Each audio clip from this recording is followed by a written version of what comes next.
All right, hello and welcome everybody. We are going live for the 110th anniversary of the sinking of the RMS Titanic.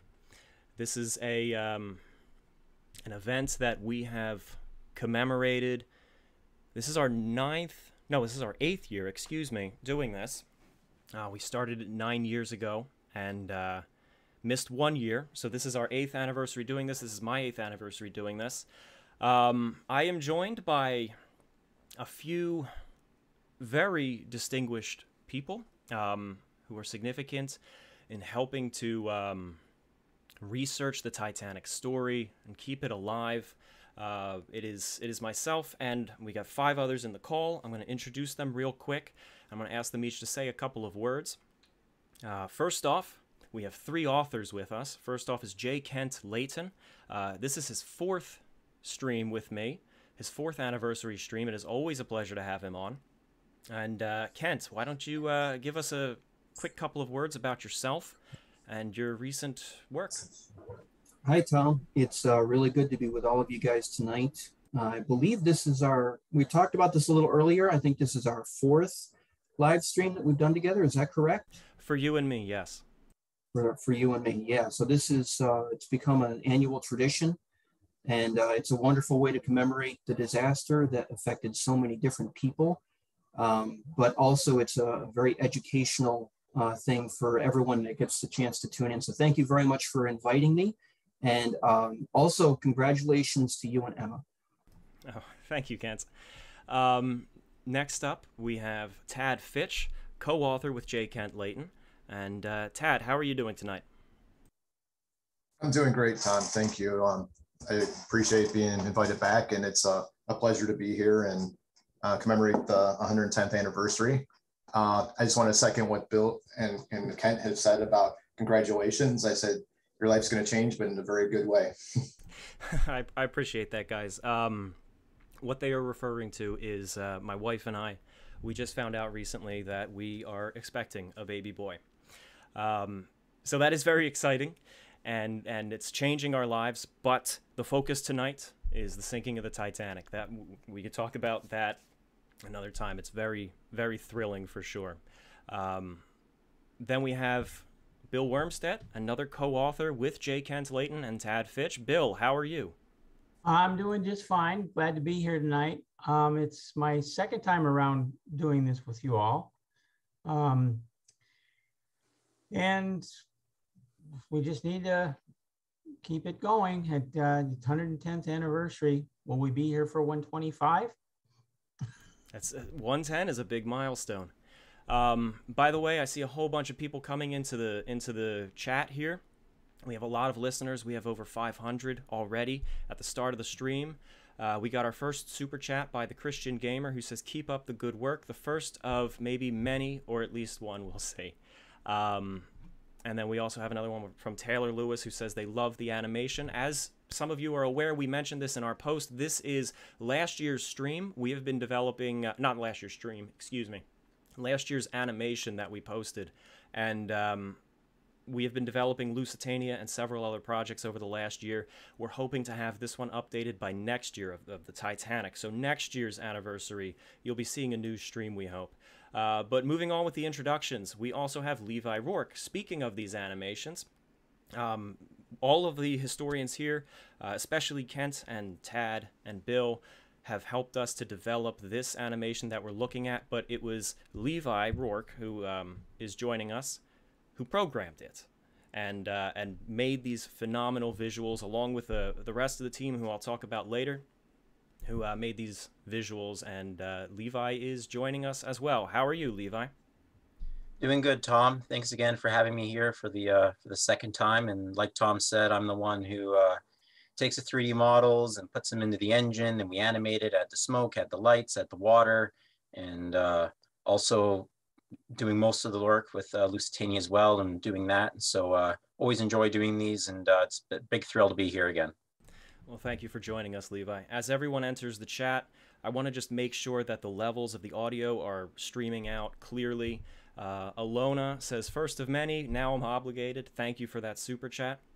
And the last guest we have tonight If you've seen our promo stills that we did for this evening, we mentioned that Michael Brady from Ocean Liner Designs will be joining us. Unfortunately, he has fallen ill.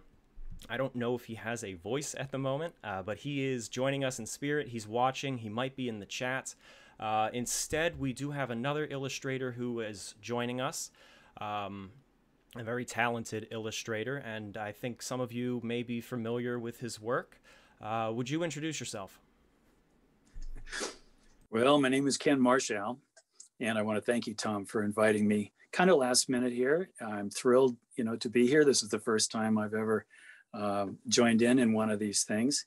And this is kind of a double anniversary commemoration for me, not only the 110th, of course, for Titanic itself, but it's the 10th anniversary from the centennial cruise that I took with several good friends of mine out to the North Atlantic. And exactly 10 years ago tonight, I was at the site again. I've been there many times before that.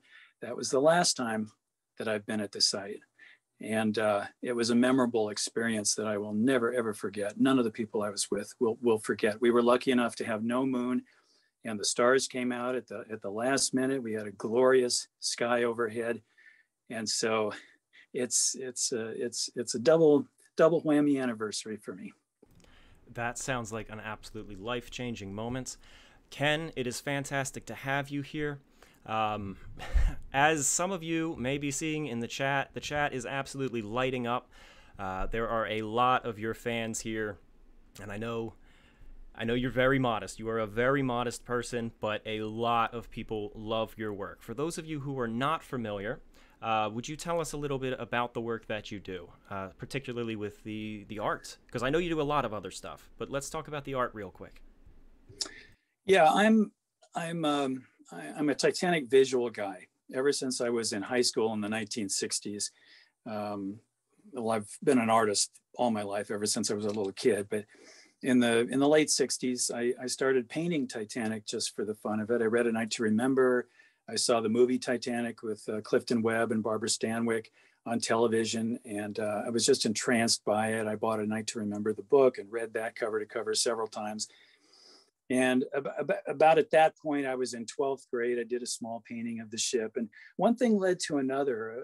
A person approached me and said, "Would you do a bigger one for me? And I'll pay you for it." And it had never even occurred to me the possibility of actually doing a painting of Titanic and actually making some sort of a career out of it. But it did snowball. And although I've painted many other liners over the years and other ships as well, and airships, as well, it always seems to come back to Titanic. People ask me to do Titanic. I'm working on one right at the moment. But this has led to increased exposure and illustrating books and magazine covers. And then it was the cover of Time and the cover of Life. And that snowballs into more exposure. And then being asked to assist on model projects, from model kits to motion pictures, movie sets, working with James Cameron, being there during the building of the construction of these absolutely incredible sets. I mean, I could just go on for hours about the experiences. And of course, that led to actually being invited along on expeditions. And I've now dived or dove to the wreck several times, I think 6 times on 3 different expeditions. And many of those expeditions were split up into different sections. So it's hard to figure how many times I've actually been out to the site, back and forth and back and forth. I've dived on Lusitania. I've dived on Britannic, Titanic's sister ship. And as I say, I've just been so fortunate. I certainly owe Jim Cameron so much, because he has opened so many doors for me and invited me to work on so many projects, not just the movie, but after that, so many documentaries, Ghosts of the Abyss, and actually asking me to play Bruce Ismay in that IMAX, that large format film. All of these things are absolutely incredible experiences. If I drop dead tomorrow, I've had an extremely lucky and full life. I can tell you that. Well, that's fantastic. And it is an absolute honor for all of us, those listening and us here hosting this, for you to be here. We're absolutely honored, as I said, and it's going to make this night a little bit more special. It was a very last-minute addition. I had actually intended to reach out to you a few days ago and ask if you'd be interested in next year. For some reason, it didn't occur to me to invite you to this year. And then when Mike dropped out and we had this open slot, I mean, we miss Mike. We love Mike. And hopefully we can have 7 of us here next year. But I've never spoken to Mike. I don't believe we've ever communicated. But if he's listening, I certainly want to compliment him on his spectacular work. You know that I'm all about photorealism, you know, and getting every line straight and getting the sheer utterly perfect. And the work that he has produced, and obviously the research that he has dived into in order to produce this stuff, is mind-boggling to me. It really truly is phenomenal what his work is and what your work is. If you said it, I might have missed it, but could you tell them your website? And I don't mean to turn this into a plug. I apologize. This is not self-promotion time for any of us. We are going to be moving on to the ship, but I think we would be really remiss if we didn't tell people where to find your website. And if you said it already, I apologize. No, I haven't. No, thank you so much. Yeah, kenmarshall.com will get you to pretty much all of the Titanic paintings that I've done through the decades. Not all of them. There are a few that I've done in the last few years. I'm sorry to say I have not updated the website in some time, but kenmarshall.com. And in fact, if you just type my name into Google, you'll see it right there. Yes, it is very easy to find. And you can buy prints of your artwork through there as well. Yes, prints are available through transatlanticdesigns.com. That'll come up pretty near the top with Google. kenmarshall.com is useful for seeing, basically, as I said, everything I've done through the years, Titanic wise, not even any Olympic or Britannic. It's all Titanic. I really need to work on that, website and expand it. But the neat thing, the latest thing that I'm really excited about is the giclées that can be produced from any painting I've done, any one that you like, any size that you like. They reproduce them on stretch canvas, and the quality, I personally oversee and approve the colors and the contrast and everything. So the giclées are a new window of opportunity that I've discovered in the last few years, and I'm very excited about those. And those can be ordered by writing to the contact link there at that website and just simply inquiring, hey, I saw this particular painting, image number so-and-so, how much would it cost to get a giclée XYZ size, And I can attest to those giclées. I have one of Cherbourg, of the Titanic in Cherbourg, and that's right. If you're standing any more than a few inches away from it, it looks like an original. It's beautiful, and you nail it with the lighting every time and the colors. Thank you. Thank you. So let me give a quick layout of what this stream is going to be moving forward, because we are getting a little closer now to the time of the collision. The ship is sailing. It is the night of April 14th, and this stream is going to be narrating the sinking and the events of that night as they unfold. It will be more in a discussion format. We actually never put together a script. We have a brief timeline that we all refer to, and then we let the conversation flow organically. So each year we might talk about a topic that we didn't talk about last time. New information might come up. So it is going to be a little bit different. We are also converting for time zones. So no matter where you are in the world, we all know that the Titanic hit the iceberg at 11:40, but that is not your local time. That is Titanic's local time, and it's actually a very unique time zone conversion because ships essentially function on their own clock as they traverse multiple time zones across the ocean. So the time of collision that we are referring to here is going to be 10:33 p.m. Eastern United States time zone. And Kent, would you actually say a few words as to how we've come to that time zone conversion? Thanks for mentioning that, Tom, because there's a lot of confusion out there on this subject, actually. Each one of the three different formal inquiries into the sinking arrived at a different time difference between Titanic time and New York time. They were 1 hour, 33 minutes, I think was for the American inquiry. An hour and 50 minutes was for the British inquiry. And I believe the limitation of liability hearings concluded that the time difference was 1 hour and 39 minutes or thereabouts. And all of them certainly can't be right. As you said, all of us know that Titanic hit the iceberg at 11:40, but many people today don't know the complexities of how time was kept on board ships of the period, particularly White Star Line ships, including Olympic and Titanic. And it's actually taken years of research by some very gifted people that we've worked with over the years, including Sam Halpern and many others, to kind of fit the pieces together. In short, Titanic time on Sunday, the 14th of April, 1912, was running 2 hours and 2 minutes ahead of time in New York, and 2 hours and 58 minutes behind time in Britain or London. They did not go by the established time zones when they adjusted their clocks every evening. They carried out this adjustment around midnight every night, and they did it between the two main watches so that all of the time difference was not borne by one portion of the crew. And they were actually scheduled to adjust their clocks by 47 minutes shortly after the collision took place. That time change never happened because of the collision. So throughout the sinking, Titanic's clocks were 2 hours and 2 minutes ahead of New York time. Now, of course, there is another end of the equation that's thrown into things for us today, looking back to 1912. And that has to do with the fact that we are now on daylight saving time in the US, and I believe it's called British summertime in the UK. And in both instances, clocks in the UK and most places in the US jump ahead by 1 hour. So in essence, here in the US, we are closing that gap between Titanic time and our time by 1 hour by the time we get to the anniversary of the disaster on the 14th of April. So the collision and the sequence that you're going to see tonight is taking place 1 hour and 2 minutes difference from time here on the East Coast of the United States.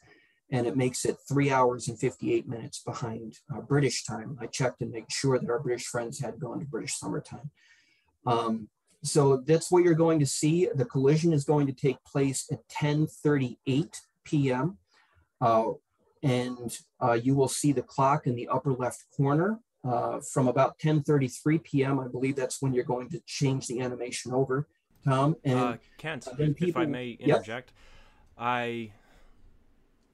I thought we were the collision is at 10:33, and we switch over for the 5-minute lead time at 10:28. Please correct me if I'm wrong, because I'd like to not have that wrong. That's okay. That's okay. When we looked at it earlier, it was 10. It said 10:35 in the upper left corner. Yep. So the collision is going to take place at 10:38 p.m. on the East Coast. And I think you had 5 minutes of lead time on that video. So you were going to make that transition at 10:33, just so everyone knows when that change happens. Okay. So it's 1 hour and 2 minutes ahead of time in the East Coast, because of course in 1912, they didn't have daylight saving time. That didn't happen until World War I. So we're trying to tell the story as accurately as possible in as close as we can possibly get to the actual time of the events equated down to our clocks today. Okay, thank you, Kent. One thing I want to address as well is there, just like last year and just like I guess every YouTube stream, there are super chats that come in. I want to make it clear before it goes any farther, we are not doing a fundraiser for anything. The contributions are not going towards any sort of video game or anything like that. I want to make that very clear. We are treating that as a tip, and everybody in this stream, all 6 of us, as well as Liam, who helped perfect the visual model that you're seeing here, we are all going to be splitting the super chats equally. And if you are comfortable with that, we are very grateful for anything you are willing to give.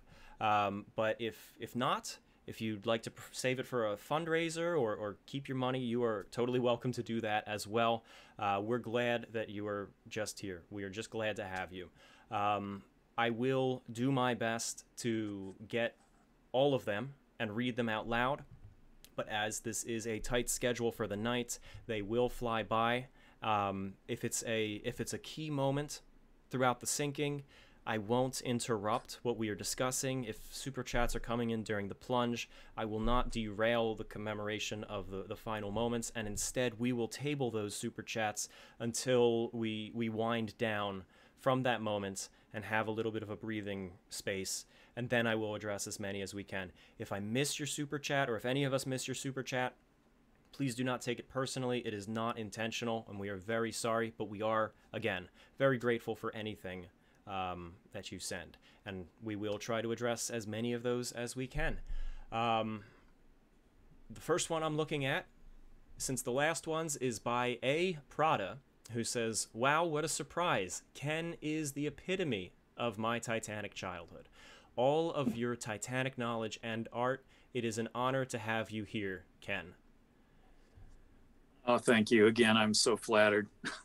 I can't even relate to it, but I appreciate it. Ken, I hope this doesn't make you uncomfortable, but you are one of the most modest people I know, so this might actually be an eye-opening night for you when you see everybody everybody being a fan out here.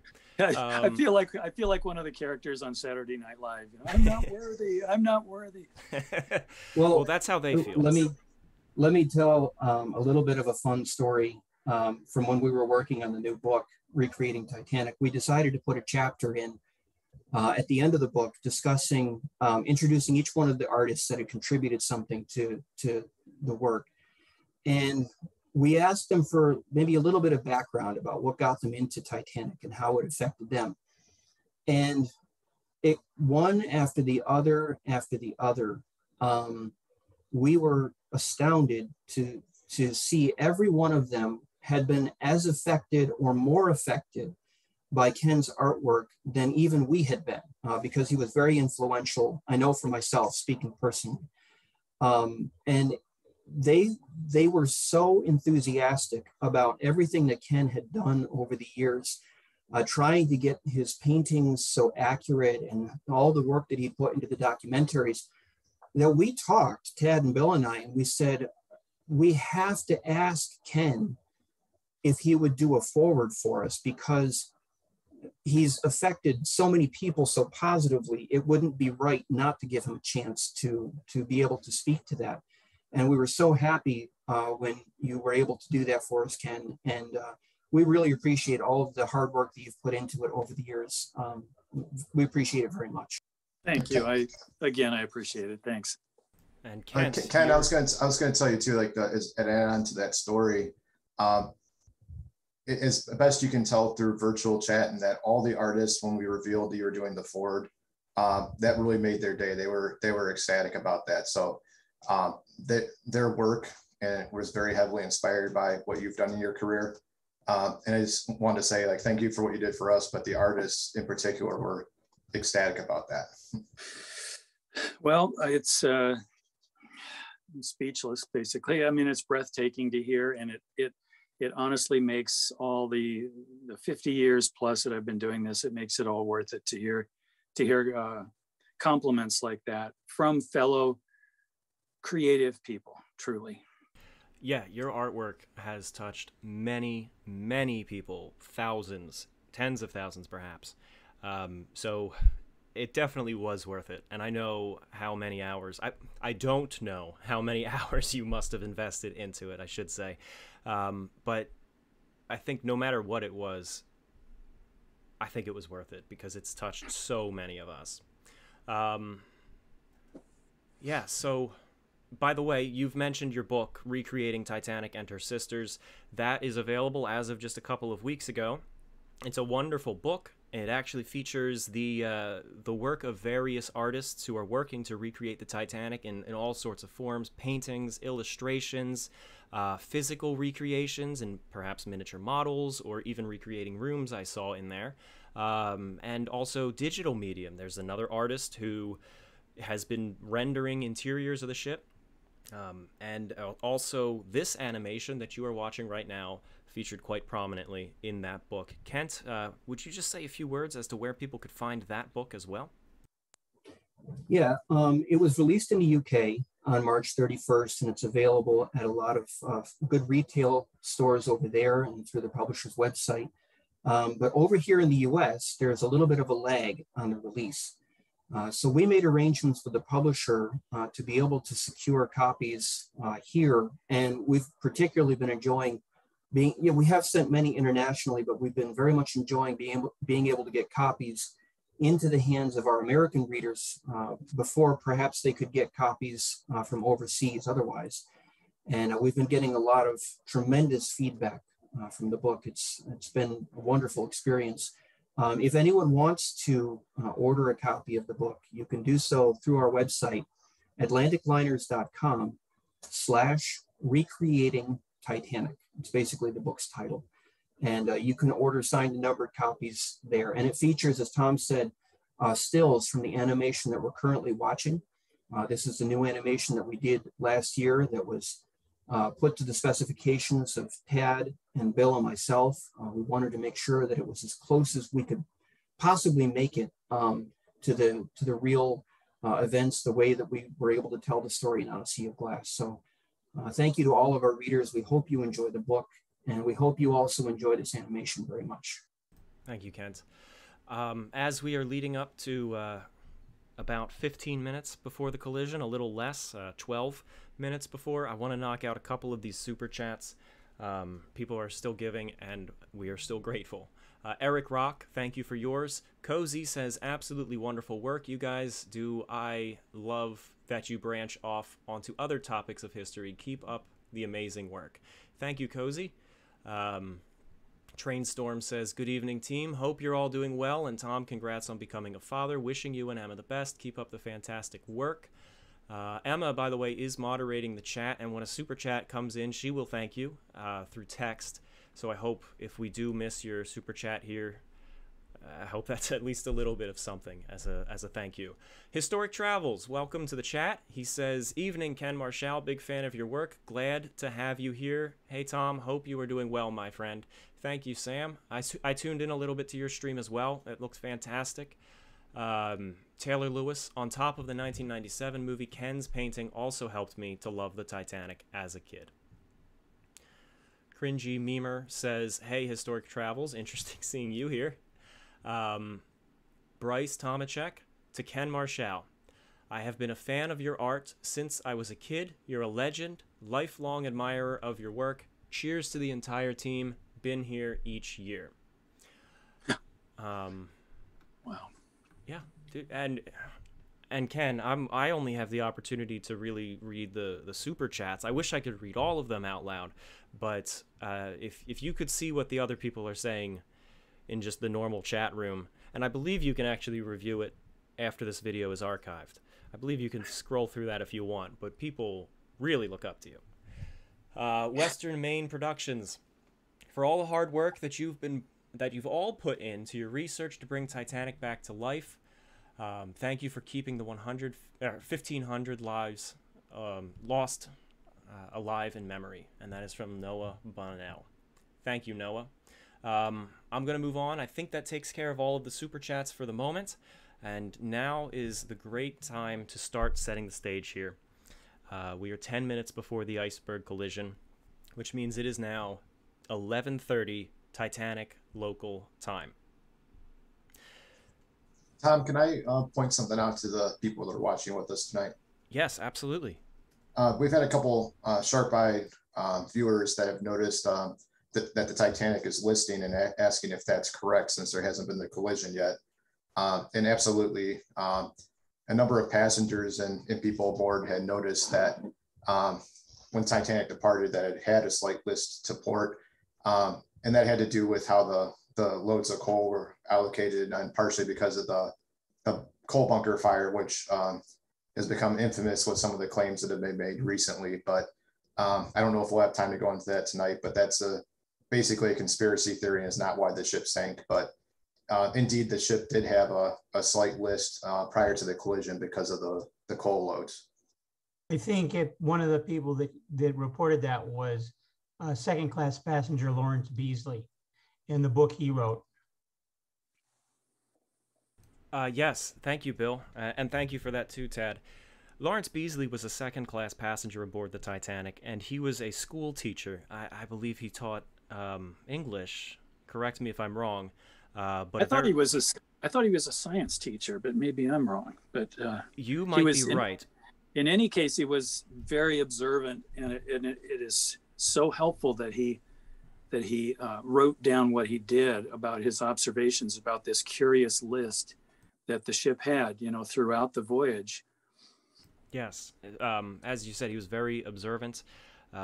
He actually wrote that earlier, I believe it might have been on Saturday, so the day before the collision, he was standing on the boat deck and watched the ship as she rolled side to side in the waves, just her natural roll of the ship as she moved forward. And he noticed, by aligning the horizon with one of the railings, as the ship rolled at the lowest point in her roll, he noticed that the ship dipped a little bit farther on the ship's port side than on her starboard. And that, to him, indicated that she was leaning a little bit. She was a bit off trim, off balance, leaning, I believe it was 2 to 3 degrees to the port side. Yeah. And was it Lawrence who also recorded sitting in the second class dining saloon and seeing nothing but sea out the port side portholes and nothing but sky out the starboard portholes? He was right in the middle of the room, as I recall. And that was another one of his observations, or perhaps it might have been another survivor. That one's new to me, but that's very interesting. That's correct, Ken. That's That correct. was his observation in the dining saloon. Yeah. So, Kent, unless someone else wants to take this, why don't we talk a little bit about what's going on the ship's bridge at the moment? Who is on watch, and what is going on? What are they aware of? What are they looking out for tonight? I would be happy to let anyone else to answer this too. I don't want to dominate the discussion. But right now, First Officer William Murdoch is in command. He's the officer of the watch. He's been on duty since 10 p.m. So it's about an hour and a half into his watch.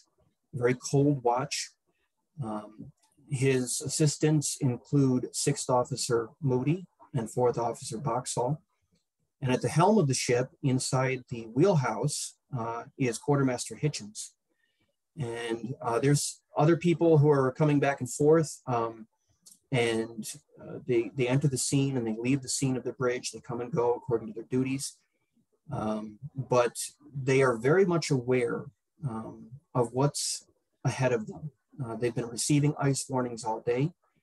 The senior officers had been communicating about it. We know that when Lightoller passed the watch off to Murdoch at 10 p.m., they discussed how they would probably be up around the ice at around 11 o'clock.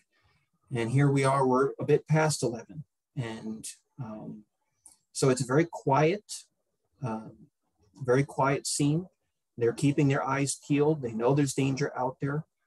Murdoch even had asked someone to make sure the fore scuttle hatch was closed just after sunset, because they didn't want anything interfering with their night vision, and there had been a kind of a glow coming from that. So that's really the scene. Most of the passengers are asleep, very few left in the first class lounge. Even they had been asked to leave at about 11:30 and were on their way to bed. But the ship is really beginning to wind down for the night. Few left in the smoking rooms, having a last hand of cards or a drink, a smoke and a chat with some friends. But it's really the end of the evening. Very different from a cruise ship today. Nighttime was a very quiet time on ships like Titanic. That's right. Very quick note. Let me make a couple of comments real quick. Can I just say something real quick, Bill? I hate to say it, but I have a thunderstorm rolling through here. Heaven forbid I lose power, because there goes the stream. But I wanted to let you know, if this gets cut suddenly, it doesn't sound too bad, but if this gets cut suddenly, I apologize. But heaven forbid. Please, Bill, I'm sorry. All I was going to say is at this point in time, fourth officer Boxall, for some unknown reason, was off the bridge. Quartermaster Alfred Oliver was back at the compass platform. The reason I wanted to mention these men is because they come on the bridge fairly quickly afterwards and they start playing an important role in what happens. And Bill's point about fourth officer Boxall is an interesting one because he later admitted that he had not been feeling well. Well, he didn't say he wasn't feeling well, but he went back to his cabin to get a cup of tea. And then shortly after the sinking, he came down with a bad case of pleurisy. So there's been speculation about whether he was back in his cabin because he wasn't feeling well, just to step in and get some tea for a moment with a cold night and everything else. And a lot of the public spaces around 11:30 that night, there is, I know like the second class reading and writing room. I'm not second class, but the reading and writing room on A deck, the lights were turned off. The steward came in and basically said he had to go to bed.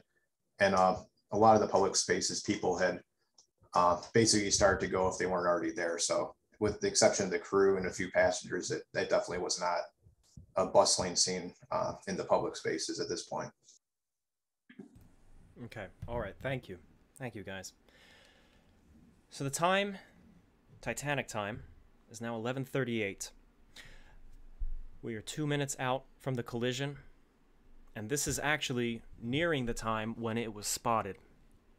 Now, Levi here, who put together this animation, did the actual labor that went into putting together this animation.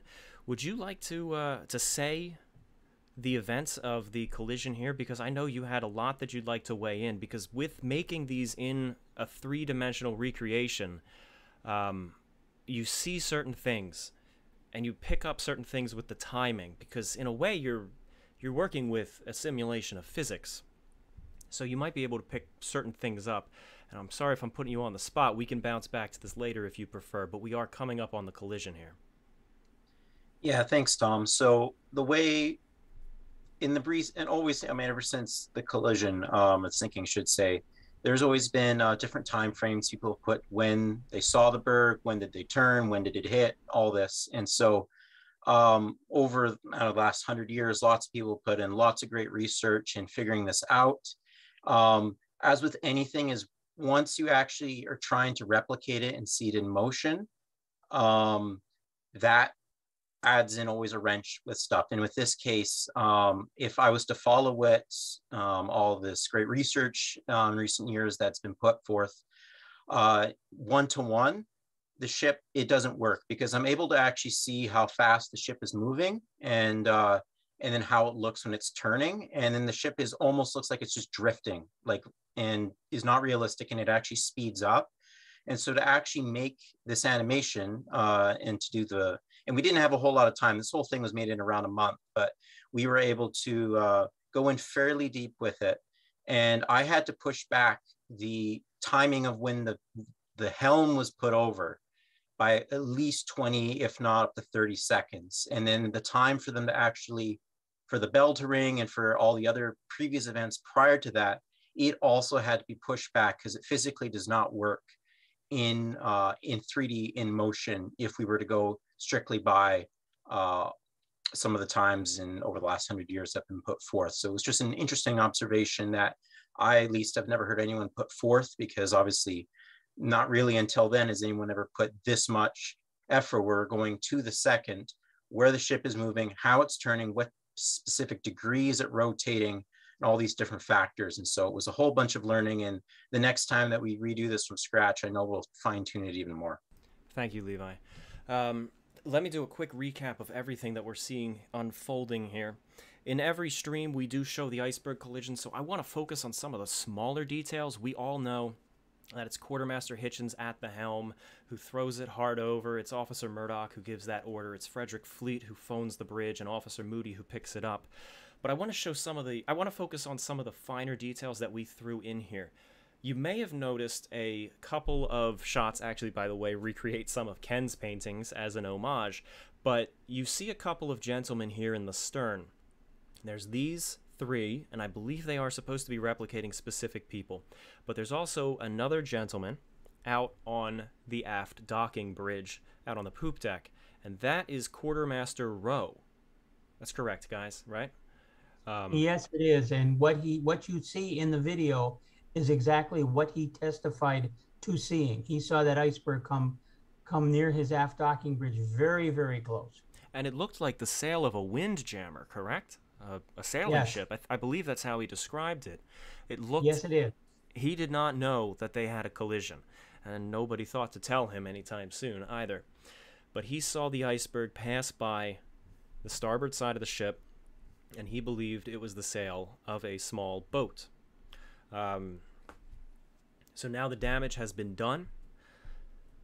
Who here feels they would best like to cover the iceberg damage in specifics? Can I add one more detail to the collision? Oh, absolutely. That Then let's was- jump over to the damage. Yeah, this was something else which was found because obviously there was like about 10 or 12 revisions of just the collision sequence alone. And what's the cool thing with these, you can put the camera anywhere, recreate anything, see how long it took someone to walk from point A to B. And one of the most interesting things that we saw is if you place the camera anywhere in the crow's nest or the bridge and you watched it, the berg and I'm fairly confident in how we have the berg and how it hitting. It's only until maybe the last 8 seconds till the ship actually turns to the point where you can see it turning the berg. And it looks like it's going to be a head on until maybe the last 8 or 10 seconds till it finally looks like it's moving. Almost 1-to-1 to how it looks like in the Cameron film. It was actually kind of almost spooky how close it was to recreating that. We just saw people standing on the aft end of the A-deck promenade by the aft stern, the aft mast, sorry. Those people rushed out of the smoke room, I believe. I know we have people coming out of the smoke room in this animation. It might not have happened just yet, but those were relating to eyewitness accounts who said that they saw something happen and they came out onto the deck to find out what that was, and they saw the iceberg disappearing off into the distance. And we're seeing a lot of shots that are the perspective of people on the ship watching that berg pass by. And I believe it's this shot. It might be one of the next ones of a similar angle, but you do see Captain Smith come out onto the bridge wing. And that shows he was awake, he was aware of things, and he was on at his post right away. Even though he was off duty, getting ready to go to sleep, he was attentive and he was there. So I'd like to have one of us speak real quick about the damage that has been done and the immediate reactions. Before we get into the specifics of the damage, like Sure. one of the things I wanted to point out was around the same time that we're watching right now, Captain Smith had come on the bridge, and First Officer Murdoch, contrary to what Fourth Officer Boxhole had testified to, put the engines to a stop rather than full astern. And then the other three surviving people that were on the bridge that witnessed the conversation with Captain Smith and First Officer Murdoch said that, and all the people below deck testified that it was a stop order that was received and not full astern prior to the collision. But even at this early stage, Lamp Trimmer Hemming, he heard a hissing sound from air escaping from the forepeak tank, which was very ominous because that meant that there was water coming in that was forcing the air out. So nothing about the extent of the damage, but when you start hearing air venting out of a ship, it's not a good thing. Just look at the list already to starboard, considering that she started out with a 2.5-3 degree port list, and already just in 5 minutes or so, look at how much she's listing to starboard. According to Hitchens, it's about 5 degrees to starboard. Let's talk about what happened on the bridge immediately after the collision. Boxhall came on the bridge.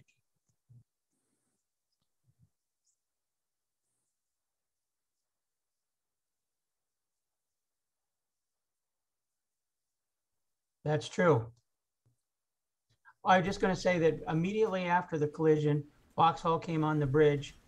Also, Alfred Oliver, who had been back at the compass platform, came on the bridge. We know the famous hard to starboard order that First Officer Murdoch reported. And what's not quite so well known, and Alfred Oliver heard this, he didn't hear the hard to starboard order, but he did hear a hard to port order. And this hard to port order would have the effect of swinging the stern of the Titanic away from the iceberg. We know Alfred Oliver said this, and Hitchens actually testified this to a passenger on the Carpathia later on, that there had been a hard of port order afterwards. This had the effect of turning the Titanic around the iceberg, and she ended up pointing northward. And you can see this slow swing that she's still making, at least in the last few scenes. If you go back a minute or two, looking down the starboard length of the ship from the forward well deck, you can see the stars moving in such a direction. You can tell that the ship is, or was at that point, still swinging around to starboard. Exactly. Yes. I don't mean to tangent real quick, but Ken, would you indulge us? I believe your voice was in this scene in the 97 film. You'll have to refresh what? You'll have to refresh my memory. If I recall correctly, you can hear when the camera is looking up at about this moment, post-collision, they say there's dubbing, and I believe it's you and Don Lynch saying there's talk of an iceberg, and then somebody else says, well, I don't see anything now, do you? Why do I remember that? That might be a legend that's online or something, but my voice is nowhere in Titanic. I didn't loop any lines for that movie whatsoever. Ghost of the Abyss, yes, but not actually Ghost of the Abyss. My voice isn't in that either because they dubbed it with a British accent, you know. My bad. I'm sorry. Well, maybe I'm lying. Maybe I do appear in Ghost of the Abyss as myself at some point. I don't remember right now, but when they have me doing J. Bruce Ismay, it's all gesticulating and everything, and they redub the voice with a guy with a British accent. Understood. Now, some of you who are familiar with my channel may remember that over the past year we put together a documentary, basically a small biography of Thomas Andrews in the final weeks of his life, as he was involved in the final days of the construction of the Titanic, its sea trials, its time in Southampton, and then the voyage, and then the sinking. And as a result, there's a lot that I'd like to speak about with regards to Thomas Andrews and what he is doing as this night unfolds. So I do want to weigh in quite a bit. And we know that Thomas Andrews, for those of you who don't know, he was the lead designer of the Titanic. He was not the only designer, but he was on board as this was the delivery trip. He was in his cabin at the time of collision. He was awake, and he noticed that the engines stopped. He came out on deck and went up to see what was the matter, and at this point he was talking to a number of passengers, assuring them that the ship was safe. In fact, even reiterating that even if the ship were to break into 3 different pieces, to split apart into 3 pieces, if those doors were closed, those 3 pieces would each float. So he was instilling confidence in the passengers as they were going around inspecting, and I think he truly believed that at the time. He was not the kind of man to lie to people, but he was increasingly concerned, and he was going around trying to find other officers to meet up with, find out what happened, and then he would commence his own investigation of the ship, parallel to the investigations going on by several others, such as Captain Smith, some of the officers, and even J. Bruce Ismay, the chairman of the White Star Line. Hey, Tom. Yeah. Right about now in real time, so it's about 11:50 Titanic time. This is actually right around the time the carpenter reported to Captain Smith that the holds 1, 2, and 3 were flooding. So Smith decided to go below and meet up with the chief engineer, and Thomas Andrews was actually seen after talking to those passengers by saloon watchman James Johnstone heading down below deck. So this is right around the time that they would be beginning their inspection of the damage after receiving those not so wonderful reports about the flooding. What's really amazing is that when we were doing the research for On a Sea of Glass, we had a lot of researchers and contributors who were able to give us access to a lot of very good accounts that really, I'm sure they were out there, but I'm not sure anyone had actually sat down to put the pieces together as we were trying to do. And a few things stood out to us very quickly about how quickly Thomas Andrews appeared forward on the A-deck promenade, and how clearly the way it was in A Night to Remember, where the captain had sent for him in his cabin, and then he had started off on his inspection. It didn't seem like the timing really worked on that. As you said, it seemed like something more organic, where the engines had stopped. Maybe he felt the collision vibration itself. Maybe he heard something. And then, of course, very quickly afterward, the steam started to blow off from the engines, from the high pressure boilers that were now idling. The engine stopped. And so he really wanted to know what was going on. Andrews was a man of action. His character suggests that he was never idle for a moment when there was work to be done. And as Tad said, we catch glimpses of him through these early minutes of the disaster as it unfolds. We see him passing through the saloon, reassuring passengers. So many of them in first class knew him. They had talked with him during the voyage. They congratulated him on the success of the ship. And now they were all looking to him for reassurance. And, you know, on the way down, it was so clear he would stop. He would be reassuring. He would say, it's okay, the ship is safe. And then the more he's seeming to see, each time we catch up with him from a report, he's looking more and more flustered as he's beginning to put these pieces together in his head. And the picture that's beginning to emerge is, no matter how hard they had tried to design a ship that would be safe, the damage was just such, it was just beyond what they had designed the ship to be able to take. And it must have been a truly terrifying thing as he was putting this all together in his mind as he's doing this inspection and hearing these reports. As the camera is tracking through the A-deck promenade here, we really get a good feel, because the camera is essentially gimbaled, you know, it's perfectly upright. So we can see very clearly just how much the ship is already down. We can see it's dipped in the bow just by looking towards the stern. We can see it's dipping over to its starboard. And this is rousing a lot of passengers out of their cabins to find out what is going on. And at this point, the crew is also being summoned. And guys, at about what time would the order to start clearing the lifeboats be given?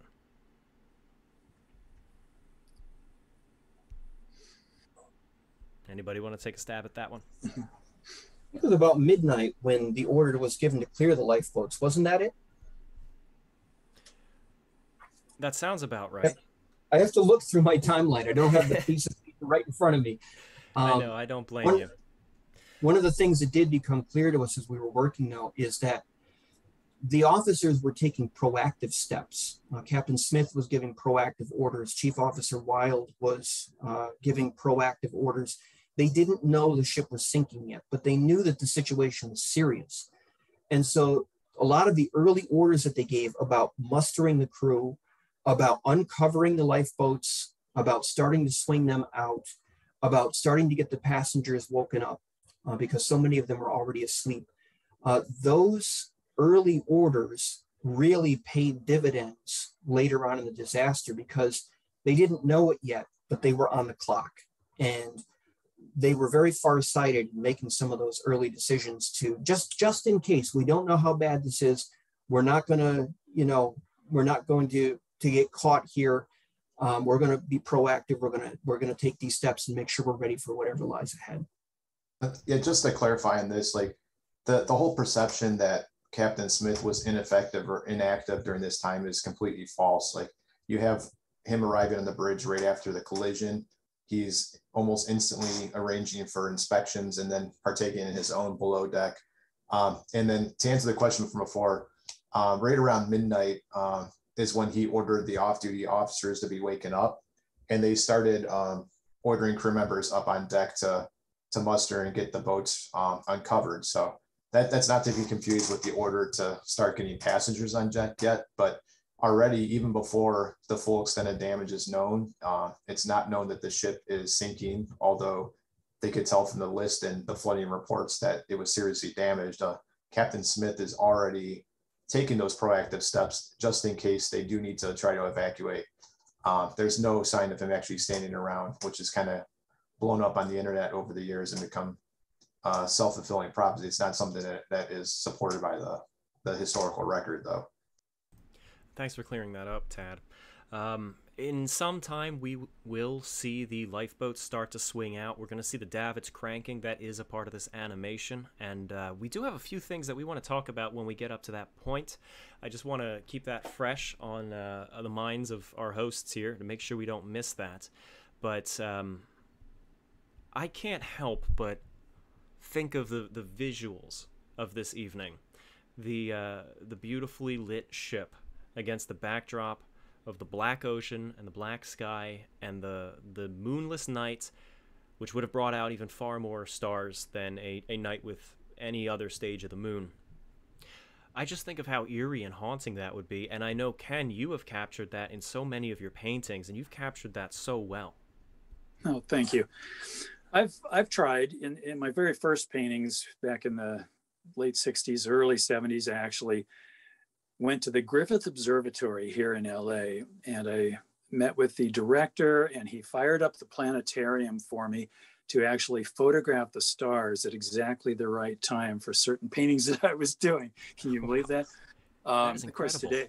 today it's all available on the internet. You can go anywhere, any latitude, longitude, any time of night, and see exactly what it looked like. But for those first paintings, I tried to get the stars accurate. Then as the pace picked up for books, and the scheduling just didn't allow me to spend so much time on stars, I ended up just basically putting random stars up there.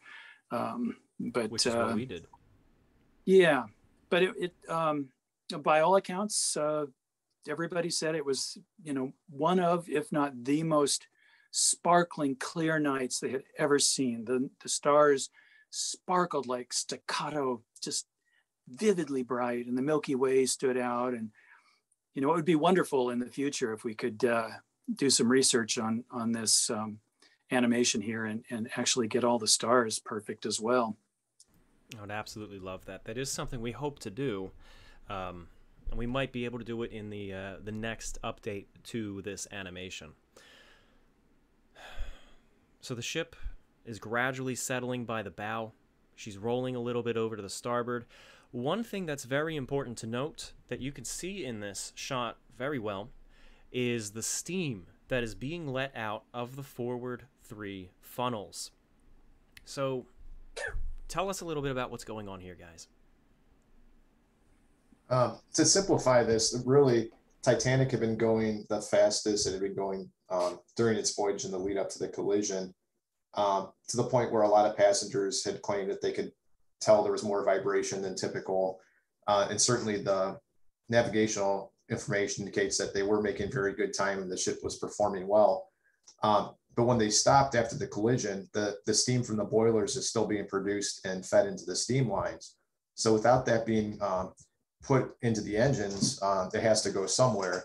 And there is safety valves that would trip when it reached a certain PSI to prevent basically for the lines from exploding. So that started automatically venting out at the top of the funnels, and with a deafening roar, really interfered with the evacuation, with being able to communicate with passengers. And between the cold, people thinking the ship was safe, the crew not broadcasting the seriousness of the situation, it really was part of what led to reluctance for some people to come on deck early on in the sinking.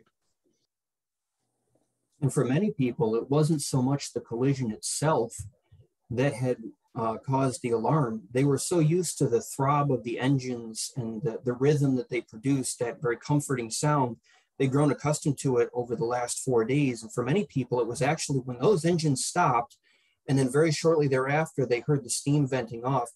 That was the real tip-off for many of them, that this was not your average incident. Something was wrong, and it drew a lot of the passengers to come up and to try and find out what was going on. We just passed 12 o'clock midnight. That is the time when they normally would have reset the clocks, in this case, back 23 minutes. There was a lot of research that you guys put into figuring out if they did that, correct? Right. And it was supposed to be 47 minutes during the night, but they split it up between 2 watches. The time frame difference at midnight would have been 23 minutes. And our main proof of this, that they didn't reset the clock, is Third Officer Pittman was asked, did you reset the clock? And he said, we had something else to think about at the time. So for the entire time of the sinking, we do not feel the clocks were ever set back. So 11:59 went into 12 o'clock, went into 12:01, 12:02, whereas normally it would have went 11:59, 12 o'clock, 12:23. It would have jumped. Interesting. But it didn't. Could that possibly have had an effect on our total understanding of the sinking? Like perhaps it wasn't even 2 hours and 40 minutes to go down. Because we examined this very heavily in Titanic Solving the Mysteries. And we're convinced the 11:40 and 2:20 are the correct times. Okay, thank you. Now, at this point in time, Quartermaster Rowe is still out on the aft docking bridge. He was waiting for his relief to come in so he could go inside the ship. And his relief was coming up late, partly because of the clocks being set and the accident and the whole bit. But Rowe is still out there on the aft docking bridge, and he claims he didn't know anything was wrong. But at some point after 11:40, he sees a lifeboat off to the starboard, and he calls up to the bridge, and he said, do you know there's a lifeboat in the water? And he appears to have contacted Fourth Officer Boxhall. And Boxhall says, you need to bring a box of rockets up here to the fore bridge because we're going to want them. So at the time we're at, 12:03, Rowe is still back there, still oblivious to what is going on, even though the ship is listing to starboard and starting to go down by the head.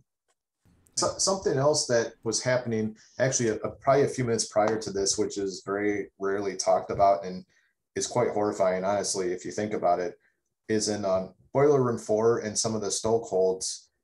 Shortly after the collision, the trimmers and stokers were trying to draw the fires from the boilers to stop it from producing as much steam, and the lights went out.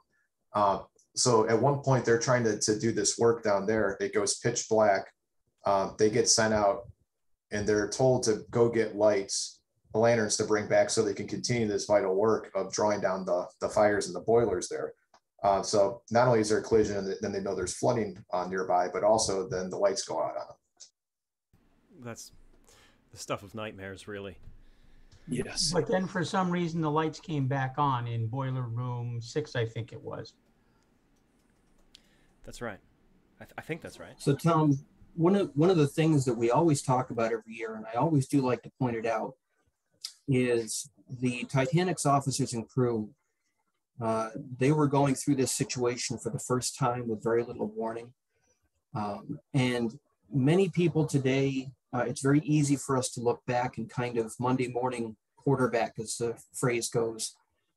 Shouldn't they have done something faster? Shouldn't they have done this or that? But here we are. I mean, we've been having a conversation for about 25 minutes since the collision, and it goes by very quickly for us while we're sitting here. And you have to realize that for every minute that we're sitting here talking and discussing the history, this is time that the officers and crew are losing in order to respond. And it really is amazing how quickly the time passes and how quickly you begin to see the lifeboats being uncovered and swung out in the animation, and how quickly they really did react. They went from 0 to 60 in as good as they could possibly give. So it's really an awesome thing to think about how quickly that time flies and how easy it is for us to kind of lose that perspective looking backwards. Exactly. I'd like to address some of these super chats because there's some from so long ago that have gone by, but I of course don't want to detract too much. So I'm I'm going to knock through them as quickly as possible. Abyss Hunter says, thank you for keeping the Titanic alive. And Jacob Sakura says, thank you, gentlemen, for your time on the subject and deep knowledge. Ken, your artwork gave me a love for the ship as a child. Chris Nicholson says, Ken, loved your work since I was a child. I emailed you once when I was 10, and you wrote back, that meant a ton to me then and now. Oh, wow. Thank you. The next one is, I can't even read that. CVRSSBDAI. Wish I could stick around for the whole thing, but I have to go into work. I'm sure it will be fantastic. And Jesse Gillett says, would love to hear some of Ken's memories about the 1997 film and set. Keep up the fantastic work. Yeah, Ken, maybe after the sinking, if we're not too tired, maybe you can share some info if you're comfortable with that. Stampede. Happy to do so. That would be wonderful. I'm personally excited for that. Stampede 122 says he was a science teacher. That is referring to Lawrence Beasley. Thank you. It just disappeared. There was one that I was going to read, and it was actually from my mom. And I can't read it, but because it just disappeared. It refreshed. But she was thanking us all for being here. And mentioned that it was that I had loved the Titanic since I was very young. B&Y says, Ken Marshall, your paintings gave me so much joy and emotion after becoming a Titanic fan as a young boy in the late 80s, long before Cameron made it cool. Your talent is a gift from God. That's high praise right there. Thank you. Benny Boy 29. Would the port list prior to the collision in any way have affected the steering performance of the ship? That is an excellent question. I personally am not an expert on how ships move through the water and how the mechanics of them would work. I would not feel comfortable weighing in on that, but perhaps someone else in this call could. Or not, because I don't know if that's an expertise for any of us. I would think that with it listing the port, with the way the drag would be and the gravity of the vessel, that would actually make it more likely to turn to port sharply. Yes.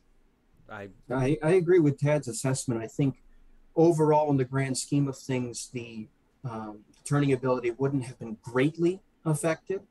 But I saw that in the chat, and I thought that was a very good question.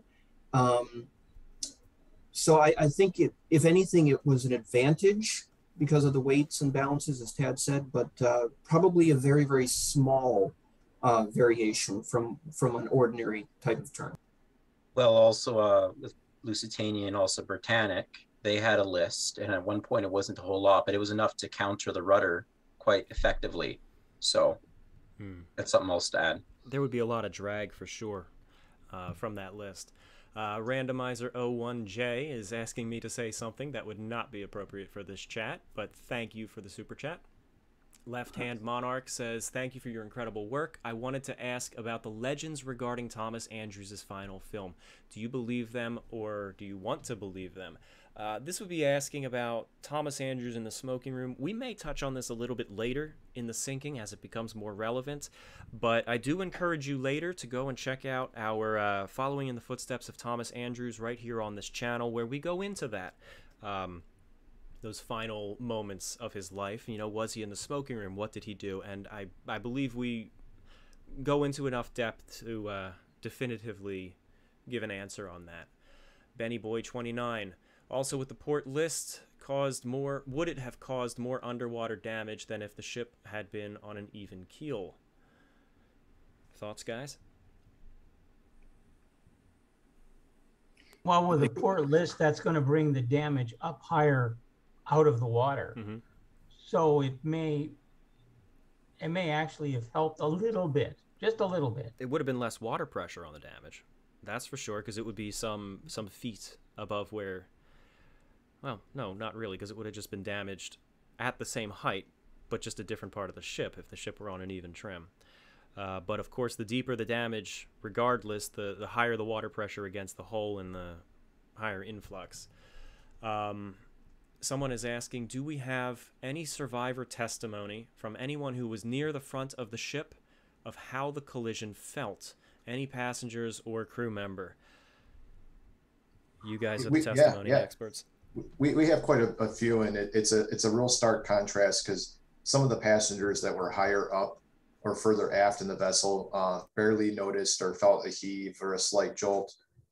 You have some of the third class passengers, particularly those in the bow, like Eugene Daly was basically said he was nearly thrown from bed.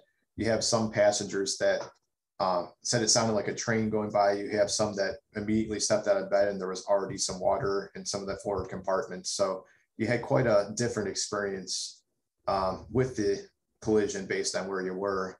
And for some people, that it sounded very serious very early because of that. So here we have, we've come up on 12/12. There's a couple of interesting events that have just taken place. Two or 3 minutes ago, Annie Robinson saw Thomas Andrews down below, and she saw him with Captain Smith and overheard him say, well, 3 have gone already, Captain. Of course, that was probably a reference to the 3 cargo holds that were flooding. So clearly by now, this picture is beginning to emerge in his mind that the damage is very, very serious.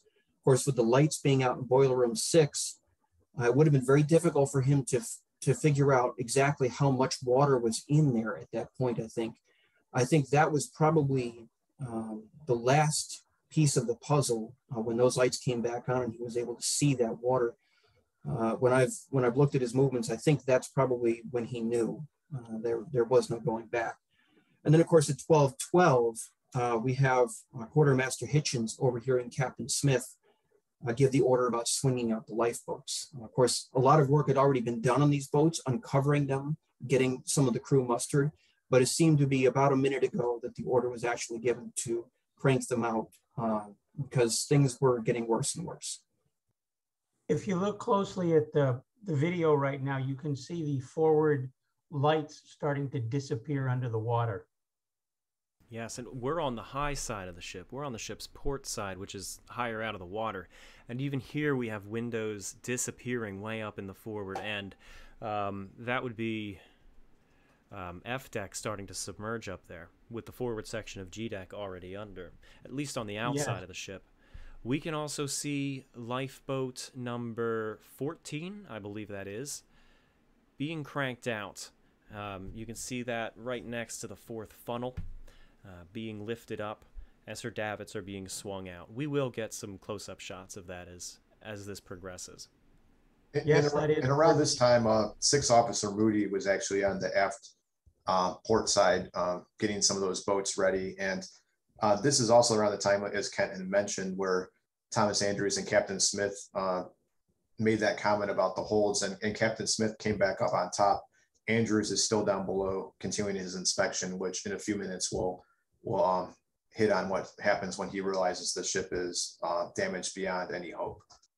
One thing that was amazing, which comes up in the Thomas Andrews video, is the stewardess who was walking around and rousing some of the passengers. The one who, I believe you said, heard them saying, well, 3 have gone already, Captain.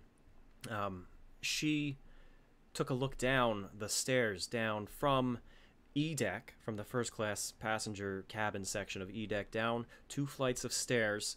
There's this access stairwell that goes down to F deck and then down to G deck to the mail room.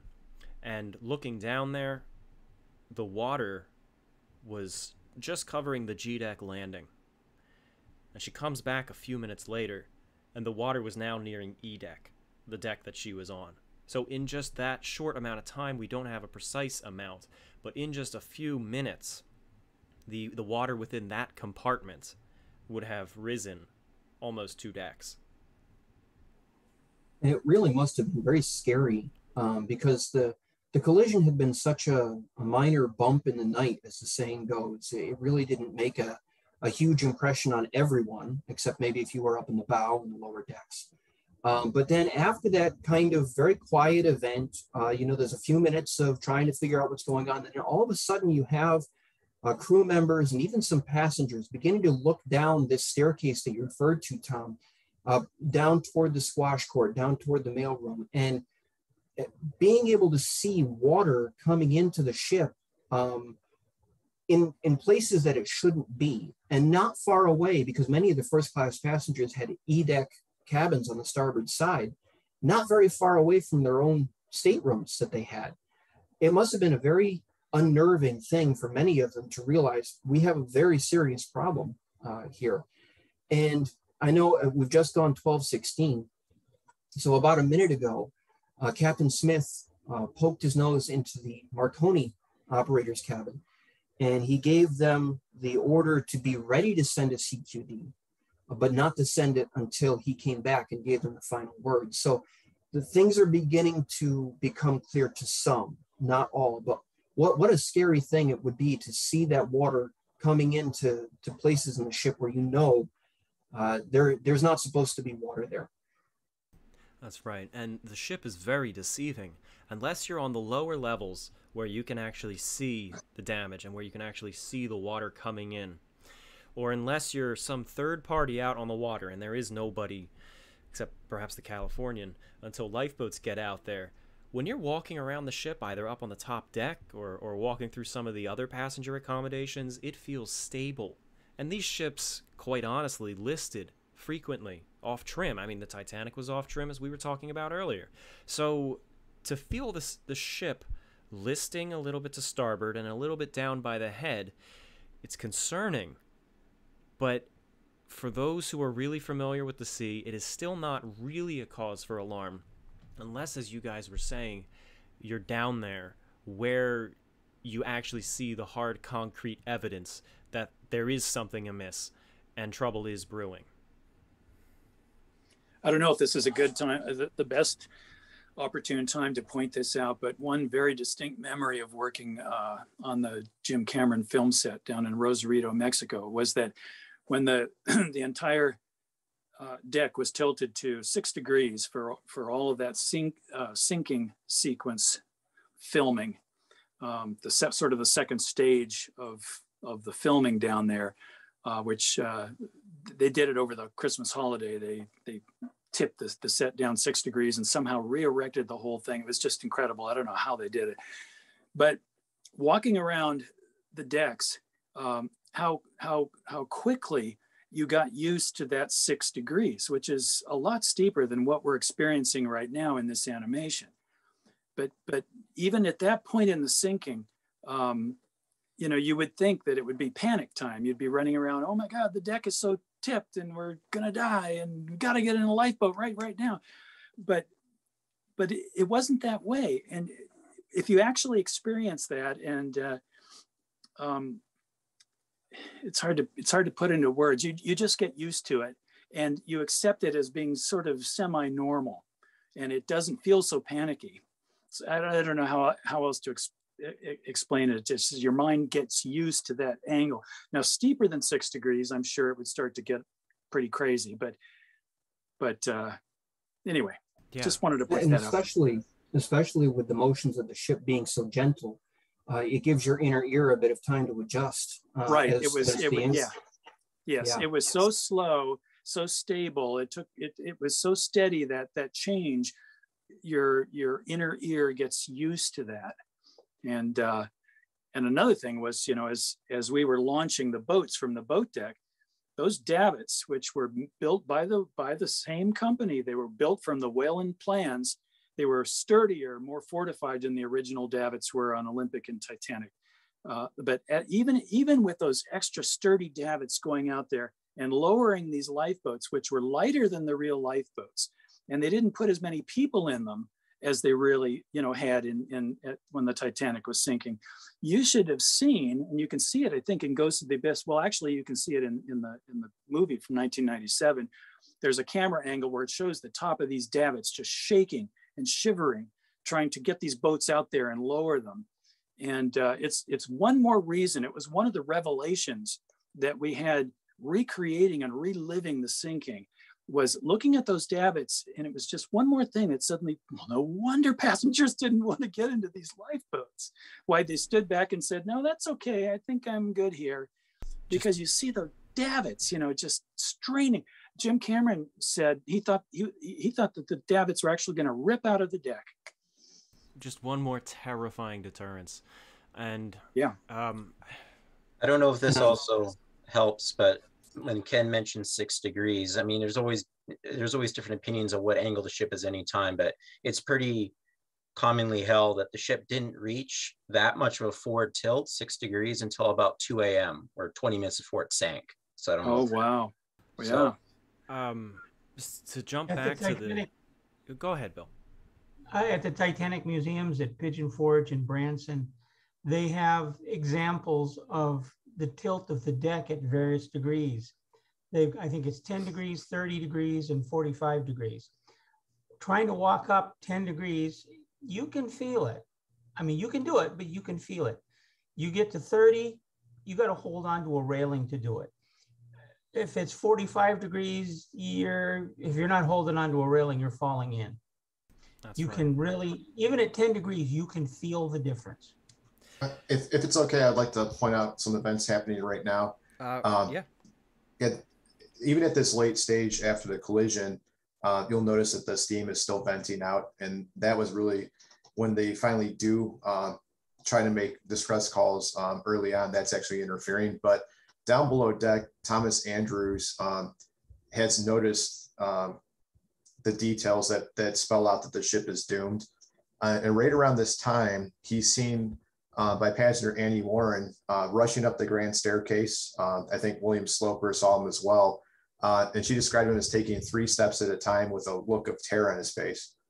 So this is when he's on his way to the bridge to relay that horrible news to Captain Smith that the ship is doomed. And as Captain Smith relayed to other individuals, he had assessed it as an hour to an hour and a half to live, which as it turns out, the ship lasted longer than that. But you can just imagine the scene of Thomas Andrews, who knew the ship better than anybody else aboard from a structural standpoint, with that look of terror, just rushing up the stairs to deliver that horrible news.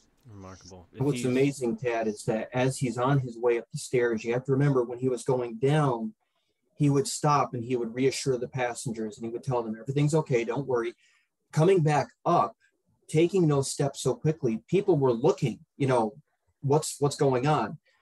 And he didn't stop. He was clearly on a mission to get to Captain Smith and tell him that the pieces had come together in his mind. The calculations were not going to go in their favor. And according to the best information that we've been able to piece together, that conversation between Captain Smith and Thomas Andrews is going to take place within just the next couple of minutes. And very shortly after that, Captain Smith comes back into the Marconi room and tells Bride and Phillips, the CQD that I asked you to be ready to send, basically now's the time, and he gives them a position to work with. So things are beginning to move forward very quickly now, especially for some of the senior officers and Captain Smith. And to further that point of how quickly things are moving, I actually have 3 things I want to talk about, and they're all happening simultaneously as well. First off, because we see it in this frame, that light on the horizon, that glowing light, it might kind of look like a bright star, but the lowest one, that is that mystery ship out there. They were seeing it by this point, and that's the approximate position of it on the horizon. Now, as the camera is also moving forward, we're watching the davits swinging out. We saw them on the previous sets of lifeboats towards the aft end and then over on the ship's starboard side. They're not swinging out here just yet, but that brings me to something that we thought was actually really exciting that Levi and I uncovered when working on these animations.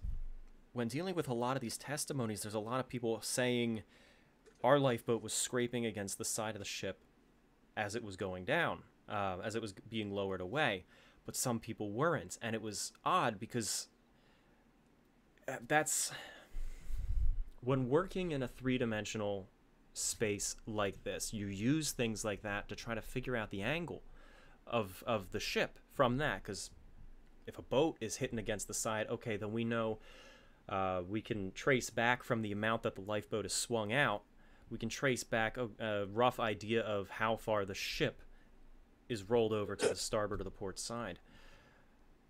But it wasn't necessarily jiving up. It wasn't really all coming together. And Levi presented this to me and asked what are my thoughts on this, but only then did it occur to me. something that I'd seen, and other people may have noticed this first, but I don't know if this was ever really discussed. It was a revelation to both of us. If you look at the wreck photographs or any of the recovered davits, I don't think I've ever seen any of them in the same position as the other ones. In my opinion, as the angle was changing, as the ship's trim and as her roll was progressing over the night, in the dark, with relatively untrained deckhands, cranking these davits out, and I believe these were new design davits, so they might not be too familiar with it. You're cranking it out over the side. You're totally eyeballing it. You're going to be inconsistent.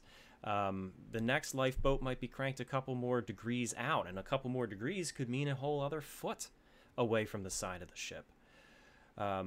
So this is something that we hope to show in our updated animations. I'm sure that now that I have said it, it will be in other animations too. But it's definitely something for us to ponder, that these boats would be swung out probably unevenly. Yeah, and then because like Tom was saying, is the problem that was having is we know, okay, the ship is listing here, and then what I was doing is I was swinging the boats out, and until this time, really, and since the '97 film, no one has gone to the effort of cranking the boats to the degree of getting them just right. And I was doing it at the set position that we've always, and all the Welland diagrams and everything. And I'm looking at this, and then that's like Tom was saying, like this gap just does not seem right, because on the starboard side, they're quite far out. And then like Tom said, then we looked at the wreck, and then like, oh, well, every single one, none of them are in the position. And then I asked Bill Sauter and said, hey, would these davits have moved? Like in all the violence of going down to the bottom? And he was under the opinion that all the worm gears and that would not have changed what they are now. It would be still the locked position they're at. And this goes into a very interesting thing, is obviously then the way that over the last 100 years, we obviously know Titanic had a starboard list, then went to a port list. And then we also know that people will describe, well, we had to throw, 2 feet or whatever it may be, especially at lifeboat 10, there was a gap. And then that's how we've always thought, okay, well, then if the gap is this, how far does the boat have to swing out for Titanic to be at this? And what I found is we can't really use that as a benchmark anymore for figuring out Titanic's list, because what I found was, again, because these davits that you see here are to the centimeter almost in their proper shape and position. If you change the davit arm by only half a degree, that changes the lifeboat's position away from the ship by like 5 to 10 centimeters. So if the lifeboat davit is cranked maybe 3 degrees more on the port side, that means it's now way farther out. And like Tom said, a lifeboat, and again with lifeboat 10, the ship was maybe, I don't know, let's say 3 degrees to port, but it was in the process of its max roll, whatever it got to. If they did lifeboat 10, got it just enough to the point where it was level close to the deck, as the ship is rolling, that lifeboat then swings out more.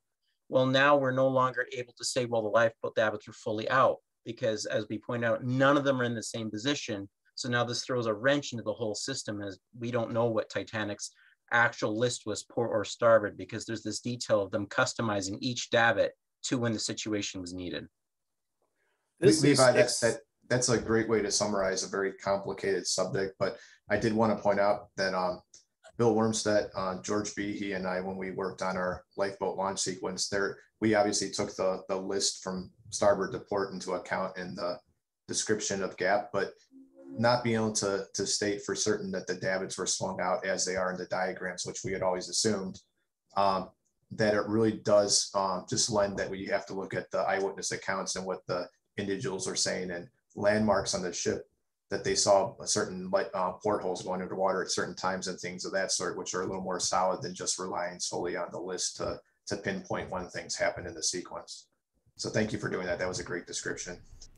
Who was it who said that studying the other davits that are around the wreck, that you see, everyone appears to be a little bit different? Was that you, Tom? Or yes. Because that's something that really, I'd like to see your research on that, because just casually, in looking at all of the debris photographs and wreck imagery that I've seen since '85, I haven't, it hasn't occurred to me, and I haven't really noticed that they're cranked at different positions. But that would be an interesting thing to study and document, to really see and substantiate. Yep, look at this one. This one is absolutely here on the worm gear, and this one's a lot farther. Absolutely. There are two davits in particular off the port side of the stern that with a wonderful smoking room chandelier right between them that nobody's taken a look at yet, even though I've been bugging every expedition since then to, don't miss this. You got to get close and photograph this chandelier. It appears to be a rare one that's not all bent up. But anyway, there are these two davits that are perfectly intact. They're down lying on their side right off the port side of the stern, and they look to be just identical.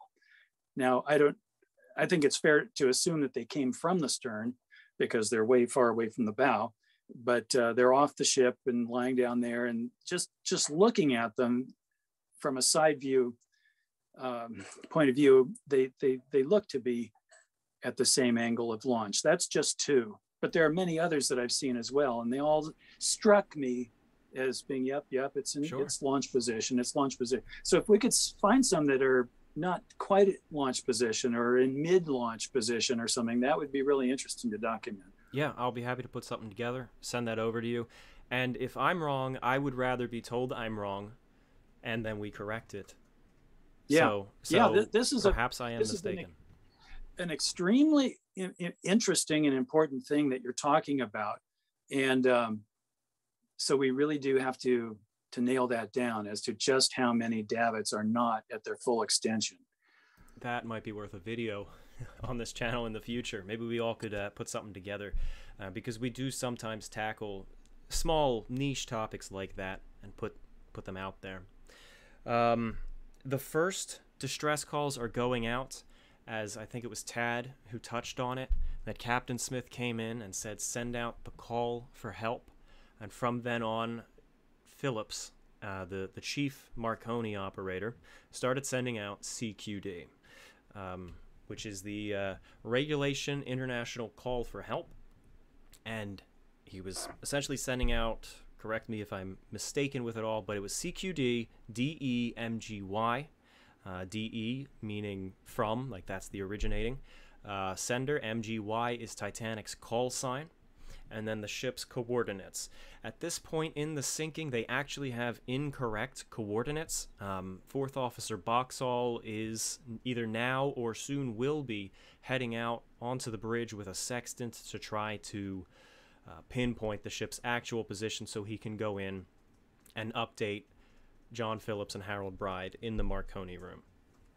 What's fascinating about that, Tom, is that many of the Marconi messages were logged in New York time by stations outside of Titanic as the disaster was playing out, and there was so much room for interpretation or confusion just because events were playing out so fast.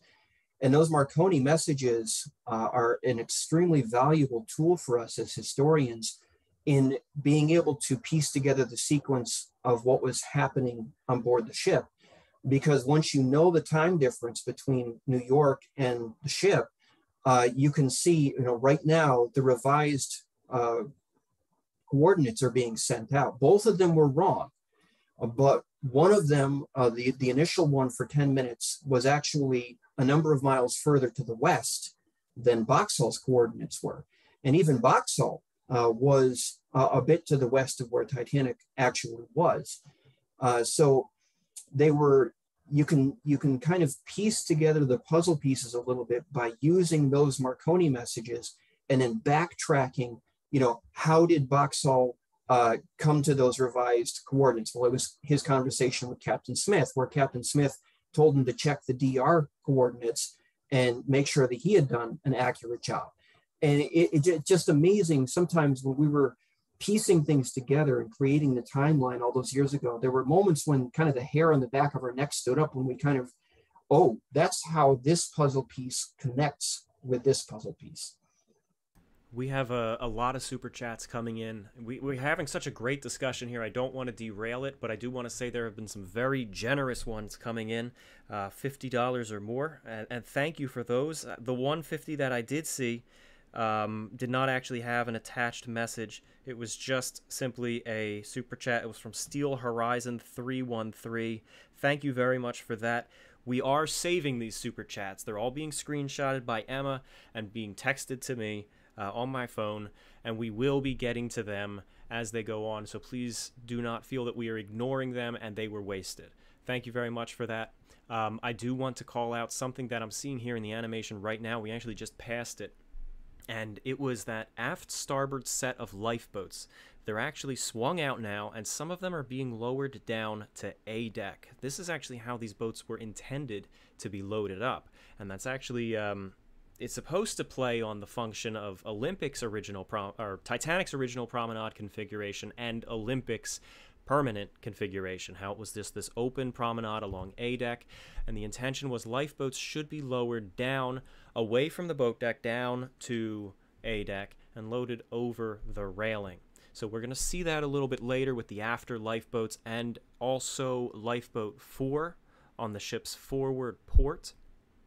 There's actually going to be a little bit of drama caused around that because that is not an open section of promenade. So that's going to be something to talk about in a little bit. But we will see some boats being loaded from A deck as the night unwinds.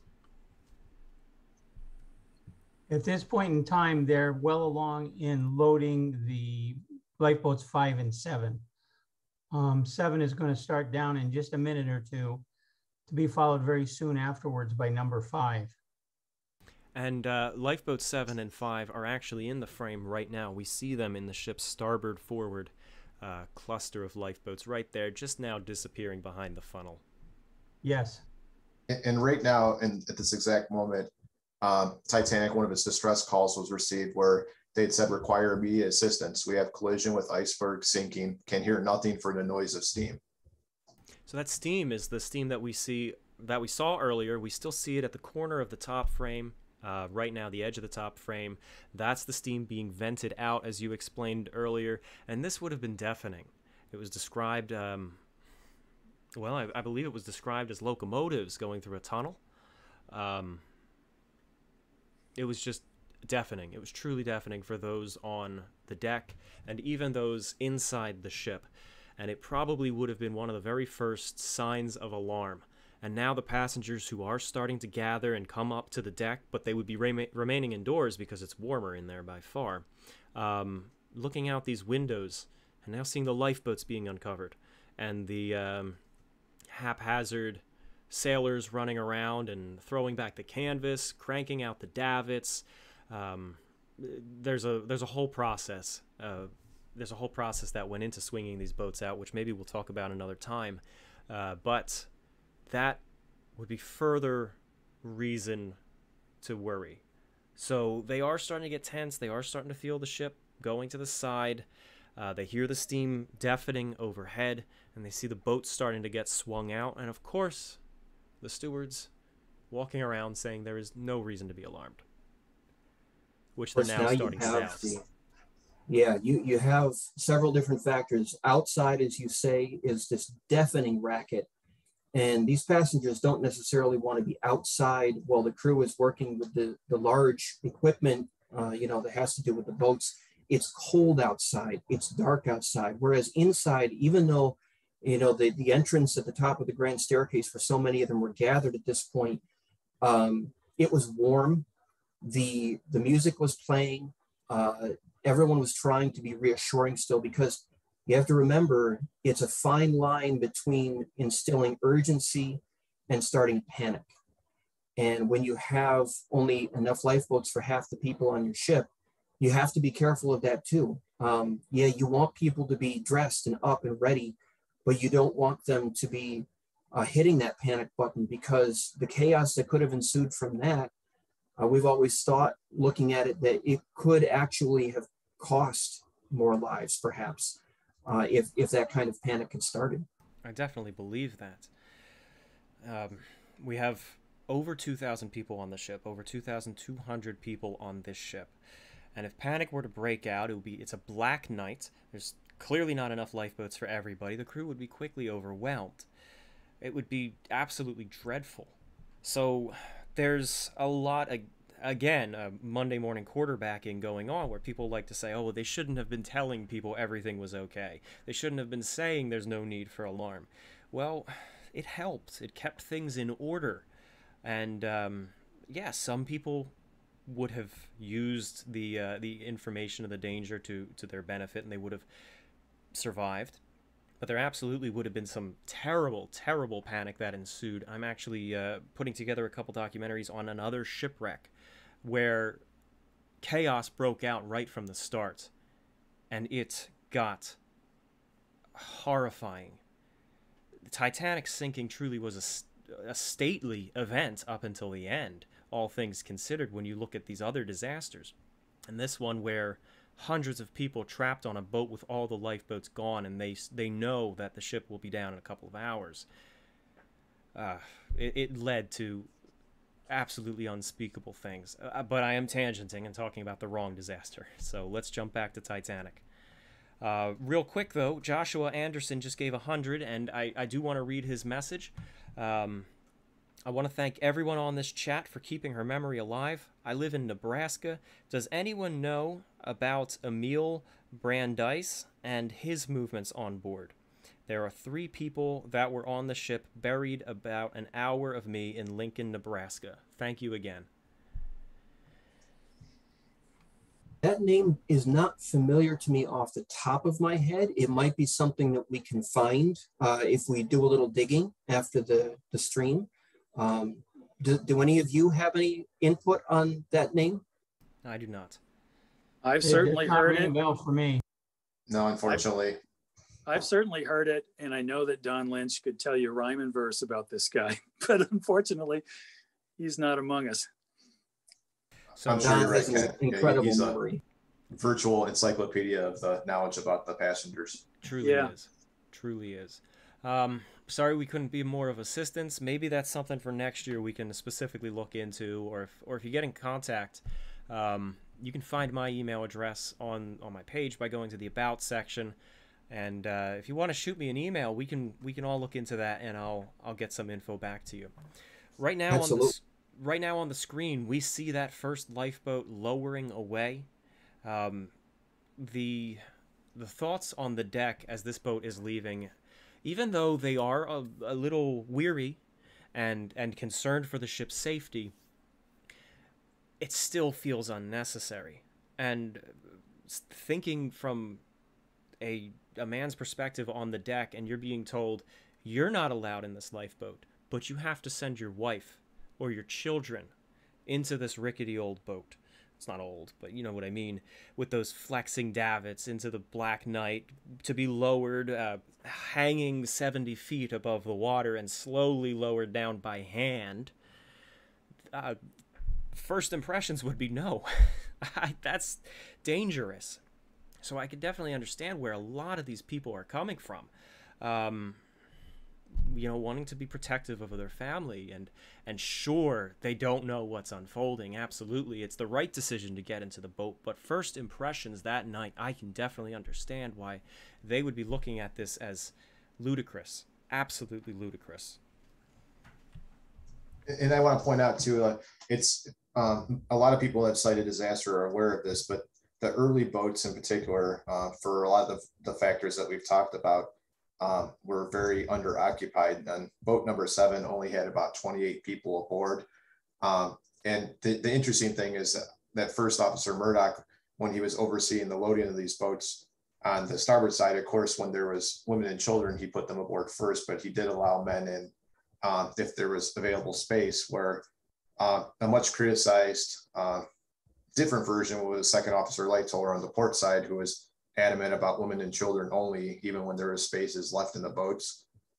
Something that hasn't been talked about with Lightoller to a tremendous extent is that there's even a couple instances, documented accounts, where there were stewardesses that were trying to board the boats and he would not allow them to do that. So he took that to the extreme of women and children passengers in many cases, where there were some of the stewardesses were allowed elsewhere on the boat by other officers. It really was amazing how they had different interpretations of the orders that were coming from the bridge. You know, Lightoller and Wild were working together on the port side, and yet Lightoller's interpretation was pretty strict, about, as you mentioned, Tad, about more women and children only, whereas Murdoch, he did a fantastic job on the starboard side. I have to say, he's caught a lot of criticism for being the officer who was in charge of the ship when it hit the iceberg. And there's been a lot said about, you know, his later movements, and a lot of questions about what happened to him at the end. I was recently speaking with a woman from the UK who's a good friend of one of Mr. Murdoch's descendants. And she told me that in that family, they don't really speak very much about that whole night, because it was such a sad and tragic event. Of course, not just their relative passed away in the disaster, but because there's been so much negative attention. Really unfortunate, because Murdoch really did a tremendous job. As we can see here, boat 7 is already lowered away. Boat 5 is now lowering away. It's coming even with B deck. And he was the first one to get these boats away under his oversight and his leadership. And it was, it's just such an incredible thing that here it is just over an hour from the time of the collision. And wow, they already have people in the lifeboats and leaving the deck. Sharp viewers may notice here around this time the first distress rocket was sent up. In the animation, it depends on the angle that we capture. You'll see some of those throughout, but around the same time, much controversy has to do with the officer on watch on the California and how they had spotted rockets on the horizon and what their subsequent actions were or were not. But certainly the rockets from Titanic, it's indisputable that they were seen from the Californian, if not the ship itself. And that is a very hot topic that a lot of people have debated back and forth over the years. But the rockets would start going up from the forward starboard side of the deck right now. And the first one appears to have been launched by Fourth Officer Boxhole, who, as Bill so aptly described earlier, that he was just putting the socket back on the bridge when he was called by Quartermaster Rowe, who was still stuck out on the aft docking bridge with Quartermaster Bright, who was his relief that turned up late, still not knowing what's going on, and having spotted Lifeboat 7 in the water and saying, okay, there's a lifeboat in the water, what's going on? He was the forgotten man of the night. Mm-hmm. I really have to say, and it will be relevant, but James Cameron has done made a phenomenal contribution to understanding the Titanic by making that film the way that he did, as well as his ongoing studies since then. But I understand that the rockets they were using, the pyrotechnics, were authentic. They were a good reproduction of what Titanic would have had. Ken, since you were there on the set for some of the shooting, did you actually see any of those replica rockets going off, and what was that like? No, I did not, unfortunately. I was there, maybe 3 times for night shooting. At that point of the filming, I was no longer on staff. I wasn't a hired advisor at that point. It was off and running. There were other people who were in charge of things, and I was invited to come down to the set at any time I wanted to and bring people I knew and bring family and friends.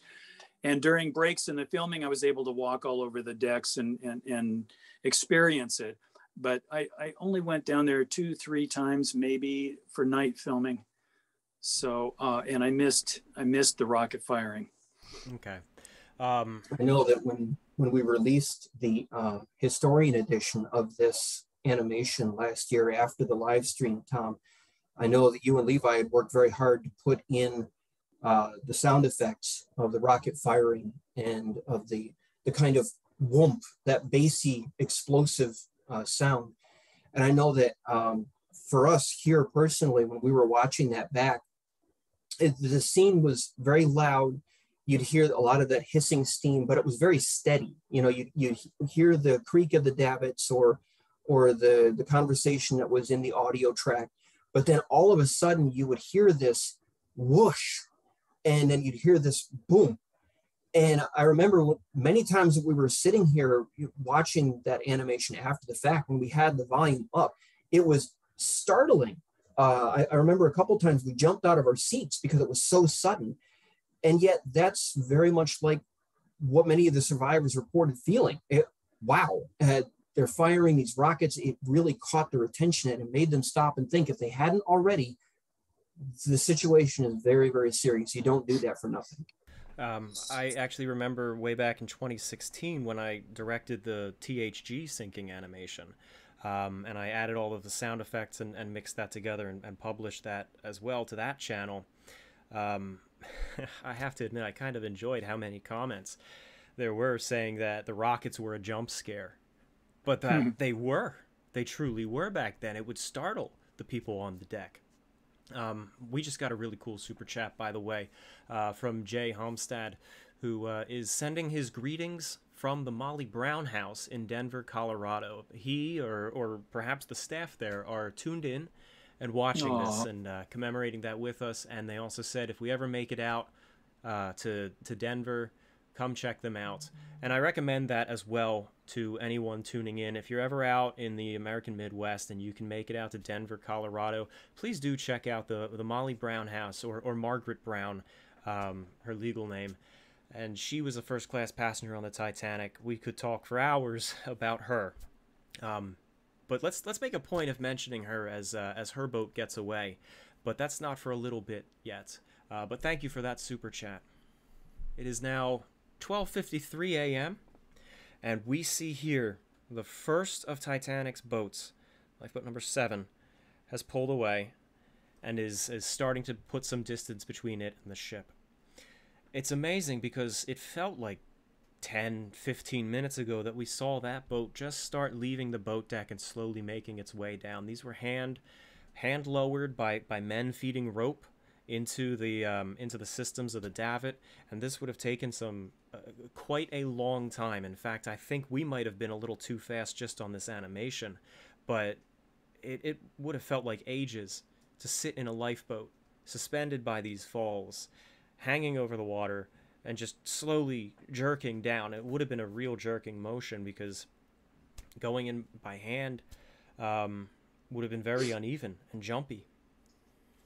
Not everyone. I would also think that as the boat is going down and people are moving around inside the lifeboat, that's going to give it a certain amount of swing one way or the other too.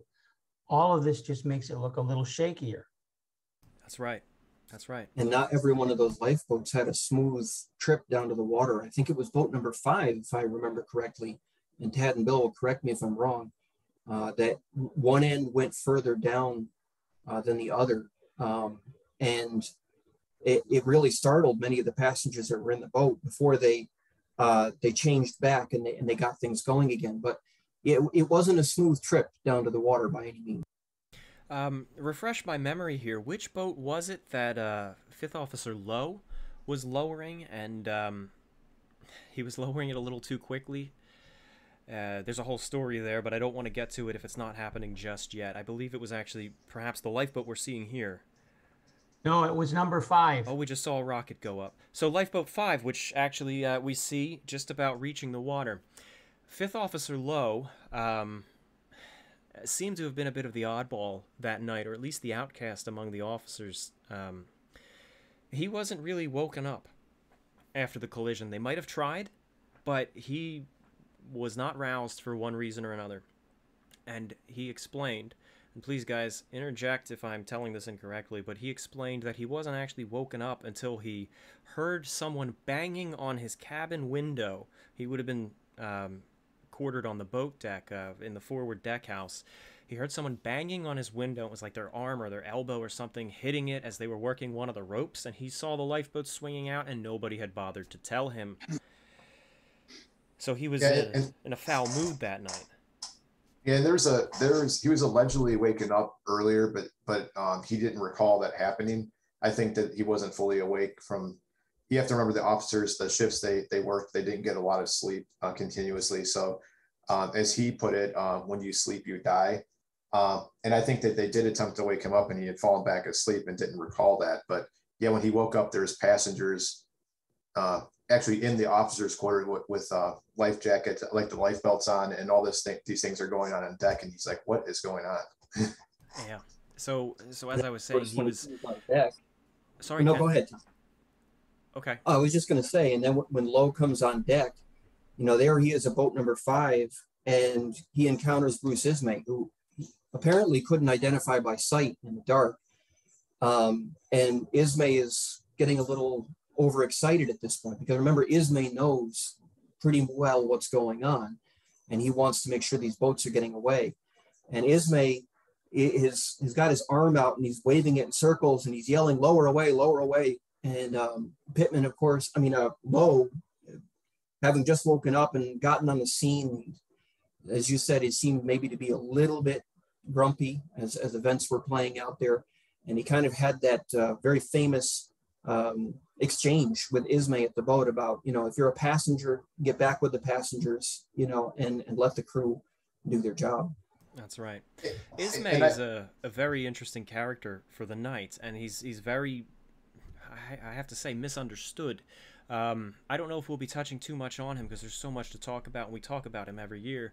But I do want to say that if you'd like to learn more about the man who owned, more or less, the Titanic as the chairman of the White Star Line, as his family company, he is seen as a coward. He is seen as a villain.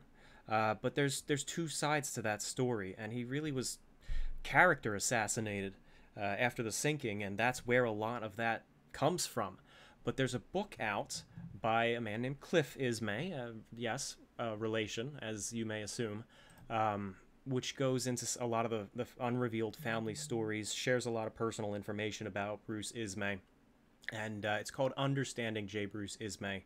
It's a new book that just came out, and if you are interested, there is a link to that in the description of this podcast below, as well as Kent and Tad and Bill's book, Recreating Titanic and Her Sisters, and another book called Titanic Children. If you have kids who are interested, or if you are a teacher and you would like to get your class interested in the Titanic, that's an excellent book to look at because it's the disaster from the perspective of the kids who are on board. And I can't do it live, but when this video is archived, I will be adding a link to Ken's art website as well, so you can check that out too. Let's just make the statement about Ismay that he was spotted at a lot of the boats along the starboard side, helping people get into the lifeboats, doing what he could. Even though he wasn't crew, he was kind of functioning as one. And there's a lot of people who lived because of Bruce Ismay that night. That is very true. And not to ruin anything, but like Cliff Ismay's book, he has the lovely letter that one of the female crew members who had credited Bruce Ismay with saving her life. So there's this portrayal of him a lot of times, or what people believe is a villainous character, when in real life he was attempting to help other people. And just like anything else, there's these terms, hero, villain. A lot of that is nonsense. It's people reacting the best they can to circumstances. And I think personally think he's gotten a raw deal over the years. I completely agree. Me We too. also have, go ahead, Ken. I'm sorry. Can you play No, I him? was just going to say I wholeheartedly agree. In fact, during the making of Ghosts of the Abyss, I wanted to have a T-shirt made that said, "Let's all ease up on Ismay." Oh, that would have been That's wonderful. fantastic. We could still get that shirt made if you want. But of course, Jim had a different take. He was doing a dramatic film and so forth, and we can all look back as has been pointed out by someone else, 2020 hindsight years later. But he had a different take, and he went for the what's the word, the evil. Yeah, the twisting of the mustache, I'm the bad guy. Yes. And I objected to that, and I told him that, in fact, at one point there was some talk about he wanted me to play Astor, but we ended up somehow with Ismay with this gigantic, ridiculous mustache, which I think was a bit overdone. But anyway, yeah, he had he had me up there on the boat deck. Yeah, that was cut from Ghost of the Abyss, just waving my arms in the air. Everybody, you've got to get in the lifeboats. Don't Really? delay. What do we go faster? You know, and then he'd say, cut, you know, do it, give it more animation, Ken, you know.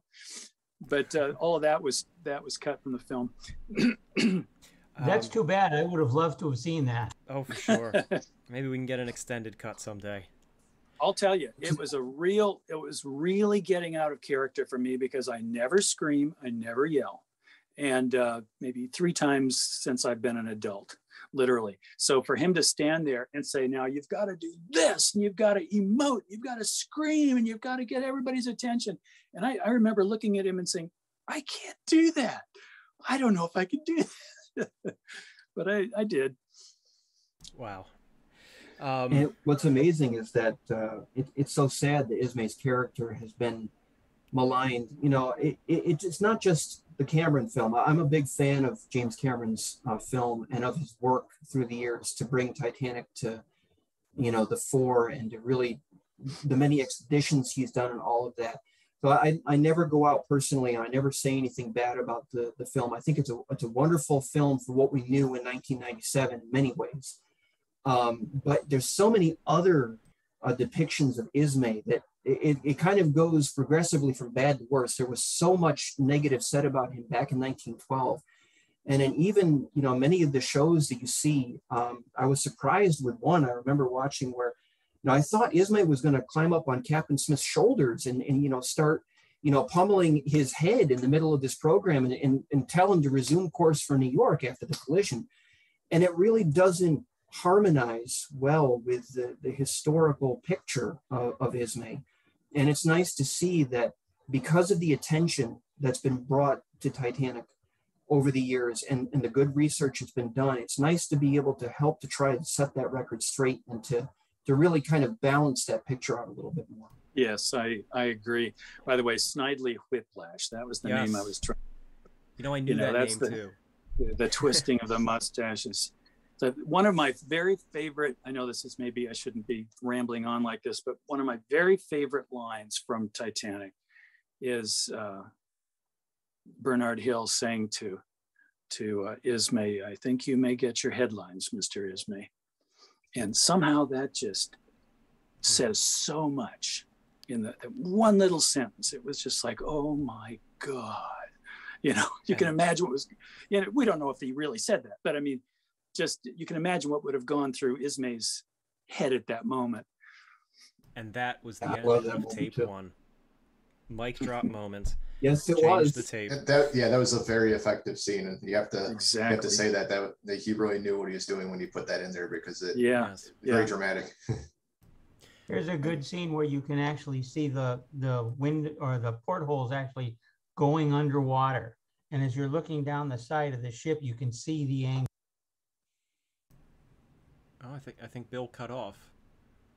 This is startling, like the angle that we've been seeing in the video currently as you go around the bow with the camera and see how low to the water the portholes in the deck are getting at that part of the ship. We see that's really stunning. We see more lifeboats away now as well. What is that, 3 that is starting to row away? Yes. And as the night progresses, you'll see that the crew begins by launching the lifeboats that are forward, and they focus on the full-sized lifeboats, which was 3, 5, and 7, and 4, 6, and 8. They were the full-sized lifeboats. There were smaller ones that you see. There's one hanging on the davits right now. That's the emergency cutter, I believe.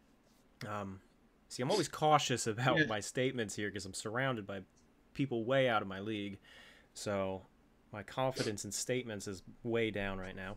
But yeah, that's the cutter, boat 1, which didn't have to be cranked out that night because it was already out. It's kept in an outboard position in case of emergency. For like a man overboard type situation, correct? Yeah, exactly, on both sides of the ship. I did want to point. See the people in the lifeboat up there. Yeah. I did want to point out that we've seen to this point 3 lifeboats away from the starboard side that First Officer Murdoch was overseeing, and just a couple minutes ago you couldn't see in the animation because of where we're at on the ship right now, but they had just finally gotten the first port side boat, lifeboat number 8 away. So there was quite a discrepancy in how quickly they were able to get those forward starboard boats as compared to the port side forward boats out. They were having. Go ahead, Tom. Okay. I really have to say that it was Murdoch who truly was the most efficient that night in terms of handling the evacuation and getting people off. He saved about 2/3 of the survivors. About 2/3 went through his boats. But if I remember correctly, it was Lightoller on the port side. It was Murdoch on the starboard side. But if I remember correctly, Lightoller had a lot of help. Captain Smith was over there. Chief Officer Wild was over there. Lowe and Moody were all over there. And some of these people did switch from side to side. But it seems Lightoller and everybody else was working on the port side, and Murdoch with the assistance of Pittman in an early boat and Lowe in one of the early boats too.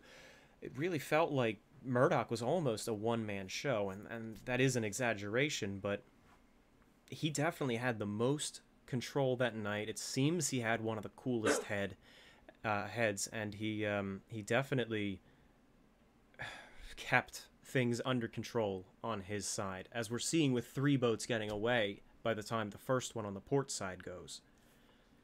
On the forward starboard boats, Murdoch was helped by Lowe, and then once they got those forward boats off, Lowe moved back to the port aft, and Murdoch went back to the port aft, the starboard aft boats, and Moody came over and helped him. So Murdoch did have help, one other officer helping him on both the forward and the aft.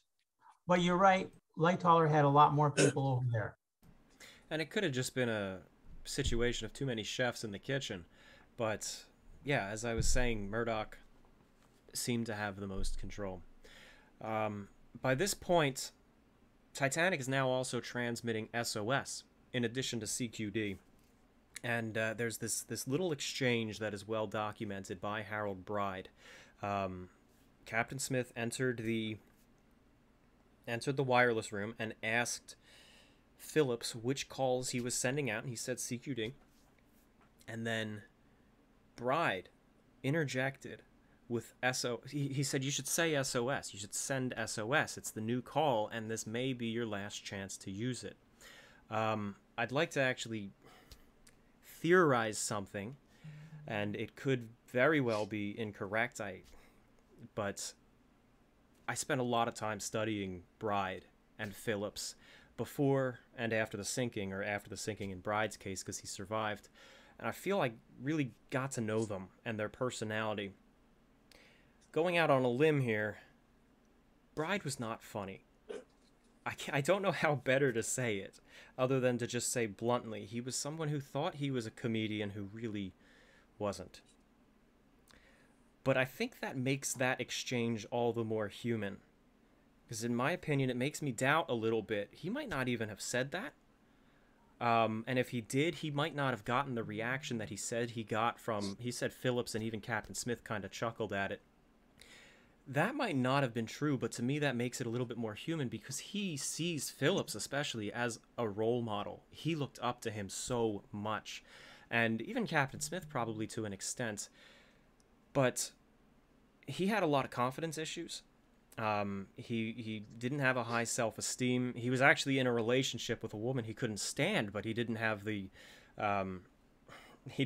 guts to get out of it. And to me, when he says that he made that joke and they chuckled, it's not necessarily a lie. And it could be true. It could very well be true. But to me, it says something along the lines of just he wanted their approval. And the fact that they both went down with the ship, it's like that was important to him. He wanted their respect, and comedy was important to him. So, it has that ring of authenticity in that conversation. Exactly. Let me just point out very briefly here, it's 1:10 a.m. on the clock, and a couple of very important events are happening right now. First of all, for our friends at the Molly Brown house, this is when boat number 6 begins lowering away from the boat deck, give or take. Is that the one with the cat in and it? I hear a cat. yes, that's my cat. She had to make her contribution to the Okay. 110th. But so that's happening right now on the port side of the boat deck. Boat 6 is lowering away. And one of the amazing things that we began to piece together when we were doing this animation, and I'm not sure if it had ever clicked, like this for any one of us, but no one in boat number 6 mentioned the gangway doors on D deck being open when they passed D deck. As we can see here on the starboard side, those D deck gangway doors are very close to the water. We know that Lightoller had sent some men down to open those doors, and we know that one of those gangway doors and the gate on the inside of it that was there so passengers just couldn't open up the outer hatch, those are open on the wreck. So we know that they were successful, but the question has always been when? Well, when we were doing this animation, we realized boat 6 would have gone right past those doors and no one mentioned that they were open at that point. In fact, when they called up looking for more people, Puchin, Major Puchin, said that he was going to slide down the falls instead of, if you would think that if the gangway doors are right there, it would have been much easier for him to go down the grand staircase to D deck and walk out the door basically right into the lifeboat. But instead he had that perilous descent, down the falls. So that's one thing that's happening right now. Meanwhile, down in boiler room number 5 at 1:10 a.m., we also just had some of the first proven fatalities of the disaster, and that was Harvey and Shepard. We know that there was a rush of water in boiler room number 5, and that it was probably from the bunker door to the starboard coal bunker probably giving way. That was one of the calculations that Sam Halpern had done some work on, is how much of an opening would cause that kind of rush of water in that amount of time. And that bunker had been filling ever since the collision. And we know that Fred Barrett just barely managed to get out. And that's another event. The very first proven fatalities of the disaster just occurred about 3 minutes ago. Incredible. Ken, that's an important piece, but I do want to point out too, there's some of the more recent conspiracy theories, which have unfortunately gotten a lot of press about the coal bunker fire. A lot of people have claimed that this rush of water was because the fire had damaged the bulkhead and caused it to weaken, and that the ship would have survived if it wasn't for that.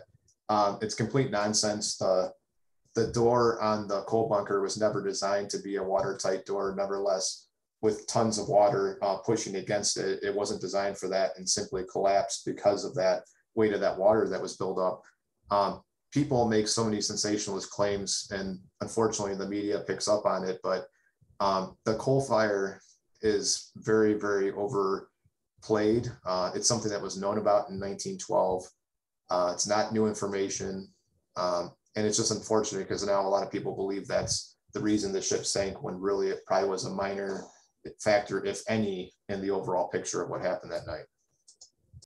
That's right. That's right. And going to that shell door that Kent talked about, if it did open, because there's all sorts of people have different opinions on it, but if it did open when we show it and how we show the ship sink here, that door is only above water for maybe, I'd have to go back and look, but it's less than 10 minutes, 5 to 10 minutes only before it's going under. So however the circumstances relating to it was only above water for a very short time. And I mean, that's a bigger hole than what the iceberg caused, square footage wise. So it was only above, that would have done more than anything that the coal fire might have done.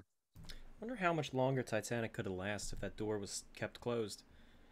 Not to mention, keep in mind as well that those D-deck stateroom pivoting portholes forward of the double D-deck doors, many of those are found in the wreck to be open, considerably open, some of them just slightly open. And it's doubtful that, all of those pivoted open upon collision with the bottom. Now, it always makes you wonder on such a cold night why you would go to the porthole and open it up and look out and let all that icy cold air in. But there are just too many of them that are open, while everything else on the wreck is just basically pristine. And so I doubt very much that those pivoted open upon impact with the bottom. Mm-hmm. So And that's That's fascinating, Ken. And I wonder, we have do have a number of accounts that document problems with the heating system in the ship, where some areas of the ship were very, very frigid and cold, and there's some areas where it was like a hot box inside of them. So I'm wondering if maybe that's the reason that some of those windows might have been opened, is if there was issues in that particular area of the ship with the heating flues. Yeah.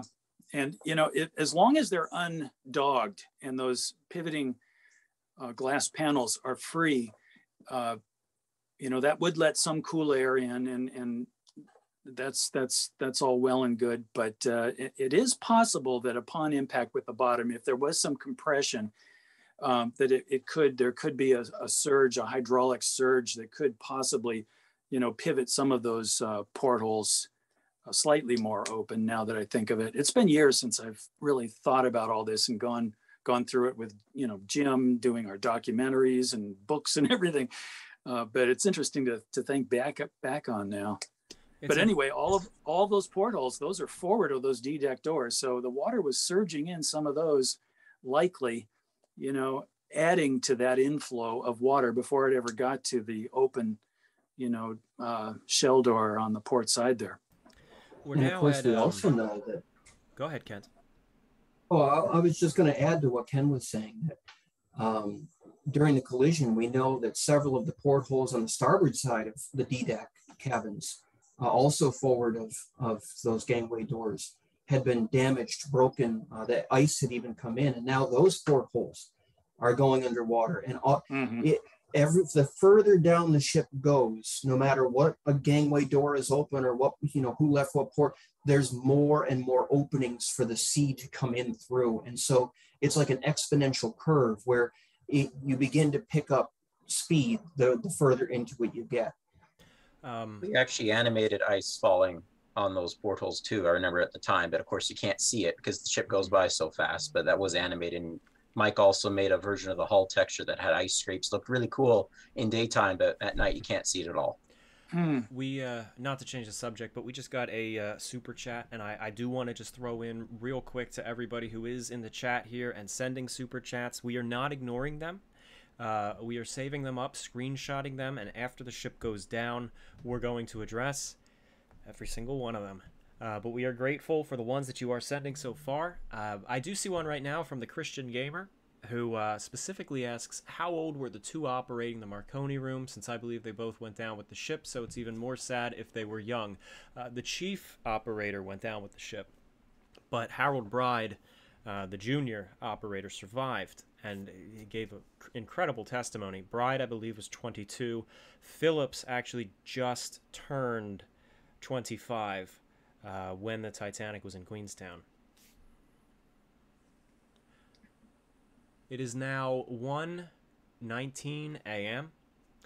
It has been approximately an hour and 40 minutes since the iceberg collision, so we are roughly around the 2/3 mark in the sinking.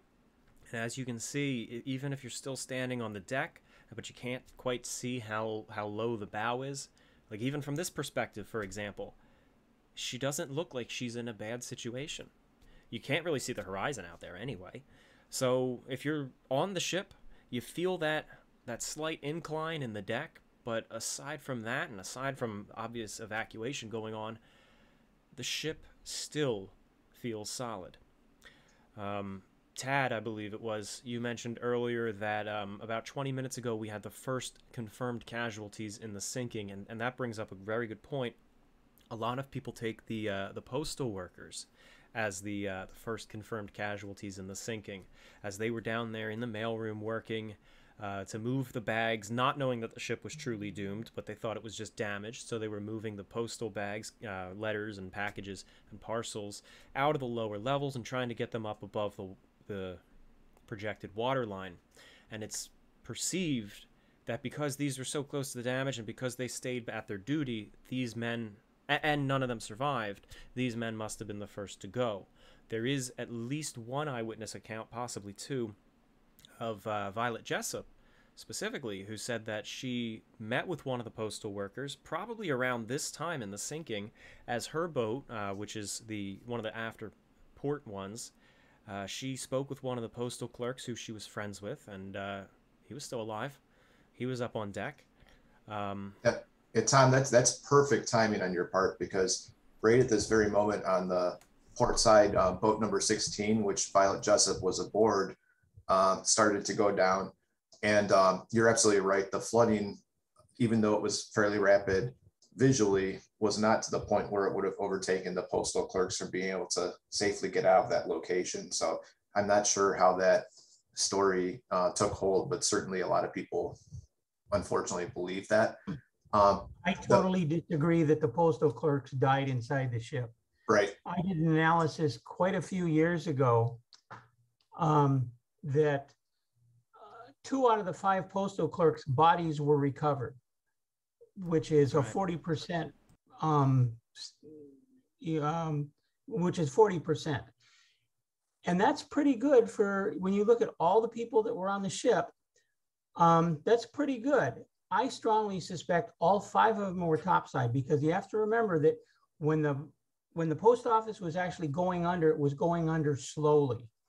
I strongly suspect they all did get up on deck, and it boils down to 3 of the bodies weren't found, but 2 were. So I don't think any of them died inside. That's just my opinion, but that's what I've got.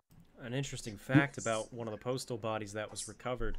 I did a video on my channel just at the Smithsonian, the American History Museum at the Smithsonian, where they have a phenomenal array of different artifacts. The Smithsonian being a massive collection of different museums across the Capitol in DC, the Postal Museum, which might not actually be in the Smithsonian, but it would have been an excellent addition to this video. They have Titanic artifacts that were salvaged off of one of the bodies, including his keys, I believe, of one of the postal workers on display. I think that was John Marsh's body that they found the keys on. Something really noteworthy is starting to happen in the big picture of the sinking right now. As we're pivoting around to the aft port side, around the time that lifeboat number 1, the infamous emergency boat with only 12 people aboard, was lowered, there was a rumor that had gone around on the starboard side that Lawrence Beasley and some others mentioned about, that there was this story that men were going to be taken off on the aft port side, which, as we know from practice, was the exact opposite of what was going on. But you got a lot of men and male passengers from that side crossed over to the aft port side. You can start seeing now visually, it's starting to become clear the ship's in real danger. You have a big crowd that's starting to grow around these aft port boats, and as more and more boats lower away, they're starting to get a little bit nervous and worked up. And this is where, in a few minutes, we'll have the incident where Fifth Officer Lowe, as boat number 14 is lowering past A deck, has to fire warning shots. And then lifeboat number 12, just next to that, you have passengers that are trying to rush the boat, and there's no gunfire, but they have to be kind of held back. So the calm, serene picture of the sinking is starting to unravel a little bit. One of my favorite lines, it was a fictional line from the Cameron movie around this time, was when Hockley turned to his servant and said, you know, it's starting to fall apart. Just to go along with what you just said, Tad, it was becoming clear that the edges of things were just starting to fray a little bit, as a little bit more panic was beginning to show. The full sequence of that scene, some of it was cut, and I'm sorry for those listening who don't want to hear about the movie. We don't mean to be talking so much about it, but it's almost unavoidable when it truly is one of the best visuals of the sinking. But that scene, maybe it was just the scene just before it, but he's stepping down from a boat. He's tossed a piece of luggage from a third-class gentleman, which is kind of funny because it's this dirt poor third-class man who throws his bag to Cal, who's well-dressed to the nines, catches it, hands it, and it's just the societal breakdown is kind of represented there. He hears the gunshots in the distance. He turns around, and 2 or 3 dogs run across the deck. And it's just this moment, this surreal moment of what is going on here. And even if that was dramatized and fictionalized, it encapsulates this stage of the sinking. All this bizarre stuff is happening, and order is truly breaking down, but it hasn't completely broken down. It's people are in shock almost as to what's happening. And in a few moments here, you may see Lowe fire his warning shots. Yeah, I think the flash is actually in the animation, if I'm correct. It is, I think. But I think it's a good point to bring out now that there was another act of heroism that just took place just before boat 16 lowered away. And that was when the two junior officers, Lowe and Moody, were approaching those two aft boats, 14 and 16. And they kind of conversed between themselves, and they said, you know, I haven't seen any officers go away with any of these boats. And that was when Moody turned to Lowe and he said, you go with that boat and I'll stay here. And that was really Moody's moment to be able to leave the ship. And he deferred to Lowe, his senior officer, and said, go ahead. And of course, Moody was the most junior officer, and he lost his life in the disaster. And that was a moment that just happened just a couple of minutes ago. I thought it was worth pointing out. Thank you, Kent. It's a chilling exchange to look back on, because it's two men talking to each other, almost making a somewhat trivial decision. It's like, okay, you take this boat, or maybe I'll take this boat, and the other one will catch a later one. And yet it decides who lives and who dies. I believe Second Officer Lightoller was also in that conversation, or he had just departed that conversation. I think he told the two of them, I want an officer in at least one of these boats, because the clusters of four tended to group up, or they assumed they would tend to group up as they rowed away, probably all in the same direction. And he wanted an officer to be amongst that group to guide them. And that's when they made that decision. You go, and I'll catch another one later. It wasn't... They probably didn't know that this was such a heavy decision. It might have been on their mind, but it was certainly not a certainty.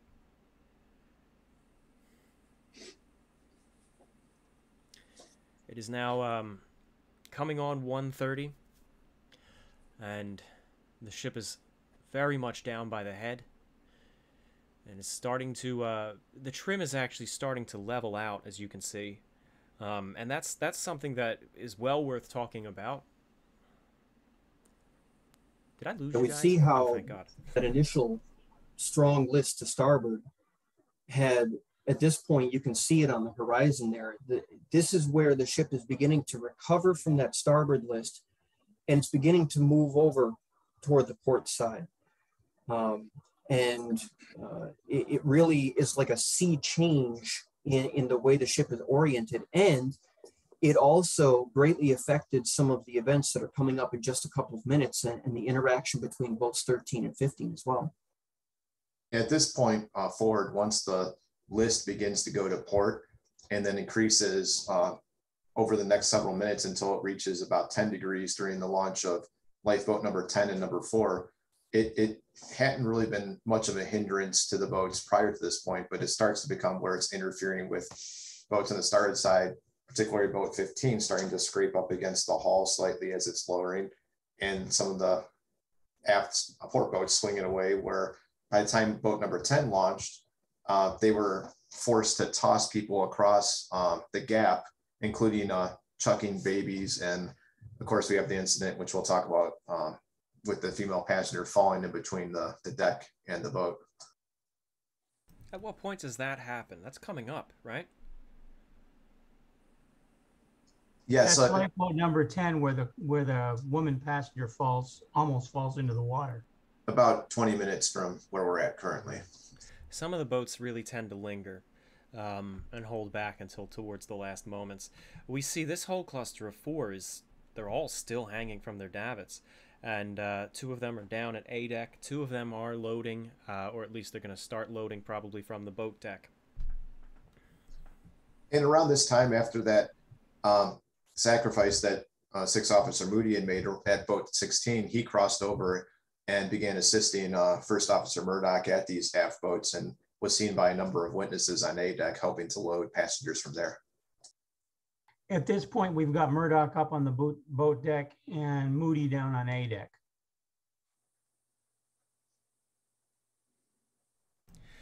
It might also be worth Please. mentioning the condenser that's about to affect these boats. It's almost at the perfect magic pivot point of the ship, where it was always on both condensers were almost just above the water. What's interesting at this point, the starboard condenser is actually underwater, but that port list is going to cause it to come up. And then otherwise, if the starboard list had stayed, then two of the boats probably would have had an easier time. So one of you, please tell us what this condenser is so people understand. Technically speaking, the engines of the ship, they were powered by steam, which was superheated water. And that water went into the engines and was used. But then after that point, they tried to recapture that water through the condensers. And maybe Ken can speak a little bit more to what the discharge was actually doing during the sinking. But you had this discharge opening here, and as Levi was saying, just the wrong place at the wrong time for these boats coming down. And it was almost like a small waterfall. I think it was number 11, that the water was actually coming into the front of the boat as it went by, and they were afraid they were going to be swamped. They had to kind of push away. And that discharge continued to give 13 and 15 problems within just a very short couple of minutes from where we are right now. And you can see Right. boat number 9 lowering, and we'll see boat 11 starting down here momentarily as well. The discharge on the starboard side was just about at the pivot point of the whole hull as it was sinking. The stern was coming up, the bow was going down. So this discharge kind of stayed in the same place for a number of minutes. And as Kent said, it was just like a surging waterfall coming out of the side, but not very high above the water, just a little bit above the water line, very much the way Cameron portrayed it in the film. And Ruth Becker, who was, I think, 12 years old at the time, she was in boat 13. And as she went, so was, I think, Lawrence Beasley, went down, and that force of water coming out of that discharge was pushing them aft underneath boat 15, which was lowering down after them. And this is a well-known story that Beasley describes, and Ruth remembered to her dying day as if it had happened a week ago. I mean, it was just spellbinding to hear her describe this, how they could almost reach up and touch this boat, and they were yelling up there, "Stop lowering 14." They thought it was called boat 14, but really it was 15. And just at the last minute, they were able to swing out of the way right when 15 came down. This cluster It was really one of, I'm sorry, Tom, I always didn't you mean and to me, cut you off Jess. again. I know, what's up with that? Go ahead. I was just going to say that was one of the most dangerous moments in the evacuation, because coincidentally, you talk about many of the early boats being lowered only half full or partially full, but by this point, the officers are putting many more people into these lifeboats, and many people are willing to get in at this point. So 13 and 15 were very full. In fact, I believe that we have information that one of them was even over full beyond its capacity, I think was the count. But those two boats, if they had connected the way it was so close, what happened, if they had connected, it would have put an enormous dent into the overall statistics of the disaster and how many people survived and how many people died. Tad and I Kent's, think that- oh, go ahead, Bill. I'm sorry. I was going to say that Tad and I think that number 16 had 68 people as it was lowered. Just as So I you've said sort that. of, you've Yes. rebooted, and we've only lost like a minute, right? Yeah, we lost about Yep. about 2 minutes. It's back. Hello, everybody. Sorry about that. I did not lose power. I didn't lose internet. Everyone here in the call was still here, and it said the stream health was still good. But I am viewing the stream in another tab, muted, of course, and it was dying for me too. I don't know what that was. That's really a shame. We actually lost 1,000 viewers over that, and now we're back down to 300 some. That's a hopefully shame. they'll come back in and they'll be able to join us again in progress. It looks like the numbers are starting to come back up now, even as I'm watching. But yeah, it just Titanic is an excellent lesson of when technology goes amok, and sometimes it happens even now in computer technology. The stream was not interrupted. I mean the video was not interrupted on our end. Our time with the what you are seeing is it still in sync, or is now there might now be this ridiculous delay? I'm a full minute behind on the page I'm viewing. It's very close. Because in what's actually transmitting, oh, it's about a minute delay now. I apologize, everyone who's watching this. I hope that doesn't throw off too much our timing with the events as it's going. Please bear with us. As I said, the stream is healthy on the transmitting end. It just, I don't want to blame, but it seems like that was a YouTube glitch. I'm glad it's fine now. Back. I'm listening. It's fine now. Yeah. All right. Hello, everybody. Let us carry on. This is actually what we were just watching a minute ago, was actually what we were explaining a few moments before about the condenser pushing lifeboat number 15 back under lifeboat 17, and the terror that ensued as they frantically tried to get away and cut the falls. 13 and 15, yeah. So here we are now. And Ken, isn't this one of your paintings? Kind of, yeah. Just about the right time too. Yeah. Yep. Right about this. Oh, go ahead. I'm sorry. No, go ahead, Ted. I said right about this time, Titanic sent a distress call that Olympic picked up, its sister ship, and said, tell the captain that we're putting the passengers off in small boats. So they're still reaching, trying to attempt to reach a ship that's closer than the Carpathia, which is racing towards them. And hoping against hope that the light of the ship that they see on the horizon is going to respond to one of the methods of distress that they're sending out, whether through wireless or through distress rockets.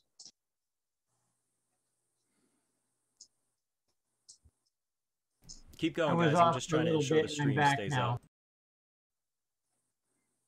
Sorry, what was that, Bill? I was off for a couple minutes. I had to get back into the Zoom.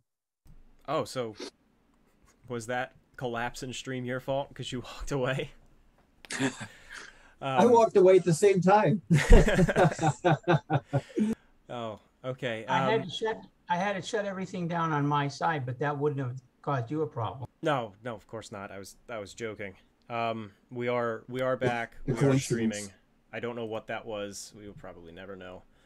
But here we are. The water is now approaching the forward well deck. Yeah, what we just saw happening on the port side as we were moving forward there is those open open gangway door on the port side of D deck finally slipped under.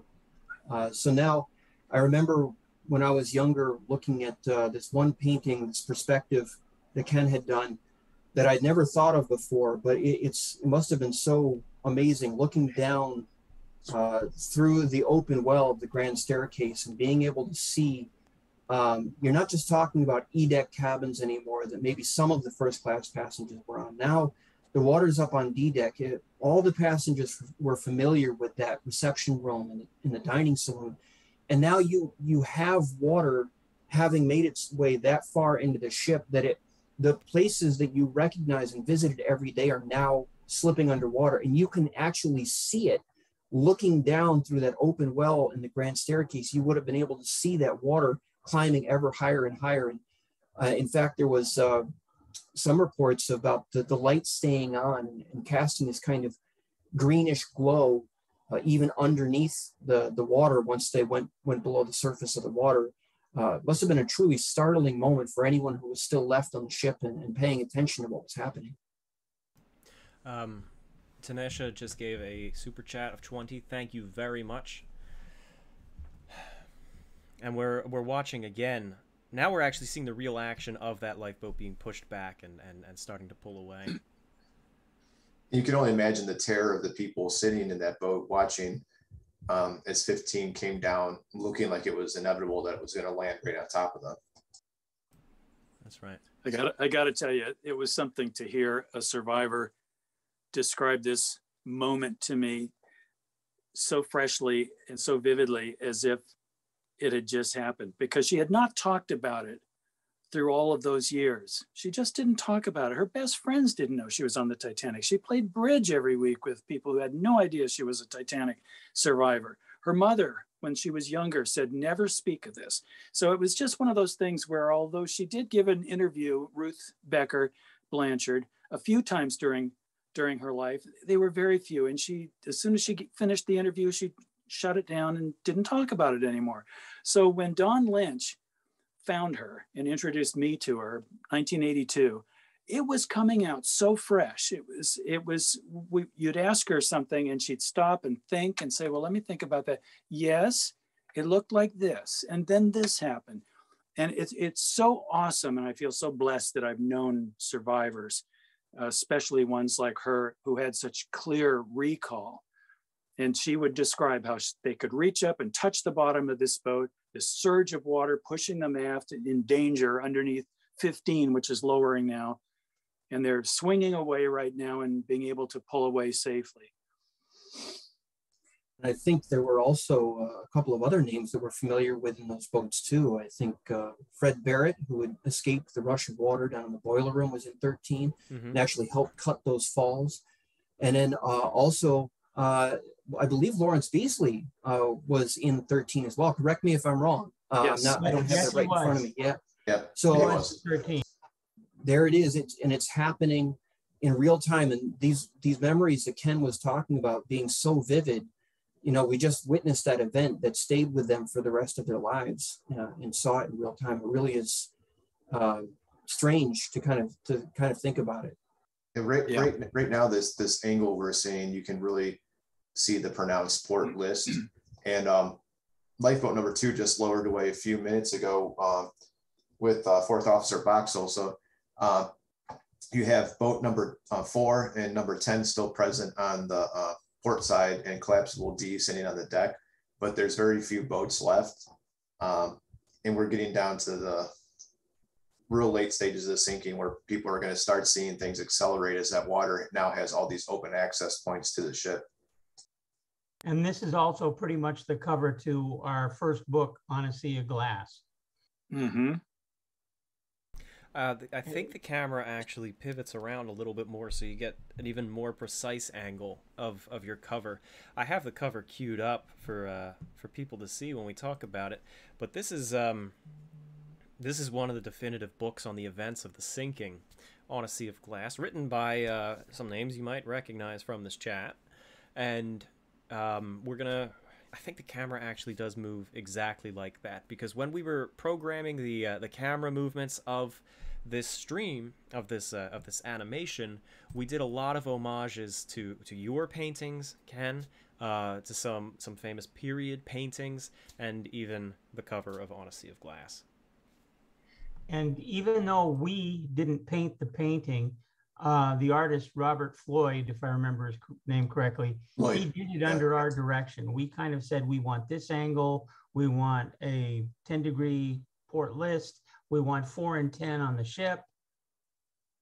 We pretty much designed it. And he did a great job with making that right exactly what we visioned. It was to your specifications. Yeah, I remember doing the model studies on that. We took one of the 1/350 scale models that we had, and we did a bunch of photo studies to try to figure out what would be a unique perspective, you know, something different that maybe we hadn't seen before. And I remember after the book was first published, there were a lot of comments about the port list that we showed. And yet that port list, you know, there were people on the deck who were very clear about how things had shifted away from that early starboard list back past the flat and then over onto the port. And by the time the bridge was going under, Jack Thayer remembered that it was a very strong port list that had developed. So it was certainly very interesting for us to be able to portray that on the cover. Something interesting is boat number 4, which was lowered down to A deck much earlier in the sinking. Lightoller had the presence of having that tied off to the coaling wire that ran underneath A deck. So while lifeboat number 10 was swinging far away from the ship because of the port list, lifeboat number 4 doesn't appear to have had that issue. Yeah, and that's a good point, Ted, because I know Lightoller catches a lot of flack from a lot of people these days. Not sure exactly why, but that was a stroke of genius on his part. You know, we kind of sit here and sometimes we might chuckle over the fact that the windows were closed and maybe there was a mistake there, confusing Titanic with Olympic. But, you know, that really was a smart move on his part to tie that boat off early on so that if a list developed later, which it did, it would still make so that it was easy to lower that boat and fill it. I would be interested if Ken doesn't mind speaking to this. It's remarkable to me how stable Titanic was for most of the sinking. You read my mind. I wanted to say that so badly. Yeah. How many ships are we aware of? Big ships, liners, warships, whatever, have sunk without rolling over at the end, without terrible lists developing. Look at Empress of Ireland, Andrea Doria, Bismarck. You could just go down the list. You know, Lusitania, certainly Britannic. And somehow, even though they weren't counter flooding, they weren't working like dogs trying to keep the ship stable, it has remained so remarkably stable. Yes, it has a list, maybe got to as much as maybe 10 degrees to port. I forget the number. Maybe somebody has already mentioned it. But, and it got worse toward the end. And at the very end, of course, she kind of pivoted around a little bit. But to remain so stable like this for so long is almost unprecedented. And I don't know if that's a testament to the construction or just sheer luck or what happened. First, you had the inflow of water through the iceberg gash. Then you had the flooding, which made her tip to starboard. Then you had the flooding down Scotland Road and everything on E deck, which would help to level her up quite a bit, you know, because you've got that free ingress of water moving aft along that long corridor on E deck. And just one way or another, the luck just went in her favor on such a terribly unlucky night. That at least worked in her favor. Absolutely. And I think to some extent, you know, Titanic has gotten such a, I don't know, maybe a bad rep, especially in recent years for, you know, a lot of allegations of corner cutting on materials or bad construction. Yet the point you make, Ken, is such a good one that, you know, most ships did not provide a very stable platform for launching lifeboats while they were going down, particularly at the end. And yet Titanic really did that. Almost a hat trick, you might call it. That she really did things in such a way that the officers didn't have to fight the list as much as on many of those other disasters you mentioned. Such a good point. And I think it does go a lot toward helping dispel allegations of bad design or bad workmanship or bad materials, because the ship did better than she could have been asked to do under the most trying of stresses and circumstances that were imposed on her. Mm-hmm. There's so much nonsense that's been propagated about the ship, the tragedy. It's greedy headline grabbing, conspiracy crap, just anything that'll sell a book, sell an article. You know, it's really annoying, and it's a constant battle to try to keep the history on a level keel, you know? That's right. That's one of the things that we talked about in our forward for the new book too, is that sometimes it can just get to almost like a mental exercise, because as you say, you're constantly battling the stream of wrong headlines and conspiracy theories. And then every now and then, just for a moment, you get this flash, whether it's a new book or whether it's a new piece of art that someone does or something. You get this moment and you're transported back there again. And the magic that is Titanic, you feel it again. And it just, kind of gives you a boost, and you say, yeah, this is so valuable, keeping the memory of what happened to these people alive and then trying to tell it as accurately as we possibly can. Mm-hmm. And there's always something to learn. You'll always hear, well, we know everything about the Titanic, and what's the point? There's nothing more new that can be said. And nothing could be further from the truth. It's just astonishing, the new information that still emerges from passenger accounts, photographs, squirreled away in the pages of books in people's attics. I mean, things keep turning up. And of course, the wreck reveals so much as we study it more and more. That's absolutely true. I'm glad that you said that, because I get asked all the time, like, well, why are you guys still talking about this over 100 years later? What is there to learn? And there's dozens of things you can list just right off the bat, some more interesting than others, but it's remarkable how much turns up new every couple of years. Mm-hmm. That's so true, Ted. I mean, we published On a Sea of Glass 10 years ago. And since then, our research has been ongoing, and it's awesome to me to think about just how much we've learned in just the past 10 years, and how some of those conclusions that we had, a new piece of evidence turns up, like you say, someone finds something in an attic or something, and suddenly it's like, oh, for many years we thought the band had come out on the port side of the boat deck, and yet some of the more recent research really points to the fact that it was all survivors from the starboard side at the end who saw the band come out. And it really helped us to shape, even in this animation, showing a little detail like that, and how little things can shape our entire understanding of events. Yeah. And with new information always turning up, you with CG models like this, for example, it can always be gone back to. You can always improve it and fix this or move that or change whatever. Same thing happens with my paintings. I'll finish a painting that I've worked on for months or even years and think that, well, that's it. I've got every detail, exactly the state of the art. This is what we understand. This is what I know today. Like right now, I'm working on a Southampton scene, and all the dock information, all the dock details, and the coaling depot, and the grain warehouses in the background, and on and on and on. All that has to be researched, and you'll get it where you think it's as good as it can be. Send it off to the client. It's done. First you have it professionally photographed and everything, or scanned, and then within a year or two, you're making a list. Well, that's wrong. I wish I'd done that different. So it's never ending. And I know that to a lot of people, it seems like navel gazing. Titanic, it was 110 years ago. Who the hell cares? Get a life.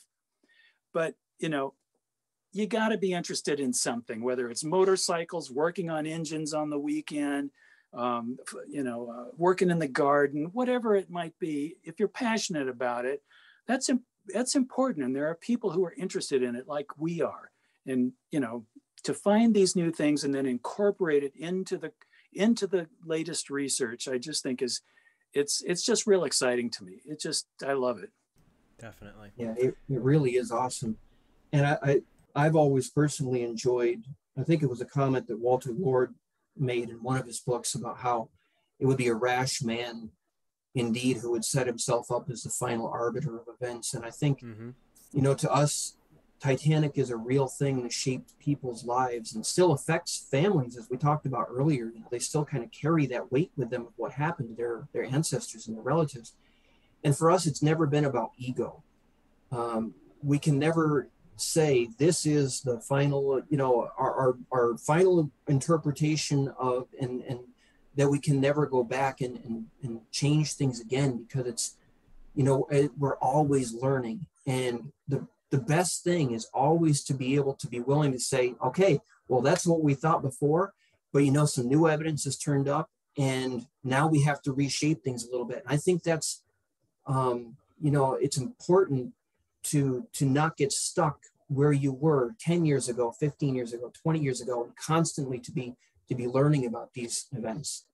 Right. And this, getting back to the navel gazing, it's 110 years and who cares, get a life. The attitude that you hear so often, This isn't some minor, unimportant, silly thing that happened. This is an extremely important historical event, a watershed moment in history, certainly maritime history, in all of society, the views, the way it changed the class system and just everything. In so many ways, it is so vitally important. So yeah, these are little nitty things that we may be coming across or new things that we're learning, but we're correcting history and we're polishing it. We're getting it more accurate and more accurate and more accurate. Well said, Ken. And that's why we've made two newer editions of On a Sea of Glass with corrections, improvements, and we're working on changes for another edition. When that might happen, we don't know, but we're still working on A Sea of Glass, and it's been over 10 years. Yeah, absolutely. You can never close the book and say, well, there, we know everything now, it's done. That would, just as Walter Lord said, that would be a rash statement indeed. And why did Walter Lord write a second book? Because he learned stuff. Exactly. This is a very startling image right here to me, as you watch the water rolling across the forecastle. Just coming through the railing. Yeah. Yeah, agreed 100%. Just seeing things dip below the water and we'll never get fresh air again. Watching down there in Mexico, watching the sinking of the bridge is one of my most vivid memories until the day I dropped dead. Seeing the bridge cab and the Morse lamp, and the forward davit to boat number 1, just going under the water in real time. I'm seeing it with my own eyes. It's 1997, but I am here and I'm watching this with my own eyes. And there's no way to even describe. I mean, you can see it up on the big screen. You can watch the movie and kind of get a sense of what it was like. But to stand there on the edge of that water, that berm, and watch this being filmed and action, and seeing everybody screaming and running around, indescribable and terrifying. Because you're experiencing what they did to a great extent. Same way when he reproduced, boat 15 coming down on boat 13. Again, I knew a survivor personally who was in that boat. And Don Lynch and I and some other friends were on a little barge just outside of camera range, watching that live happening. And my heart was pounding out of my chest. It was so real and so frightening. That's right. This is a great chat, but so much is unfolding as well as the ship is now starting to go down even faster and faster. As the water is starting to come up over the forward decks, we have it coming up onto the forecastle, which is this forwardmost deck we're looking at here in the foreground, as well as the forward well deck, which is that lower little dip that you see in the ship's profile. The water now has even more points of entry into the ship, so the ingulf of the seas just increasing even more dramatically. We can even see that the ship's lights, the electrical lights, which are fed by the ship's motors down below, are now starting to glow red. They will increase in that as the power starts to dim, but we can see the first hints of that looking back at the superstructure from here. By the way, I do want to say real quick, what we are watching here is an animation that we made about a year ago for last anniversary, and we hope to update it for the next anniversary. But if you're watching this and you want to be able to see it a little bit clearer, we do have it uploaded in 4K on my channel, and if you want to watch that later, or if you want to try to sync it up and watch that visual, you're welcome to do that. That will come through clear. YouTube compresses really dark live streams like this. It seems to be doing okay, but you can get much better visual quality out of that other stream. As the camera was pulling back along the starboard side and moving to the ship's bow, we were able to see collapsible lifeboat C coming down from the forward boat deck on the starboard side. And this boat is one of the last boats to actually properly launch off of the ship, and sitting inside of it is J. Bruce Ismay, who we were speaking of earlier. And that's, Tom, I'm glad you brought that up, because there's two separate sets of evidence around the events around Collapsible Sea. We have a set of eyewitnesses who very much in great detail describe how there was men that tried to force their way in at some stage during that loading, and that they were thrown out and there were warning shots fired in the air. What my personal theory is by the time Bruce Ismay got to the boat, those men had gone over to the port side to Collapsible D area, which we'll be seeing momentarily. And that I don't disbelieve Bruce Ismay's account about it being sparsely populated by the time he got there, because there's enough other eyewitnesses that support his version that aren't all crew members, that I do tend to believe that. So I never understood, I know it's partly society of the day in 1912, but what would have been gained if he had stayed aboard the ship and been another casualty? There's no evidence he took the place of somebody else or forced his way in. There's a latter-day account by Jack Thayer in his book that kind of suggests that, but it's not supported by 1912 evidence. I just think it's really unfair that he gets villainized for surviving when what would have been gained by him being lost when he didn't cost anybody else their life by stepping aboard at the last moment. Just my thoughts. Such a good point, Tad. Especially, we know that William Carter, another first-class passenger, also got into Collapsible Sea, I believe it was. And although he was censured at the British inquiry a bit because they actually made the wrong conclusion of when that boat left, you almost never these days hear anything about William Carter having gotten into Collapsible Sea. So often you hear about Ismay, but not Carter, and yet the two men stepped in at the same time. And as you say, no one seems to have lost their lives because of the decision that they made. And certainly their lives were very important to their own families and their own friends. And it truly is sad how kind of a bad rep those events have gotten. Well, you know, it's that constant, routine, inbred mission of the press to sensationalize and to find a villain for something like this. I mean, this couldn't just have been an accident, a terrible accident that no other ship could possibly survive. Even today, very few ships could survive that kind of damage along the side, you know, of the ship. And you can argue about, well, they were going too fast. They knew there was ice in the vicinity, but I lost my train of thought here for a second, but they had to put blame on somebody, anybody. And so president of the White Star Line, you know, I think easy prey. I think a lot of that comes down to human nature. As unfortunate that is, and I totally agree with you on the opinion of the press there, that this was character assassination, as I said earlier. But it's human nature of not wanting to feel like we are not in control. Humanity has progressed, that we can completely conquer the ocean with these ships. Of course, if this disaster is to happen, well, it's obviously because there was an enemy. There is a villain here, and we must find out who it is, because yes, otherwise it means we are vulnerable and we are not God. Yeah, very good. Yeah. And people viewing right now, you can see Collapsible D. Just a moment ago, we actually show Hugh Woolner and Bjornstam Stephenson, who were on A deck. As Collapsible D was lowering past, you can see them jumping into the boat. And one lands squarely in, one hits off the edge and almost falls into the water. I think his feet might have actually touched the water, but yes, water was coming along A deck right as they were getting ready to jump. And they said if they had stayed a moment longer, they would have been pinned in against the ceiling there. Wow. Yeah. I want to say real quick, because we are getting a lot of super chats coming in. Thank you for sending them. We are not ignoring them.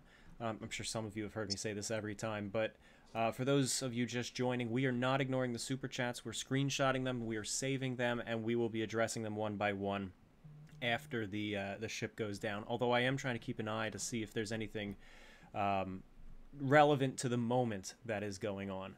And there are some very generous ones out there. Thank you very much. We are not doing a fundraiser. This is not going to any sort of effort or any sort of a project or anything. We are treating it as a tip, and we will be splitting the proceeds of the super chat evenly between everyone in the stream. Hosts, that is. So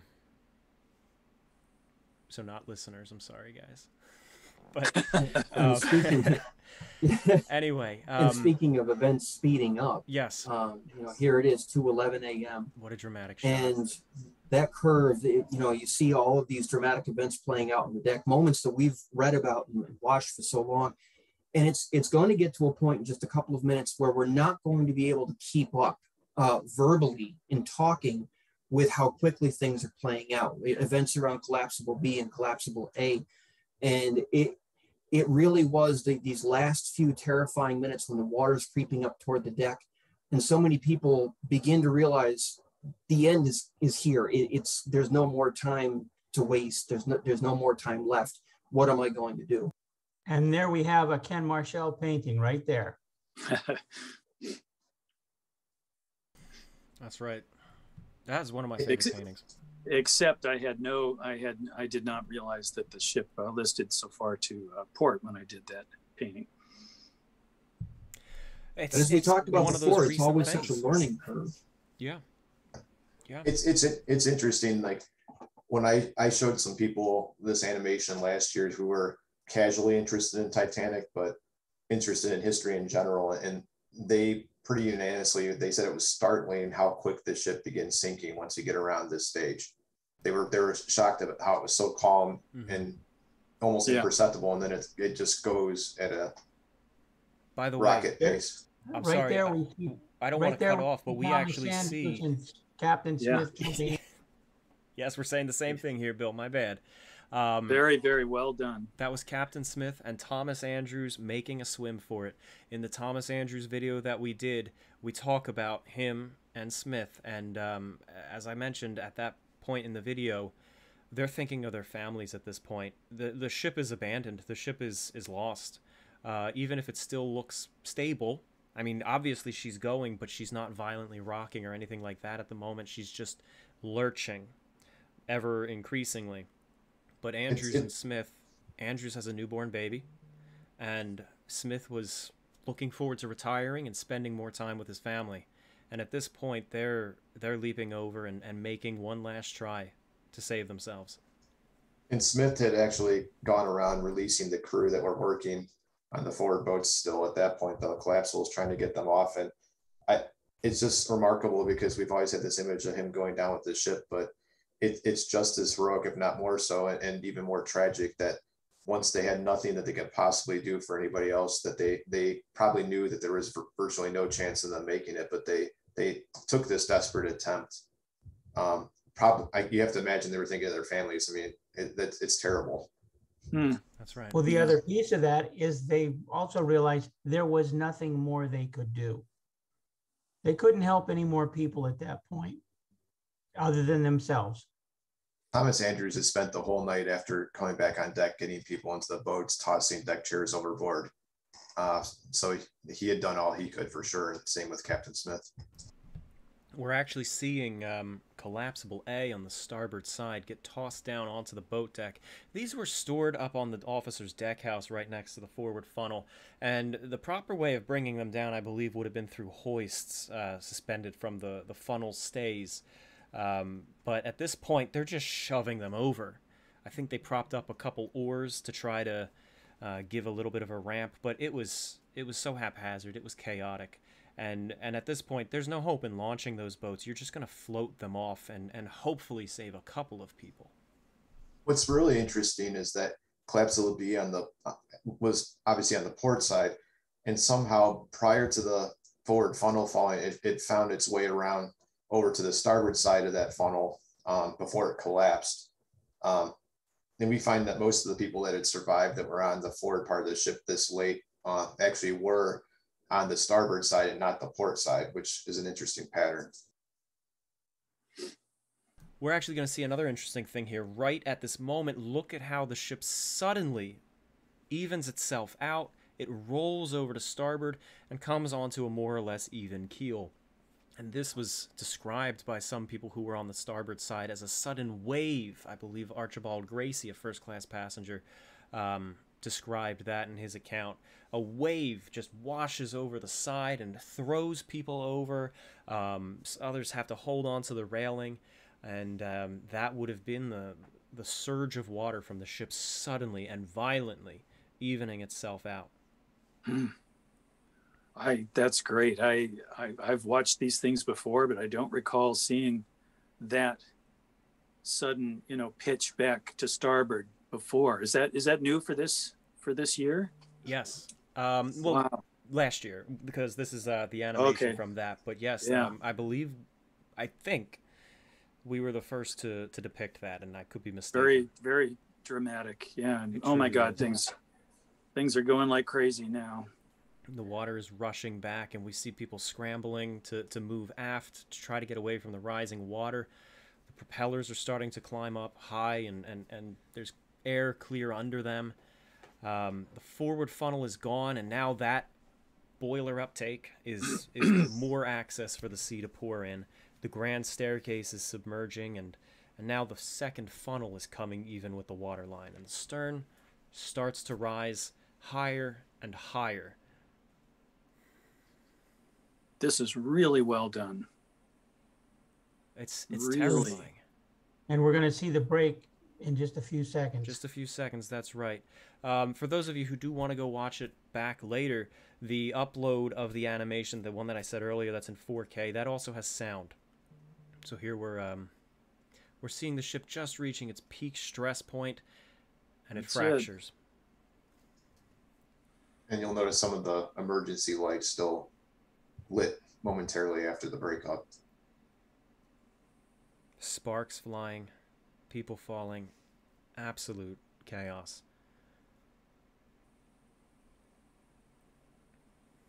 I think I saw Lovejoy. Yes. You can, I believe Levi has actually animated the big piece falling off. Wow. Yeah. And the two tower segments breaking up. One thing that always gets One me, of them. one thing that always gets me to think about is first class passenger. His name is escaping me. He was a tennis player, and he was with his father on the stern section, and they were trying to make a last ditch effort, and then the funnel fell in the breakup, and it crushed his father, and he saw that happen. That's Richard Norris Williams. That was the Yes, first thank you. funnel. And the ship is just being dragged down. You can't, there's no camera angle that will truly portray it, but the ship in this animation is actually being jerked quite a bit. It's sort of getting pulled and buffeted from side to side as the bow is twisting and separating. It's still connected, along the keel and in places, and that's what's, pulling it maybe, to a certain extent. Yeah. Definitely, yes. And the stern still of had course a lot of air in it at this stage. You have that angle that Thayer referred to about how it looked like the passengers that were left on board looked like bees in a honeycomb, and how the ship began to rotate around and turn almost as if it was kind of trying to hide the horror of what was happening on those decks from some of those people who had gone into the sea from the forward end of the ship. It really is terrifying sight to look at. And as the stern pivots around, those on collapsible B actually thought that it was going to fall down on them. And the human disparity going on board. I mean, people were praying, people were holding their loved ones. There were actually priests staying behind to pray all the way up until the final moments with those on board. And those in the lifeboats, as we see in this specific shot, just helpless to watch. This is really well done, and it seems to be slowed down a little bit from earlier iterations, which seems much more realistic to me. Thank you, Ken.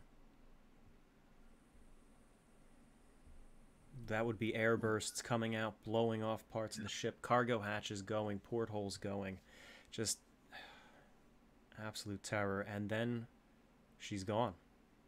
And then the screams. The screams. The scream of death, as Edwina Trout referred to it. That's Just a something- wail. And that stays with you. That really would stay with you. Oh yeah, Of that course. was you never forgot it. Nobody did. Excellent job, Remember- guys. Thank you, Ken. Thank you, Ken. Thank I remember you. one of the survivors Thanks. referring to, when he lived near a ballpark, and he said whenever a home run was hit, the sound of the crowd cheering made him Right. think back to this night. Frank Goldsmith. Yes, that's right. Yes, that's and Tiger Stadium. Yeah. He was watching. Well, his mother had his face covered. She had held him. Of course, his father was still on board. Try to keep from tearing up here. I met him in 1971 or two, and as they rode away, and it got really desperate toward the end, and his mother thought the ship was gone, and they knew that his father was still on board. She took his head into her breast so that he couldn't see. He was about 9 years old. And and then, as you so perfectly showed in the animation, the stern pivoted so far and then seemed to hang there and stay there and stay there. And Frank said that people started yelling in the boat, "It's going to float. It is going to float. Look, it's going to float." And her mother released him at that moment. And he was able to see that last bit when the stern did go down, which he remembered so vividly. Terrific. That's crushing. Yeah. I mean, the hope that you must have felt in that moment, that they must have felt in that moment, to be Yeah. Can't Because even imagine. so many people thought, well, it's unsinkable. It has all these compartments. It'll sink so far. But even after it breaks in two, it's still going to float. I mean, the stern will float at least. I mean, it has to. It was so incomprehensible that this city gone to sea could possibly vanish completely like this and be headed to the bottom of the Atlantic in less than 3 hours. It was just inconceivable at the time. I mean, Andrews knew. Mm-hmm. Some of the crew, the officers knew that ships sink and nothing's unsinkable, really. But most of the passengers had all this faith. They went to bed confident, and they were suddenly less than 3 hours later in the scene that we see now, in a pitch dark sea with the screams of hundreds of people dying around them. What had they just experienced? Yeah. Everybody that heard that, that never commented about it afterwards, it haunted them. But not just the screams. I believe it was Ava Hart, who was quoting her mother, who said the screams were one thing, but then the silence that followed. Oh, yeah. She said that. Wow. Because you know She what was- the silence means. Yes. She was very eloquent. One of the four that I knew pretty well. Yes, I knew pretty well. Milvina was only 9 weeks old at the time, so she had nothing that she could contribute as far as firsthand memories, but she would tell the tale through her mother's eyes. And then Eva Hart visited her at her home, Chadwell Heath, many times with friends, and then Winnie McKenzie in Hermosa Beach, California, and Ruth Blanchard in Santa Barbara. And what an honor they're all gone now. And it's up to us to carry this history forward. I mean, we knew them. We heard it from their own lips. And now it's up to us to carry the torch. Preserve it. And that's something that I know, having interacted with Tom and Levi and Mike Brady and now you, Ken, I know we all feel that way, that responsibility. If you're going to tell the Titanic story, make the effort to tell it as well as you can and as accurately as you can, because it was a real event that affected real people and still affects many today. Mm-hmm. I'm always encouraged. We have, obviously, the trend in a lot of the historical societies is like older membership. We have a lot of emerging younger amateur and researchers and historians that are coming up and really trying to foster the interest with the younger generation, so that's something that when we're gone, it carries on even further. That's something I consider really important, is trying to get their interest in find a kernel of something in the story that helps perpetuate it and continue it on. Yes, definitely. It's a big Titanic community that loves the story and loves propagating it. It's an odd story, really, because there's so many ships that have gone down. I think the statistic somewhere, some estimation says about 3 million boats in all of human history have been lost. Why is the Titanic the one that everybody talks about, that gathers thousands of people online to commemorate every anniversary, that we all still hold vigil even after it has passed already from human memory? It speaks to all of us in one way or another. Well, it was such a set of extremes, chance happenings against impossible odds. You know, the unsinkable ship, the largest ship in the world. And not just that, we'll top it off with the fact that it was the maiden voyage of the largest ship in the world on a sea that was flatter than sailors who had been to sea their whole lives, their whole careers. They'd never seen it so flat, so glassy. At least one sailor, as I recall reading, said that. The clearest starry night ever, hitting an iceberg in just such a way that it would cause that much damage, inescapable damage, that the ship couldn't survive. I mean, it's just an opera. It's fiction. It's a screenplay that is real, that actually happened. And that, to my mind, that's what makes it so gripping and magnetic and magical. Magical's the wrong word. Magical sounds wonderful in Walt Disney, but there is a magic to it, though, Ken. It isn't the wrong word entirely. Yeah, I see what you mean about the Walt Disney kind of magic and the happy, but Titanic literally casts a spell over people, and once it bites and once it gets a hold of you, it doesn't tend to let go. It tends to stay with you, and it's a little bit different. What that pull is, that draw is a little bit different for every one of us. You know, whether it's the technical marvels of that age, or whether it's a time that is so different from ours today. You know, in 1912, people were so confident, and things were getting better and better, and technology was going to make things better.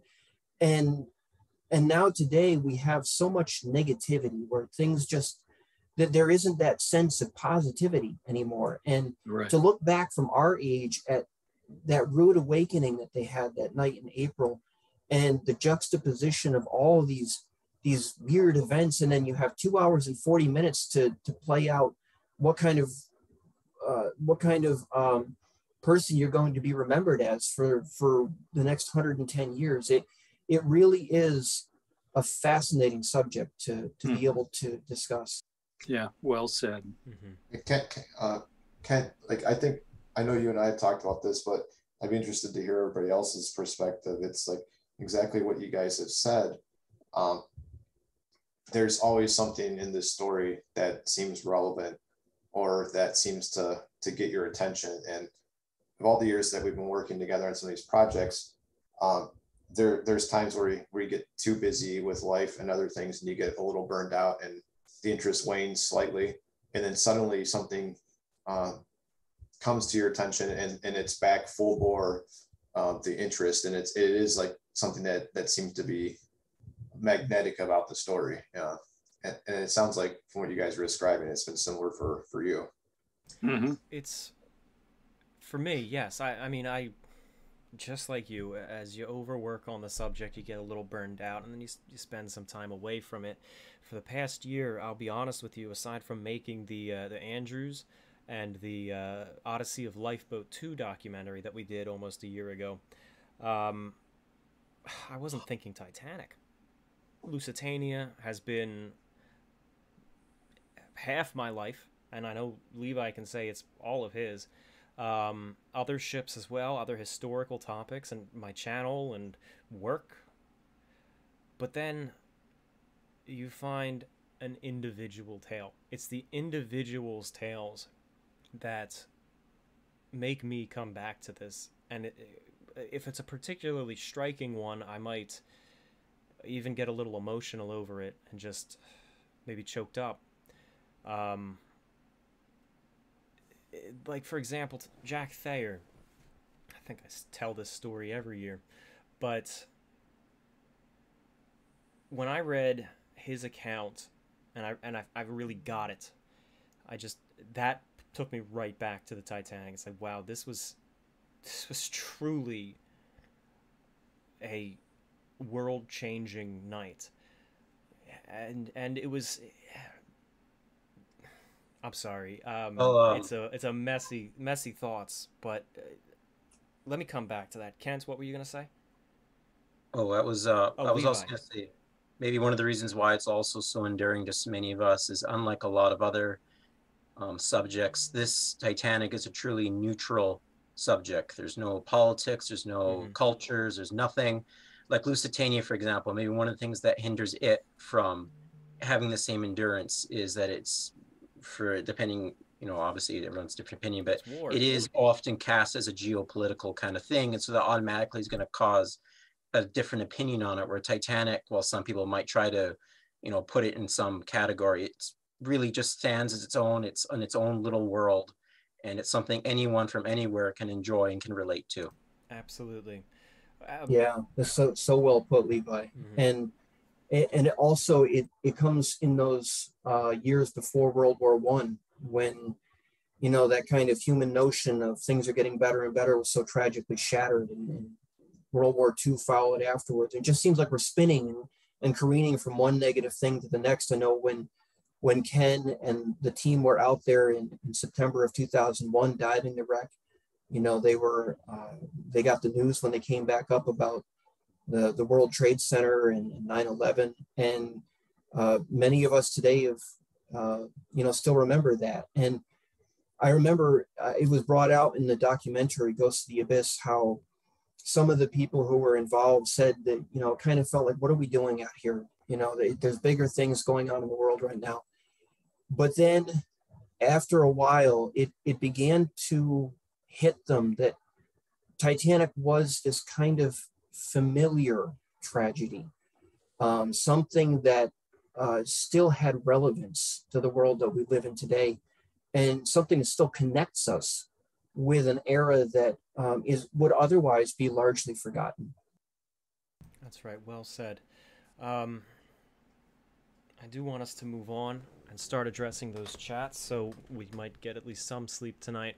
But Levi, you actually have a very poignant thing that you had said you might want to read. Are you up for that? Oh yeah, here. This was sort of like a closing thought on the whole thing. It's the other day when I was trying to get into the mood, and it's from Captain Rostron. For those who don't know, was captain of the Carpathia who rescued the survivors. This was from an audio recording about 20 years after.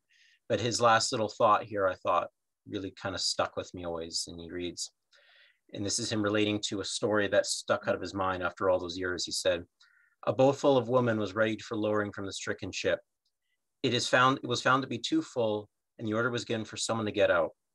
A young lady, a girl really, got up to leave the boat. 'Stay.' 'No,' she said. 'You're married and have families. I'm not.' She went down with the ship. She gave her life that others might live. No words of mine can add to the beauty of that action. But that night it was duplicated 100 times as the boats went off. And one wondered, when looking into the troubled and sometimes vacant faces of those who were saved, whether they or those left behind had the harder part to play." And so I always enjoyed those final words from him about the whole subject. It's poetic. Perfect. Almost. Oh yeah. Very Thank nice. you. Thank you for thinking of that. That's a great addition and a great closing note. Thank you to everybody who paid vigil with us tonight and once again kept up this tradition of commemorating in real time. This is something I've been doing started 9 years ago, and it feels like it's grown. I mean, it's definitely grown, and the people who join to be accompanied by such prestigious historians and artists, it's a privilege. It is an absolute privilege. So thank you, Ken, Kent, Tad, Bill, and Levi for joining. And thank you to everybody who tuned in. We're not going to close the stream just yet. We're going to start addressing those super chats in just a moment, but I do want to hit a couple last quick notes. For one, big thing tonight is the new book that Jay Cantilaton, Tad Fitch, Bill Wormstead, and an introduction by Ken Marshall. So we got the whole team here, really. Just published a couple weeks ago, and I got a cover right here. Recreating Titanic and Her Sisters. It details the various efforts across the world to preserve this story, as we were just describing, how it's important to keep this on and keep these memories alive. These are the various visual efforts to keep this ship remembered. And of course, who better to write a foreword to that than the premier illustrator and painter, in my opinion, on the subject. You can get that at what's the site? AtlanticLiners.com. Sorry, long night. AtlanticLiners.com. The link is actually in the description below. They are selling numbered and autographed copies, so you can find it there. I've got mine, and our work of this animation from last year is featured in there alongside other talented artists, and it's thank you for including us in that, and of course thanks for joining us. Another excellent book is Understanding J. Bruce Ismay, which a link in the description is below. And then I also want to give a quick shout out to Michael Brady of Ocean Liner Designs and Illustrations. He was also going to be joining us as a host tonight, but he caught COVID. He has a fantastic YouTube channel, and he also does technical profile drawings that he sells prints of. You can check him out. He's been in the chat most of the night. I think he's still with us. Ken, illustrious painter, has his own website that you can visit and buy prints of his work and find out more about his artistry over the past few years. And lastly, I have recently started a Patreon account for my channel. I do maritime history. I tell stories from the Titanic, but also other liners, and even sailing ships, warships sometimes. And I also talk about any sort of history that piques my interest, ghost towns, exploration. It's the channel you're on right now, and if you've been watching my stuff and would be interested in supporting me on Patreon, I would be very grateful, and the link to that is also in the description below. One more thing before jumping to those super chats. Shout out to my friend who has Lego kits of the Titanic, histobrick.com. And most of us here have been working on a project for the last year, a little bit more than a year. And it's a virtual museum experience of the RMS Lusitania. Now, Lusitania was actually one of the rivals of the Titanic. The Titanic and the Olympic class were built partly to compete with the Lusitania and the Mauretania. And we have been recreating her inside and out as best as we can to try to preserve her story as well. And I'd like to reveal a couple new screenshots that we haven't posted before. But we're looking right now at the first class stairwell. This is the boat deck entrance. Everything you see, of course, is a work in progress. And the carvings, the amount of detail that we're going into to try to preserve it, it's a lot. It's a lot that we're doing, and we're almost done. We're actually a couple months away from release, and we're not doing the full ship. We're doing just the first class public spaces and the much of the third class public spaces, and then the full exterior. I'm gonna flip through these.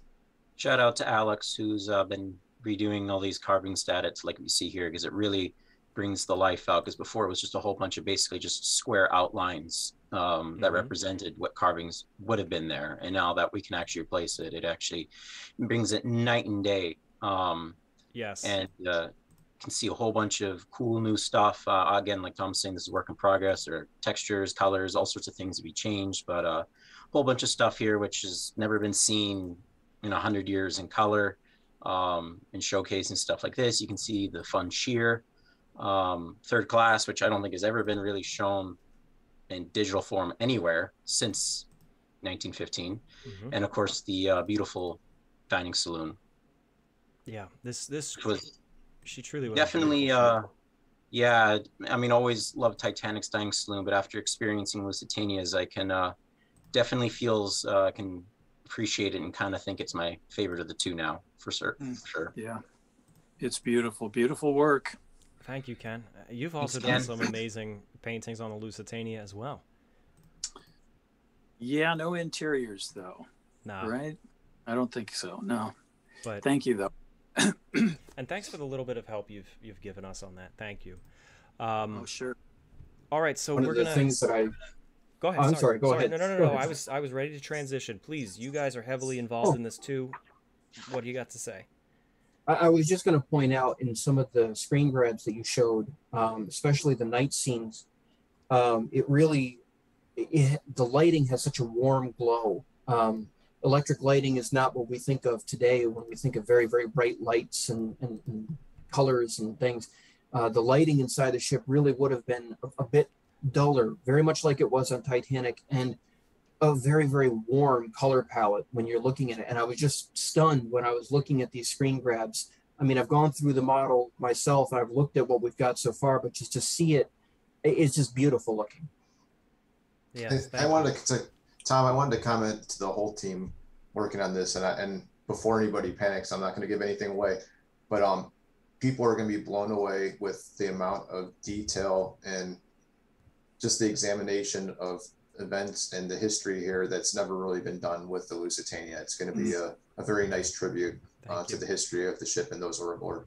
We've got some surprises up our sleeves. I'll say that. Yeah, the sinking is going to blow everyone away because it's not what you always assume. I went into the sinking thinking certain things happen, but through the help of Mike Poirier, we transcribed, well, I manually transcribed over 200 accounts, and then some of those are sub ones. And then what I did is we created a second document, and then there's a broad topic of each one. So like every time someone mentions propellers, every time someone mentions the list returning, all of those things, and then we can all see it in all these wonderful categories. It's like at least 750 plus pages of this. Wow. And yeah, going through everything that is out there, and the conclusions that we've come, what the ship does, the course, how it sinks at the very end. It's very different than what's typically shown. So it's going to be a lot of fun to finally show that off. And yeah, see, there you go. I mean, my painting of the bow of Lusitania, you know, still surging ahead and twisting and plunging into the water with the spray flying up. I'm sure it's going to be proven plenty wrong with all the analysis that you guys have done, which I didn't have the time to do. You know, when I did my work, it was for a book, and there's a deadline, and I've got X number of paintings I've got to do. And although I had the help of Bill Sauter and Eric Sauter, and Eric, Bill, and I, all three of us had been out there with Robert Ballard to explore the wreck and dive the wreck. Although I don't think Bill actually made it into the submarine to dive. I don't think he got a dive. But in any case, I had some really good guys helping me, and we did it. I got it. I'm really proud of that painting, but I'm just sure that it's got mistakes in it now. Well, you'll It's be glad actually to one know. of my favorite paintings. It's thank you. yeah, photorealistic. It's beautiful painting. Thanks. You'll be glad to know that just the other week we finalized some of the sinking, and I did a replication of it, and it's almost a 1-to-1 still. Oh, that's good news. All right. It's surprisingly close. You'll love it when you see it. I can sleep tonight then. All right. I also look forward to talking about the funnel color scheme on the final voyage. Yes. That's been something we've all discussed here, and it's been a controversial subject since I mentioned it in a Lego kit of all places, believe it or not. But yeah, I look forward to that. That is waiting on the release of the experience, really. You guys ready for some super chats? Go. Sure. Ken, you brace yourself because a lot of them are towards you. Oh, They're no. all good. They're all good. But like I said, people love you, and this is, in many cases, this is the first opportunity a lot of them have to share their appreciation. So, All right. The first one is to all of us. He says, Titanic Historical Society member and a big fan of all of you. Oh, this is Road Weary, by the way. Congrats to Tom, Ken, and everyone on your success. Looking forward to a great stream, which is now past. Thank you. We saved them all up until the end.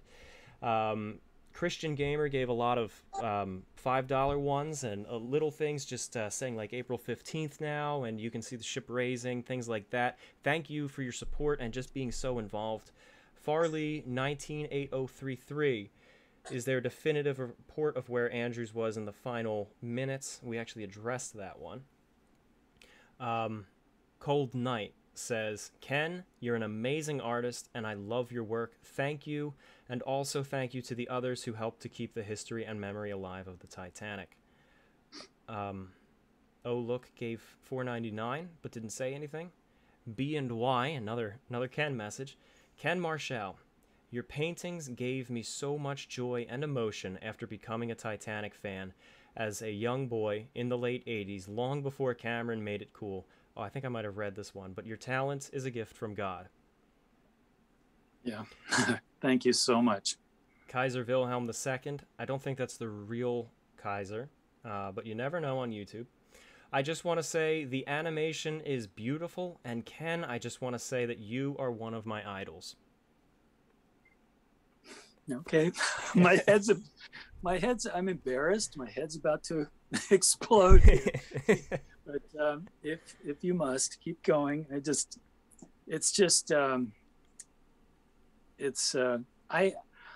don't feel I deserve all this praise, honestly. I just don't, because we all have our skills and our expertises and have contributed in many ways and put in many more hours than I have. So it's very humbling. Thank you. Michael Cortez says, I'm new to the Titanic community and quickly became fascinated and just want to say thank you to all and especially Ken Marshall for his amazing work. Taylor Lewis says, I feel like Frederick Barrett has one of the most interesting stories from that night. I totally agree. He was very often where the action was happening, and he had such a split-second escape coming out on deck and being assigned to a boat and just getting off. He truly did have a remarkable experience that night. Steel Horizon 313. I believe we saw you quite a few times contributing. Thank you. Or it might be someone with a similar name. Since at least one of you have been to the wreck, can you still see any of the paints from the ship? And how scary is it down there? Do you want me to address that? You are the only one who has been to the wreck. Okay. Yet. All right. Yeah, paint does survive, particularly the red oxide, the anti-fouling paint from below the waterline on the hull. If you watch any of the documentaries, a lot of them on YouTube, you will see this. There is still some surviving white paint from the superstructure. The deep mahogany brown paint of the officers' quarters windows is still there in some places. Surprisingly little deterioration around most of the wreck and debris field. And then you'll find other areas where the deck is just caving in. Boat deck is just falling through. The roof over the Marconi room, for example, and that area is just, holes are developing. And I could go on all night about the wreck. But yes, just to answer your question, there is some paint left if you know where to look. Definitely. Thank you, Ken. Oh, I also want to give a quick shout out to Titanic Society of Atlantic Canada. Their president, D. Ryan Meister, is actually in the chat.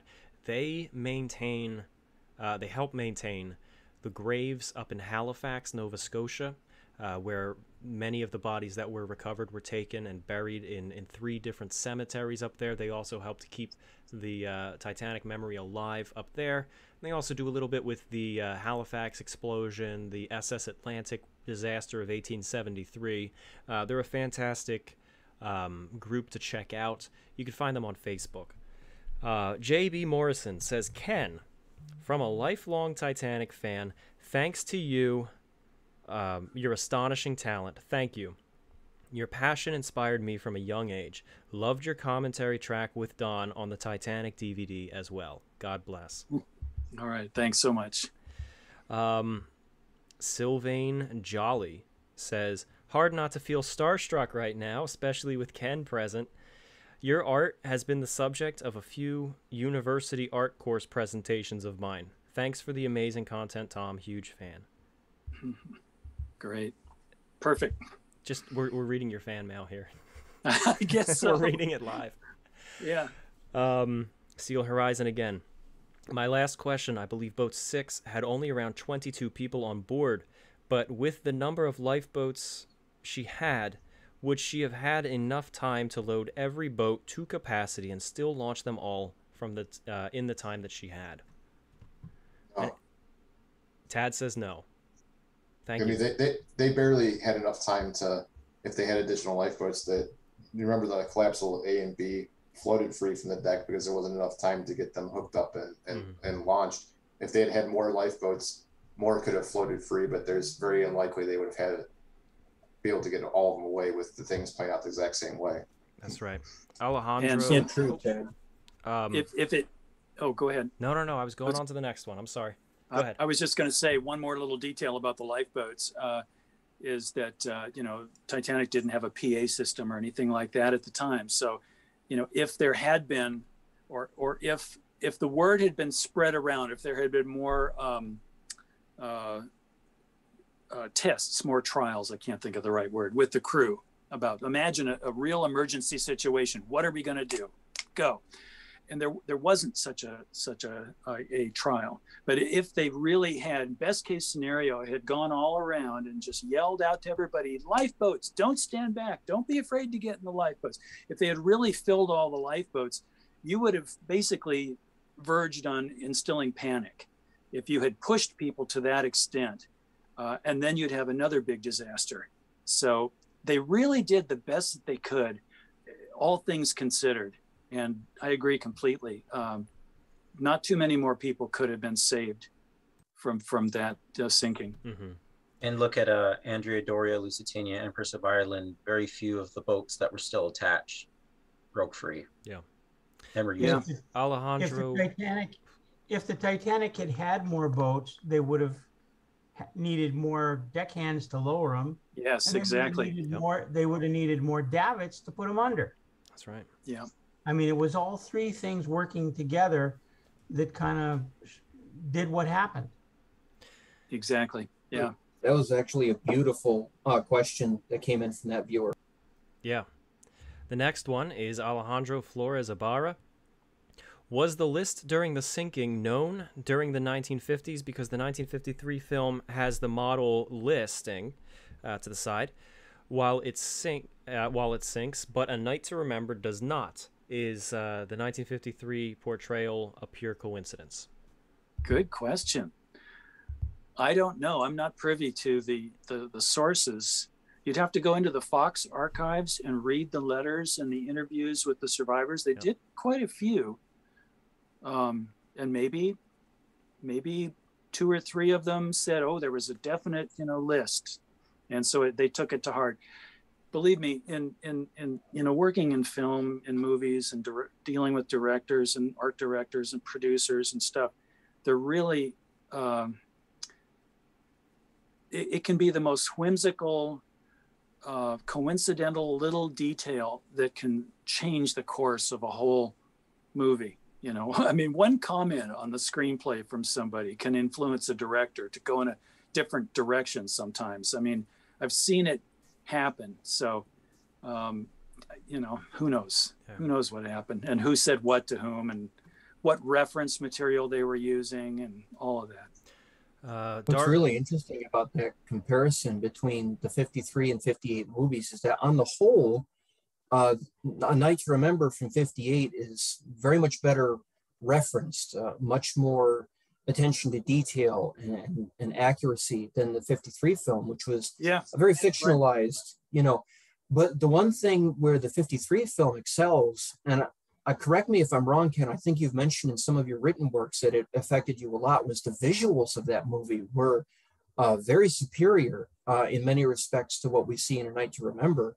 And maybe someone had, as you say, maybe someone had picked up on a mention of a list somewhere here or there. But it really is interesting to see. Yeah, just cinematically, lighting, drama to a certain extent. The visual effects in the 1953 Fox film kind of have an edge, you know, to my mind. The 1958 film, the Rank organization, it just looks kind of toy-like. It's too shiny. The paint finishes are way too glossy. A lot of problems with that. Now, obviously, when you get to the interior and the sets, 1958 was far, far more technically accurate than the Fox film, which just used existing locations. I think they shot down in a fancy hotel in LA for the dining room scene, for example. And they built a lot of sets, but they were very just sort of generic ocean liner type sets. Well, we need to build a railing. Well, Titanic technically only had, make it 3 courses instead of 4. It just looks better. I've seen directors do this. Same thing with the sinking of the model in the 53 movie. Somebody could have easily just walked in and just said, maybe the art director or somebody, or even the producer might have just said, you know what? It's a sinking ship. We got to make it look like it's more of a disaster. Have it listing over to the side a little bit. That's much better. I like that. Okay, go, action. I've seen it, you know, and sometimes they just step away from technical research and just do it. Now, Jim, for the movie, Jim Cameron had to put more lights all over the boat deck. And of course I was pulling my hair out. This is not wrong. And who put this light here? And he said, Ken, I'm doing a movie. I'm filming a movie. And either I dump twice as much light on the set, which is going to make it look like it's under a full moon, or I've got to add some more lights. My actors have to have more lights on them. I understood it. Okay, you're the guy, you're the director. You know what's got to be done. Same thing with the lamps, the table lamps in the dining saloon, for example. And I can go on, you know, down a list of things that kind of had to be done because it's movies, it's cinema. You know, you don't want to lose the audience. You don't want to lose the actors. You've got to light them properly. You can't be always absolutely technically accurate as much as we would love it, you know, to be. That's right. That's right. When we first released On a Sea of Glass, I think it was our cover actually got leaked a little early. And the first comment we got was, what's this list to port? That's wrong. And I remember we all had to say, read the book. Yeah. There's a reason for it. We specifically directed the artist to do that. But he was thinking it was wrong because I honestly don't think the list was really made that much of a big deal about until On a Sea of Glass.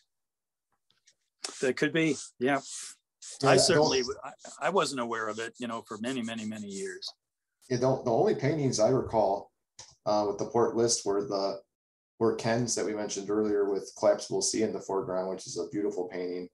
And I believe Paul Quinn in his book had a slight port list in one of his paintings as well. But I've seen paintings, old ones from the 50s and 60s, where people have it listing the wrong direction and everything. So I don't know that was really paid too close of attention until more recent times. Mm-hmm. Paul Quinn's was the cover of his book, Titanic at 2 a.m., which is a great book. It's very focused on the last 20 minutes.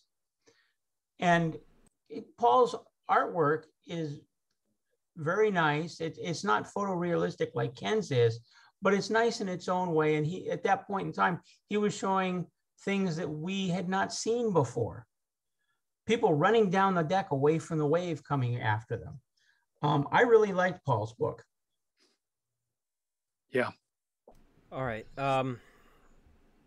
See, I'm torn right now because I love this discussion. I love hearing all of everyone's input here. We've got like 100 super chats though, guys. Go for it. Oh my goodness. I know. Oh no. I know. It's 2 a.m. So I'm gonna try to crank through them. If I can answer it real quick, I will. If anyone here wants to weigh in on one, particularly you can, since like 2/3 of them are to you. So please interject and say, hey, I'd like to take this one. All right? Okay. Darth Celestine says, wasn't the Olympic heading the other way back to the UK and heard the CQD? Yes, that is correct. The Olympic was something like a few hundred miles away, maybe 400 or 500, I think it was. And Phillips, the operator on Titanic, was communicating with Olympic. And Olympic was asking questions about the weather, and Titanic responded with clear and calm, and then followed up with, we're putting passengers into lifeboats. But yes, they were actually in communication with each other. They didn't just pick up the CQD. They were having a conversation back and forth. Julian Katzmark says, I can't give much, but thank you for everything. Thank you, Julian. Irene Williamson doesn't say anything, but gave $19.99. Thank you. Betco Props and Prints says, thank you all for taking the time to make this. Passenger 11 says, I have never been able to say hi to Ken, whose art is so influential. Thanks to everyone on this chat. From Brad Payne. Thank you, Brad. Cheese And It. hello. And hello. There you go. You got your hello. Yeah. Cheese It says, these animations have given me a much better perspective on how the events unfolded. Thanks to those who made it, and thank you, Ken, for your paintings. They really helped history come to life in the books that I read as a kid. Kaiser. Thanks. Oh, Very sorry. flattering. Go ahead. Kaiser Wilhelm II, question for Ken. Has the Electrolier from the first class lounge ever been found? You mean the big one? In the middle of the room? Presumably. Here I am asking you like you know. Yeah, the largest Electrolier, or what is commonly referred to as the Electrolier in the first class lounge. I don't, gosh, you know. That's fine. There's so much to know offhand that. Yeah, I don't believe so. One lounge-like fixture was absolutely found, and but I don't think it was part of the Electrolier, about a part of the big one, and it's in the debris field, you know. Mm-hmm. A friend of mine, Amos Mayhew, asks, question for everyone. Which of Titanic's mysteries do you find the most interesting? For me, it's either the light on the horizon or the gunshots. Let's take like one or two answers real quick. Well, for me, it would have to do with the wreck, and it is simply what happened to certain structural features that should be obvious, that should be out there in the debris field, and just mysteriously have never been spotted. It would be that. We'll move on to the next one. Farley, 1980-33, says, what if they raised the two pieces of double bottom? First off, I would say that would be next to impossible. Those would be the biggest pieces recovered to date. Hypothetically speaking, though, that would be pretty neat to be able to see it. Is there anything that we could glean from actually looking at that up close, though? It's always possible. I know that they had a very difficult time when the big piece was recovered. They almost lost it. They did lose it, I believe, and it went back down, and then they had to bring it up the next year. And that was a far, far smaller piece of the ship than these two enormous segments of double bottom that we're talking about. We're talking about hundreds of tons of steel. So technically, I don't think they could bring it up. But the question is, could we learn anything from it? And I know we've done a lot of study of those two pieces of of the keel, and it's helped to shape and refine our understanding of how the ship broke up. So could we learn something? Absolutely. We're always looking for ways to learn. Yeah, I agree 100%. I think we've pretty well covered through photography, still and video photography, the underside of these two pieces, the side that has the red oxide anti-fouling paint on it. If they were to be recovered and we could turn them over, it's possible and perhaps likely that we could get a little bit more information about how the ship twisted and the pieces, the bow fell away and the tower section tore away. It might shed a little bit more light on the forensics of how the ship twisted at the end and tore apart. Okay, and then Stampede122 says MPA, MGY, pulling about and heading for you. Sabrina Staten says, Ken is here, what an honor. His book is How I Found Titanic at age 6, in 97 in the public library. Yeah, great. O Lottie says, Ken, what were the most profound experiences you've had at Titanic and the Britannic wrecks? And to all, say you're on the Titanic with no modern knowledge. What do you believe you'd end up doing? Oh man, that could be a whole discussion on its own. That's right. It's impossible, really. The most profound memory I have, or profound experience on Titanic and Britannic. Okay, it's not a happy one. It has nothing to do with the ship at all. My most impactful moment was when we were going down. I was with Mike Cameron, Jim's brother, and Zhenya Chernyayev in Mir 2, and we were going down. This was in 2001, and we had one of the bots in front of us, and it had a lot of problems. It must have been Elwood. And they thought they had fixed it. We were halfway to the bottom, and all of a sudden, it started an explosive burn. Some water had somehow leaked into the batteries, and it started bubbling, and this brownish crap started coming out of it. And I thought, oh, bubbles. And then it was the pilot, Zhenya, the Russian pilot, who turned and said, no, you don't understand. At this depth, we are, whatever it was, 2,000 meters under the water. If it was at the surface, every little bubble you see would be as big as a Volkswagen. And he made it clear that this was a major, dangerous thing. These scalding hot bubbles were coming out of the bot. And he was trying to back up the mirror so that the bubbles wouldn't hit the viewports. Oh my God. And Mike was getting pretty nervous about it. And that's when I turned away and just started writing in my journal. I may be dying in the next 10 minutes or 5 minutes or so. So I'm sorry, it has nothing to do with the ship, really. I mean, there are a lot of things I could say about looking at the wreck. I could go on all night about wonderful moments, creepy moments, scary moments. Britannic, I never was able to get really close to Britannic. I was able to look down on it an awful lot. I think the most exciting thing was discovering and looking down at the funnels and taking some of my own pictures of the funnels lying off in the sand. That was pretty exciting. That sounds absolutely remarkable. Yeah, it's amazing. The Christian Gamer says, thank you, Tom and Emma, for all that you do. Thank you, Emma, for allowing him and being supportive and all that. Joshua Anderson. I read this one. This was the 100. We addressed that right away. And then Tanesha. If the CQD had been sent immediately following the collision, would the Californian have heard it? At least Carpathia would have had a head start. That's a very good question. Unfortunately, from the timing, we know that Californian's operator had turned off his set very, very close to when the impact actually happened. And you're not going to send a CQD distress call unless you know that you're going down or need assistance. And at that point, they didn't know yet.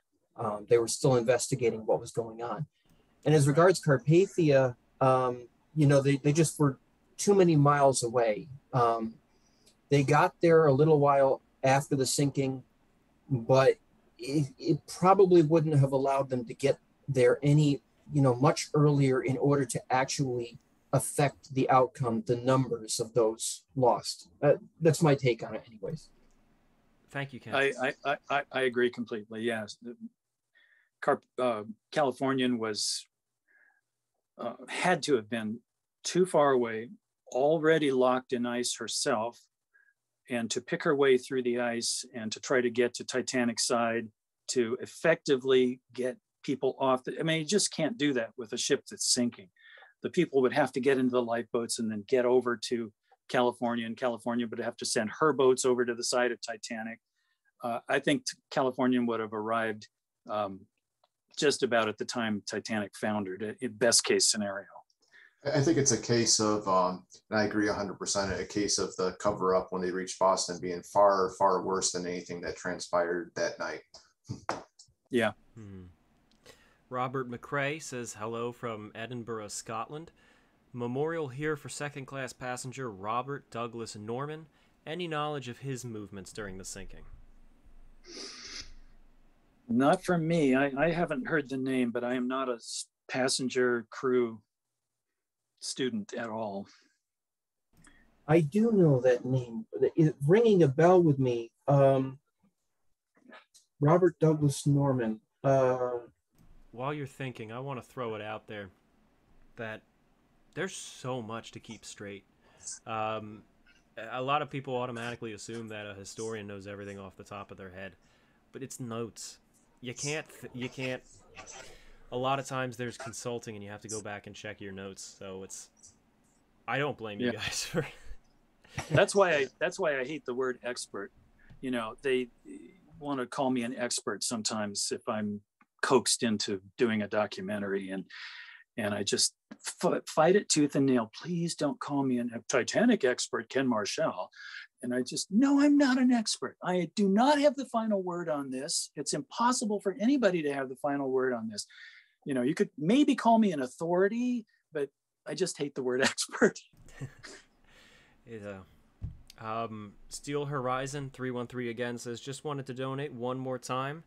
I wanted to ask, could the Titanic have got more passengers off? Oh, we did address this one. I'm sorry. Jay Homestead, that's the one from the Molly Brown house. Dante Winchester gave $2 but didn't say anything. Thank you, Dante. This is kind of piggybacking off of what we just talked about with the Californian. A Prada says, assuming the Californian crew were to wake up, they hear the distress call, how likely it is that the Californian would make it to the Titanic in time to rescue anybody? We've just addressed that one. Andrea says, I work at my city's library and was able to add On a Sea of Glass to our nonfiction collection. Thank you for the amazing stream. Thank you for doing that. Thank you. Road Weary says, I don't even want to think about the outcome if Bride and Phillips had not fixed the wireless. That's, the wireless broke down the day before, and they fixed it. I show this actually in my film, The Last Signals. We don't really have time to go too much into the story, but they were told don't fix the machines. Wait until you get to New York and let an actual technician fix it. But they fixed it anyway, and thanks to that, they were able to send out the distress calls. Now, they would have been able to use the emergency set most likely, but they would have had a much reduced range. See, I'm not even talking straight anymore. I'm so tired. Sorry, it's past 2 a.m. here. Greg Downs says, God bless you, Tom, and congratulations. Tonight is fantastic. It's like having Thomas Andrews and the Guarantee Group, especially with the great Ken Marshall. No, stop. Please stop. Man, we're going to be teasing you about this for a long time. Oh, my goodness, stop. Huge bonus. Okay. Clifton Webb would be proud. You guys are the very best. Thank you, Greg. Wonderful comments, though, aren't they? I mean, isn't it wonderful that people are saying these things? Yeah, well, the stream meant a lot. Yeah, it's you guys are doing a great thing here. Thank you, Ken. Thank you. That's a nice compliment. We work in a vacuum, and we don't often get a lot of feedback. And it can be a little embarrassing for all of us, when we hear how positively we affect people through our work. And yeah, it's also wonderful to hear that feedback and how highly people think of the work that we do. And I really, just speaking for myself, I really appreciate it. And thank you to all of you who tuned in and left these wonderful comments for us. And thank you to everyone that I work with too, for helping make it such a positive environment to work in. Thank you, Kent, as well. You are very enthusiastic when it comes to making this stuff, and as well with Lusitania. It's your dedication as well that keeps me motivated, and I know keeps Levi motivated with some of this stuff. Max Mellow 94 says Cameron has a deleted scene of Ismay getting overexcited and Lowe correcting him. Fahim Sinha gave $19.99 but did not say anything. Thank you, Fahim. How much money did it cost to get a first-class room? That was the Christian Gamer. That varied. You know, if you had one of the lower-level first-class cabins, I think in 1912 money, it could be around $100. The parlor suites would be something around $4,000, and I don't know offhand what that would be in today's money, but there are inflation calculators, which you'd probably get an ever-changing answer if you check from day to day. Robert Gunnels says, what is your opinion of the dogs on the Titanic? So anyone want to just say a few words about the dogs? I know we spoke earlier this evening with another group on a different chat about the dogs a little bit, and I'm not sure what exactly they'd like us to comment on. We do know that some of them sadly didn't survive. One was locked in a cabin. But we also have some reports of people who were in the water. I remember one of the accounts I read at one point where a survivor was startled when he found himself kind of face to face with a dog swimming in the sea. So we know that not all of them were under, in cages or trapped in staterooms. And indeed, some of the small dogs actually were taken off the ship by some of their owners in the early lifeboats that had some space available. Mm-hmm. Kent, I think that dog that was in the water, I'd have to refresh my memory, but I believe that was Robert William Daniels' bulldog, or not Robert William Daniels, Richard Norris Williams' bulldog that was swimming in the water, which must have been quite startling and surreal scene. I wonder if that's the same French bulldog that Eva Hart remembered so well from Titanic, and she loved French bulldogs for the rest of her life. Wow. Interesting. I didn't know that bit. Yeah. Seawoods 400 says, I'm Colin, and I love everyone's work here.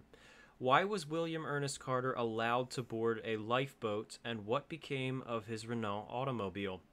Has his car been searched for on the wreck site? And great job, thanks to all.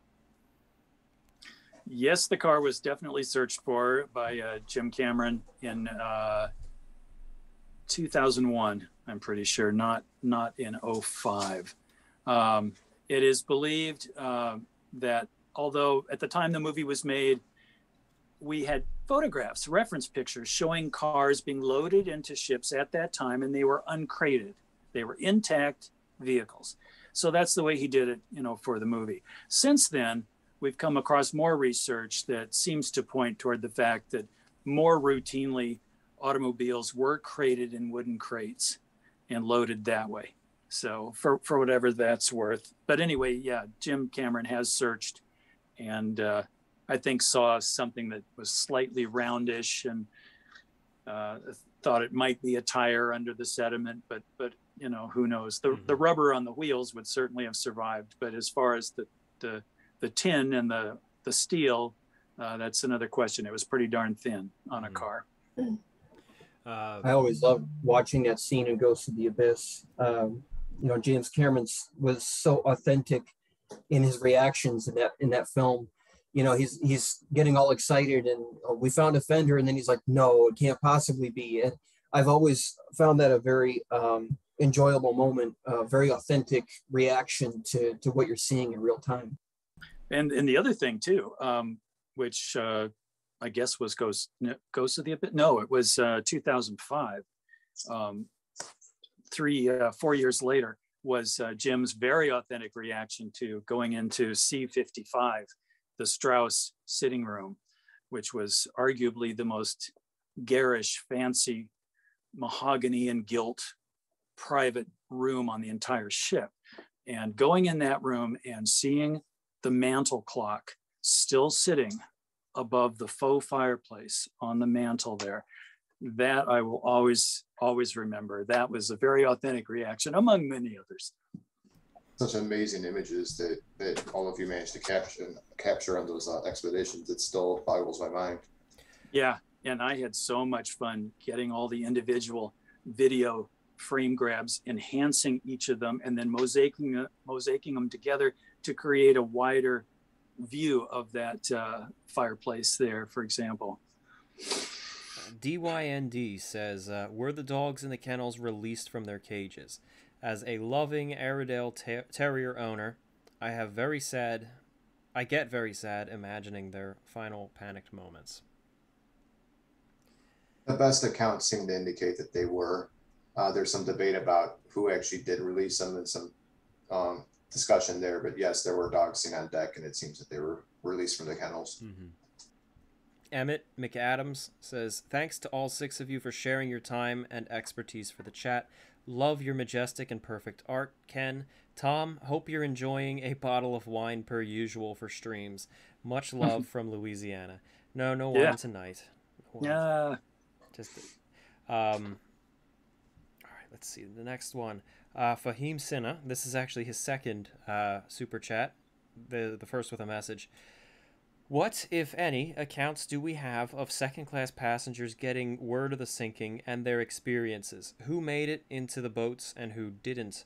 Well, we were actually talking about Lawrence Beasley, probably the most iconic second-class passenger, and he noticed the engine had stopped and escorted some female passengers that he was with up to the boats, and he managed to just get into a lifeboat and leave. It's very it's a very straightforward, simple departure of the ship. Doesn't seem to have been much drama, but there was certainly a lot of curiosity and interesting observations as he was picking up the clues. Ken? Very, very little panic too. According to Ruth and Winnie, they both said, what you see in the movies about people screaming and running around and clawing at each other, I didn't see any of that. And Winnie, she was 27 at the time, or like might be 28. Full-grown woman. You can imagine her memories. She had so many memories. She stood back. She was traveling alone in a stateroom, second-class stateroom on E deck with 2 other ladies, and she was not married. She was single. She had no children. She didn't have any other person in her family traveling with her. And so when she heard and saw, women and children, she stood back and she had resigned herself to a watery death. She said, I'm single. All these other women who have children and babies and husbands, they need to be saved, not me. She was also quite a religious woman, Catholic. And if it hadn't been for someone coming up to her, a man holding a baby and saying, I need somebody to save this baby. How so many babies got separated from their parents, I've never been able to figure out. But as I say, I'm not a passenger authority. I haven't studied that much. It's not my focus of interest. But here was another one with this stray baby. I've got a baby. Can anybody save it? And that's when Winnie stepped forward and said, okay, now that gives me a reason to save myself. And so she stepped into a lifeboat, which we now think was Collapsible D, I believe, is the boat, because she so specifically remembered the 2 little French waifs in the boat. Anyway. Thank you, Ken. Laura D says, I've been interested in Titanic for a long time and look forward to this every year. Thank you all for your hard work in bringing this event back to life. Thank you, Laura, and it's always great to have you joining. Alona says, I was so scared. Thank you for coming back. That would be in reference to the hiccup with the stream earlier. Christian Gamer says, it's back, thank God, and praise the Lord. I'm glad I was pointed when it went there. Cold Night. Chat needs to stop being arrogant about whose stream is better. This is history tonight. No one cares. All right. What is that in reference to? I don't even know. Yeah. Did anybody say, "Oh, ours is better than THG"? There were some comments in there. Oh, okay. I see. Yeah. Yeah. I can't see the comments, so I didn't notice that. Tanesha says, in Titanic Death of a Dream, Ken stated that if Murdoch would have not ordered full astern and instead went full ahead while turning the wheel hard over, it is guaranteed the ship would have missed. Uh-oh, Ken. Yeah, that's turning the clock back. Where are we talking here? Early 90s? We were talking earlier tonight about the evolution of what we learn as the years pass. Right. Yeah, if people took statements from Kent, Bill, and my earlier work, it even 5-10 years ago, it changes as you learn new things. Right. That's normal. That's good research. Yeah. It's like the discussion about, if the ship had hit the iceberg head on, it would have only collapsed accordioned back to about the foremast, and the ship surely would have floated and all that. These are simplistic ways of looking at it. And there's a lot of argument and debate about, things like that. But, and I am no, quote, expert, unquote, when it comes to engineering and that kind of stuff. Well, if they had hit head on, they would have lost a whole bunch of crew. That's very No kidding. Could they have kept the ship going at that point? They would have lost a lot of stokers, a lot of a lot of the people who worked down in the engineering department. It would have been a PR disaster for the White Star Line. Many deaths. People in first class, second, and third class thrown out of their bunks, breaking arms and legs. Who knows? But it's been figured by somebody. I don't know if it was Jim and I were working it out, or Don and Park Stevenson or something, but it would be equivalent basically to standing in a bus, for example, and holding onto the overhead strap. And then the bus, let's say you're going, 25, 26 miles an hour, 22 and a half knots, and just slamming on those brakes and coming to a complete stop within about 3.5 seconds. That's about how far back it would collapse and what kind of a braking force it would be. So you'd have an awful lot of injuries, people slipping and falling, and not to mention the deaths up forward, obviously in the bow. And, but could the ship, I've always thought, according to the ship's design, the first 4 compartments were designed to be flooded, completely flooded, and the ship could still float. So I've always kind of thought that it would survive such an accident, but others have said, no, you don't understand engineering. It would have dislodged all the watertight doors, and they wouldn't have been able to close. There would have been far too much racking damage inside the hull, and the ship would have flooded anyway. So I'll leave that to greater authorities. All right. Well, also, when Murdoch got to New York, he says, "So why didn't you turn?" I'm like, "Well, I just figured I wouldn't miss. So I may as well just head on." Yeah, that wouldn't have worked too well, probably. No way. Oh God, yeah. Jordan Williamson says, thank you for doing this every year. Ashton Pierre says, Ken, your art has inspired me and many others I know since we've been children. Happy you are here, and thank you. You're welcome. Snow Monkey says, blip aside. I guess that's reference to the crash. So awesome to have Ken on with the group this year. Thank you all for putting on this fantastic event, and shout out to Michael Brady as well, even though he couldn't be here.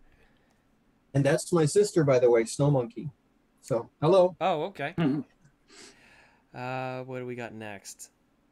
B&Y says, Ken Marshall, I never could have imagined being a Titanic fan as a kid in the 80s. I would be able to watch and experience Titanic's final hours with you. Your talent means so much to me. God bless. No, thank you so much. Fem Funtime says, what are all of your policies on being recognized in public? Would you be okay with someone coming up and saying hi, or would you rather be left alone? Ken, what is your thought on that? Good heavens, absolutely. There's nothing more flattering than, now the only time it's a problem is if I have to give a talk a presentation and it has to start at, like 2:00. And there's a line of people that want to talk to me. And this happened once, and people were bringing up their books and can you sign them and so forth. And it got closer and closer to the talk time. And this guy came out and said, Ken, he's about to introduce you. You got to call a halt to this. And here were a couple of people still waiting to have their books signed. And I said, I'm so sorry, everybody. I promise if you can meet me after the talk at the same table, I promise. And the guy who was standing right at the table holding his book out said, oh gosh, I wish I could remember, but it was really snarky. Said, oh, that's what it was. He said, well, how much time does it take you to sign your damn name? Wow. So, I mean, yes, occasionally something like that will happen, but it is so extremely rare that it's not even worth mentioning. I love being recognized. Of course, it's not happening anymore because I'm not in documentaries like I used to be, 10, 20 years ago, where you could turn on the History Channel or Discovery and there I am, So. Ken, I was at the 1993 THS convention, same one you were at. And I was kind of going, well, I'd like to get Ken to sign something of me, but there were so many people in line trying to talk to you. I never got that far. Oh, that's okay. Yeah. I got your signature back in 95 on you and Don's book. All right, good. Yeah, I got your signature, Don's, and Milvina Dean's. Yeah, I love the camaraderie, the conventions, getting together. And it's just one of I keep going there with these greatest memories of my life, the hit parade of my life. But the 1987 at the Wilmington Radisson Hotel, where I was showing slides of unfinished wreck paintings. And Bob Ballard was there, and he and I were up there at the podium. And the slide came on of the stern section, and it wasn't completely finished, but it was 95% done.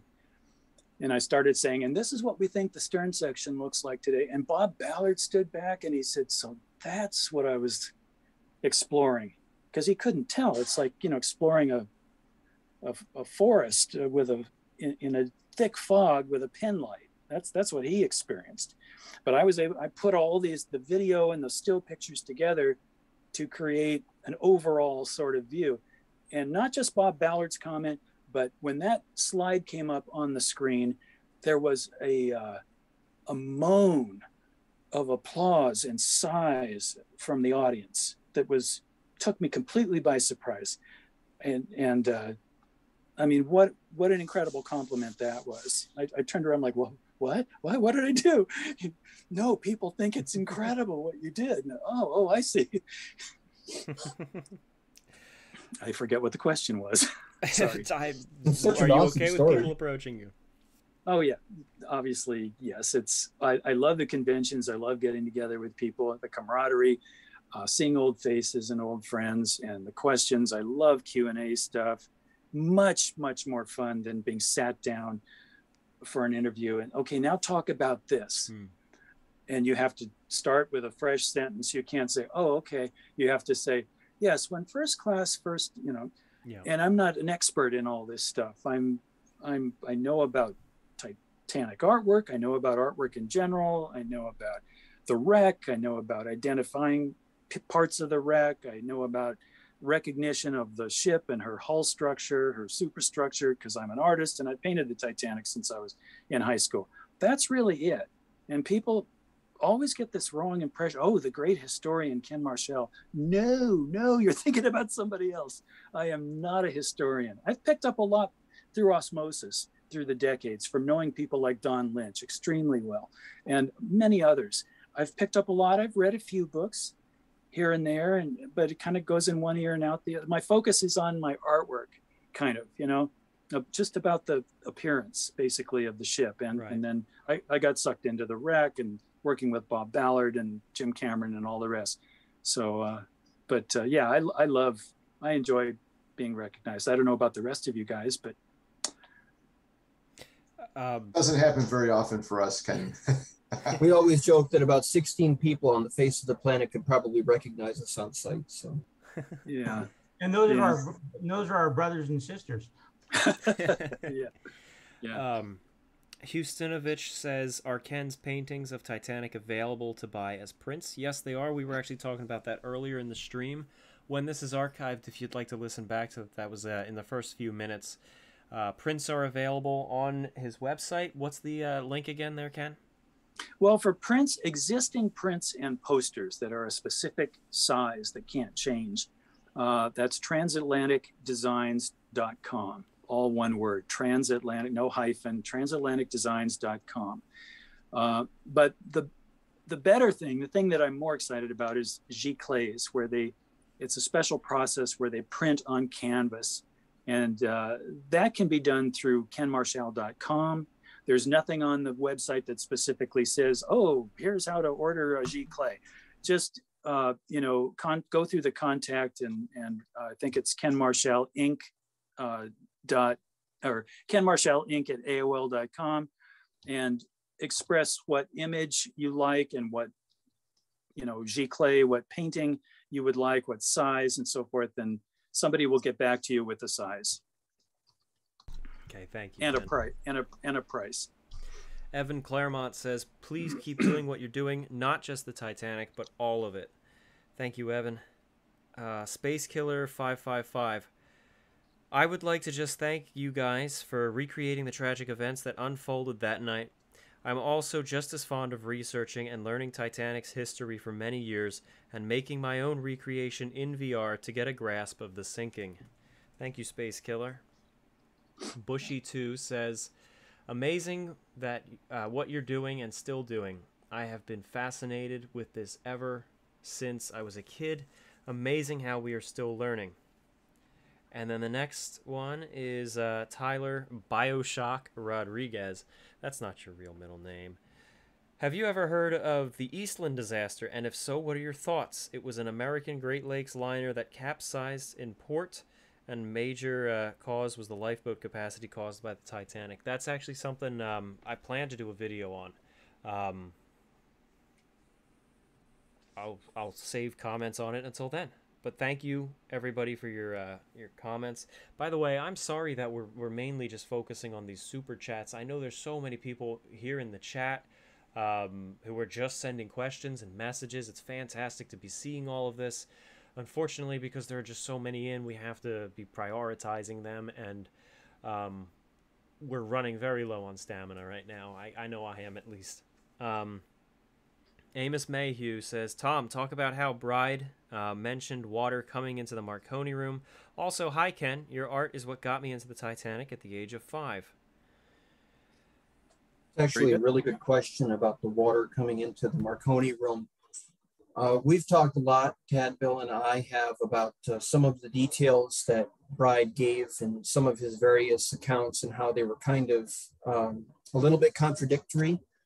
And one of the things that we really have come to feel is that the idea that they waited until water was in the cabin and then taking the route that they would have had to get out and knowing what they did after they got out of the cabin with Collapsible B, I don't think there was enough time, correct me if I'm wrong, guys, for them to have been in that Marconi cabin that late. I think they cleared out well before the water reached the cabin, and that's how they got to be in just the right spot. Well, Bride did, just the right spot, the right time to go over with Collapsible B.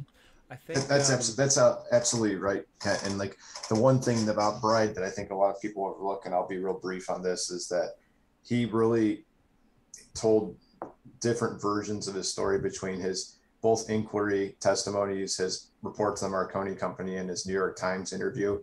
And at one point, I believe in the British inquiry, they actually said they were comparing what he was saying there to what he said in the Senate inquiry in the United States, and said, we want to check in to be satisfied that we have the same witness who testified in America. I think his mind was scrambled from the trauma of what he had experienced.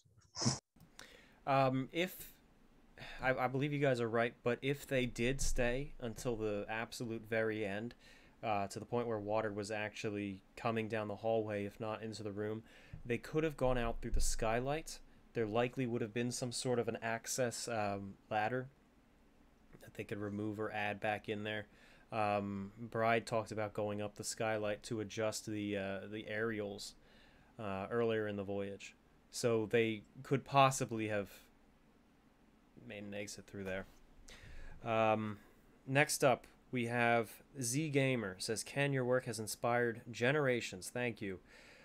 What are your thoughts on the theory that the Samson whaler ship was in the vicinity that night? That's a can of worms. Well, it's real simple. It was, Okay, go ahead. they've got records in Iceland that show that it was in Iceland, I think a day or so later, and it was a very slow ship. It physically could not have been down around the Titanic at the time of the sinking. That's Actually, what I'm recalling. That's great, Bill. Thank you. Zeldacia 3. Hasn't quite happened yet, but is it known what exactly caused the ship to return to an even keel before the final plunge? That's actually a really good question. We don't know for sure. There were a lot of dynamic forces that were taking place in a very short period of time. But certainly Thayer was very, very clear when he said that strong port list suddenly came back up on an even keel. And that's one of the reasons why the funnels went to starboard instead of port, is because that port list had eased at that point. I remember Lightoller thought that perhaps that shift at that point was a bulkhead going.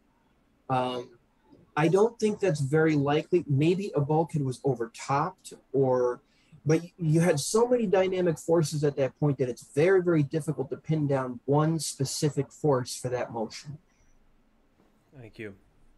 John Shepard says, do you guys think that Titanic lost a propeller blade on the starboard wing propeller before or after the collision? There's a whole debate online about it that I read a while ago. The Titanic. We're talking about Titanic losing a propeller blade? Did I misread that? Yeah, they said I don't know. Titanic. Both left and right, both port and starboard propeller blades have been seen on the wreck. I think there's been some idle speculation online and claims that one of the propellers is missing from the wreck, which is not really the case. So I don't know if that's where that's coming from. If so, that's definitely misinformation, because if a propeller blade had been thrown, there would have been a great imbalance in the engines, and they were operating at very high speed before the collision, and it would have been extremely noticeable. So no, there is no evidence that I'm aware of that any propeller blade was lost. Matthew Navarra says, wow, this gets me every time. What a truly breath-stealing sight. This was as the plunge was nearing. James Hobbs says, thank you. Freedom-loving loyalist, good Canadian there, says, Ken, again, what would you like to see come out of the wreck, and who was the most interesting Titanic survivor you ever met? What would I like to see come out of the wreck? Do you mean knowledge? Does he mean knowledge or artifact? And, ship itself or debris field? Let's whatever you want to interpret that. Well, the best thing that could come out of the wreck itself, if it could be recovered, possibly through the large hole in the starboard side under the well deck, would be to actually recover some bags of mail. I think that would really fill in a lot of holes. People writing letters every day and who they met, what they saw, and what the ship was like. I think that would be really fascinating. And a lot of paper and fibrous material does survive out in the debris field and inside the ship. I mean, we've seen fragments of cloth inside the ship in first-class staterooms. So anyway, there's that question. And the other one was, there was a second one? What was that? Who was the most interesting survivor that you met? They all, I cannot say. I mean, they all have their own special aspects, their own personalities, and had something interesting, fascinating, and compelling, to contribute to me. I would ask them all questions and all this stuff, and all of them. The one I knew the best would be Edwina McKenzie. I met her in the early 70s, 71 or thereabouts, Edwina Trout. And then Ruth Becker Blanchard, met her in 82 and knew her until her death in 1990. So that was only 8 years. But those two, I guess I would be the closest to because I saw them so often. Jenny Smith says, when Captain Smith first went to the Marconi room and said to wait to send the messages for help, do you think that it would have helped if they had started sending them right away? We kind of addressed this one a little bit earlier. Honestly, you don't want to send messages until you truly know that distress calls are required. It's like calling 911. Worse than that, or not worse, but even more weight is on it than that, because you're going to start disrupting ships. They're going to start coming to attention and being ready to change course, which could delay them by days. So they would not have sent them earlier unless they knew for sure that they really needed it. Sir Liv says, Kenneth Moore from A Night to Remember, quote, because we were so sure, I don't think I shall ever be sure again. Titanic was the end of optimism. William Lawler says, thanks for all your hard work. I enjoyed The Last Signals when it came out. Ken, thank you personally for all the wonderful memories. You're welcome. My pleasure. Christian Gamer also says, keep up the good work. Thank you for the live stream. I was looking forward to it, and it did not disappoint. I might need a stimulus check from all of this money that I spent. Wish you the best and have a great, blessed day and life. Thank you so much, my friend. You've always been so supportive with all of my videos, commenting wonderful, wonderful messages on everything. It's always a delight when you do, and it's fantastic that you were able to tune in. We were not expecting this many super chats. We appreciate all of them, though. Thank you very much, and thank you to you because you gave multiple ones. Thank you. James, just James, says, what a great way to start off my 20th birthday. Seeing something means a lot. Sometimes I think I'm into the Titanic because I was born the night she sank. Well, happy birthday, James. Let's all wish a quick happy birthday to James here. If he's still tuned in, I hope so. Mm-hmm. All of us? Yeah, why not? Well, happy birthday, just James. Lottie says, one last thing for Ken. Could you find it in your heart to say stylized paintings of Titanic are okay? Of course, stylized paintings of Titanic are okay.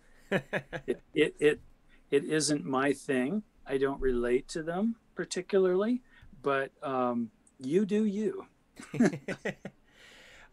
B&Y says, no, Ken, you keep Titanic and her story and her lesson and her people alive even after 110 years. God has chosen and given you the talent to keep them all alive for us all. I wish I could meet you.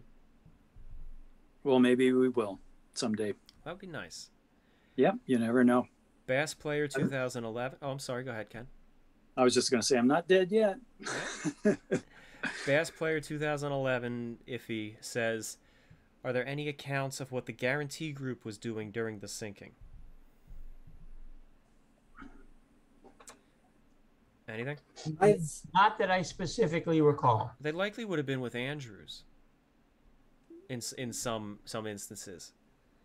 There have been some references to specific actions by members of the Guarantee Group, but I haven't come across solid firsthand accounts that I've personally looked at where I could pin down all their movements through the sinking. And that really is sad because Thomas Andrews led the group, but we have a lot less information on many of the other members of that same group that night. There is information out there. I haven't looked personally at some of these firsthand accounts, and I think to a large extent their story is lost a bit. It can, I agree that it's very hard to reconstruct their movements. Like the one that I do recall, I think William Parr Anna Warren had seen him at some point during the sinking, but it was a very vague reference to him passing by, nothing really detailed about his actions. And so it's just hard when they all passed that there wasn't a lot of people that knew who they were to recall what they were doing. And that actually survived to tell about it. Mm-hmm. Jill Carlier says, wow, this was powerful. Thank you so much. Incredible collaboration. Max Mello 94 says, curious question. Will fans ever get to be a part of talks at all beyond super chats? I totally get it. I know. I'm sorry, but there's a lot of super chats coming in, and the YouTube law is we have to address them all. And as you can see, we're here Not that faint. a good 2 hours after the ship went down and still addressing them. I wish we could have, because there's so many other messages. It would have been fantastic to be able to talk with everybody actively, maybe in another stream. A. Prada says, the belief is that the binoculars would have spotted the berg faster. The binoculars actually would have hindered the lookouts. The cold water mirage is what sealed Titanic's fate that night. Freak nature phenomenon. Thank you, A. Nathan Burke says, Ken, your talent and majesty with visually representing Titanic and sharing your gift with the world has impacted so many lives for the better. On a personal level, your work saved my life. Thank you. My goodness. Well, thank you so much. Captain Rennet says, like you were saying, we are always learning more and more. I have a book called The Sinking of the Titanic and Great Sea Disasters from 1912 that lists 1,635 dead. There's always more to learn. Thank you, Captain. Krios says, my 4-year-old Jack and I love Titanic. We're so grateful to you and all of your work. Ken, thank you especially for bringing Titanic to life. We love you. Thank you. Thank you. And Krios, if you have a young kid, you might want to actually check out the book Titanic Children. There's a link to that in the description. It's the disaster through eyewitness accounts exclusively from children who were on board. And that will be a great book, I think, for anyone with young kids, as I said. Guy Cusano says, loved your paintings in books as a kid, Ken. I remember you talking about a crewman giving his life belt to a lady. Did you ever find out who he was? No. Okay, short answer. Thank you. I think that might have been George Behe who said that. Okay. I'm remembering that from Death of a Dream. Okay, thank you, Bill. Excellent documentary. Droids Unwanted says, what do you know and what do you think? Oh, okay, sorry. What do you know about and who do you think cold called Violet Jessup up later in life, asking her if she had saved a baby and then said that it was her that saved? She then laughed eerily and hung up before she could reply. Very interesting question. I remember that was a story that was told to John Maxton Graham and was put into a documentary that he appeared in where he was discussing Violet Jessup. And the short answer is we just don't know, and we can't say. Anything would be speculation on our part. That story is also in Maxton Graham's Jessup biography too, I think. That's right. Max Sterner's Ego, which has its own Facebook account, says, what are your thoughts on the Titanic conspiracies? Well, for the most part, they are rubbish. Enough said. Well said. Well said. Oh, Tom. well said. You're using a far better word than I would have. Well, the unfortunate thing, which makes them so tiring, because first off, and I don't want to waste time on these, but what makes them so tiring is not necessarily people asking about them. Because if you hear something and you're not well versed in the Titanic, you could be susceptible. That's totally understandable, and it's great that you're asking about it and you want to find out. And the problem with it is very often the people asking about these conspiracies, when you present counter evidence and when you try to explain what actually happened, they don't want to believe it. They want to try to stump you. It's become a knee-jerk reaction from a lot of historians and enthusiasts that when they see someone asking about conspiracies, they don't interpret it as someone legitimately asking to clarify something they heard. it almost is immediately confrontational, because most of the time it's people picking a fight. It's people who are just going to be like, oh, well, you're just part of the conspiracy too, then, I guess, or how much are they paying you? It becomes something that you just can't argue with. So the conspiracies are rubbish. The ship was not switched. It was not intentionally sunk. It wasn't. There's too many to go into. The ship was not flaming, and it did not sink because of a coal fire or anything like that. Yeah, the easiest answer for me about the conspiracy thing, and I haven't even read the books about it or anything. I've heard the gist of it and just rolled my eyes. The easiest, quickest answer to whether Olympic and Titanic were switched is to simply look at the wreck. And there are just far too many structural differences between Olympic and Titanic. Even though they were sister ships, there were little changes. Lights were moved 5 inches to port or 3 feet to starboard. Window arrangements were changed. There's just too much difference between Olympic and Titanic. There's no way that could have been switched, and all those structural changes made to make Olympic look like Titanic or vice versa. There would have been way too many people at Harland and Wolff who would have squealed, who would have let the cat out of the bag. And the wreck that is at the bottom today is absolutely without question Titanic. If ever there was anything that's easy to prove, it's this. And how this conspiracy continues to have legs, and people, as Tom just pointed out, get all snarky and shirty about it.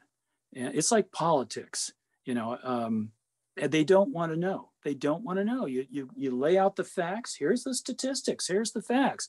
Well, what about? And it just goes on and on and on. You can never convince some of these people because they just don't want to know. They're entrenched. They want to pick a fight, like you said. They want to be contrarians, and they get some kind of thrill out of this. So that's my 2 cents. Well, it's also, from us historians' point of view, it's also not this again. How many times do I have to answer this same question? We're tired. No, and that's true, because answering the same answers. It's not just answer the questions, but it's also some of these things become so deeply embedded in the public consciousness.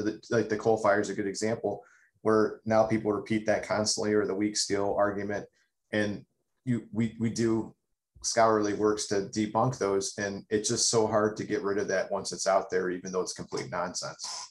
It's a shame. There is the answer. Too. There is the answer of read our book. Well, it's a shame too, because so much effort is put into debunking this.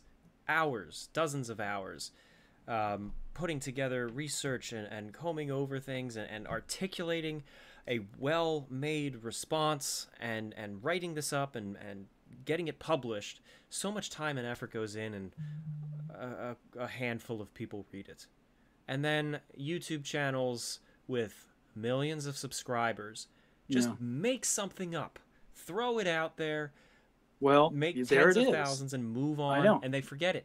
But people eat it up. Yeah, I mean, they throw it at the wall and just to see if it'll stick. Exactly. And it's sport for them. And again, it just, don't get me started, but it's like politics.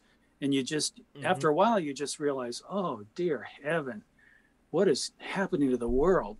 That's right. There is a YouTube channel called Nautical Studies. I actually helped with one of their earlier videos.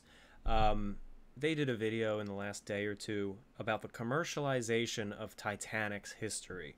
And it mainly targets YouTube videos. And I'm grateful that he says, not my channel, not Tom and the team's channel, and a few other good ones too.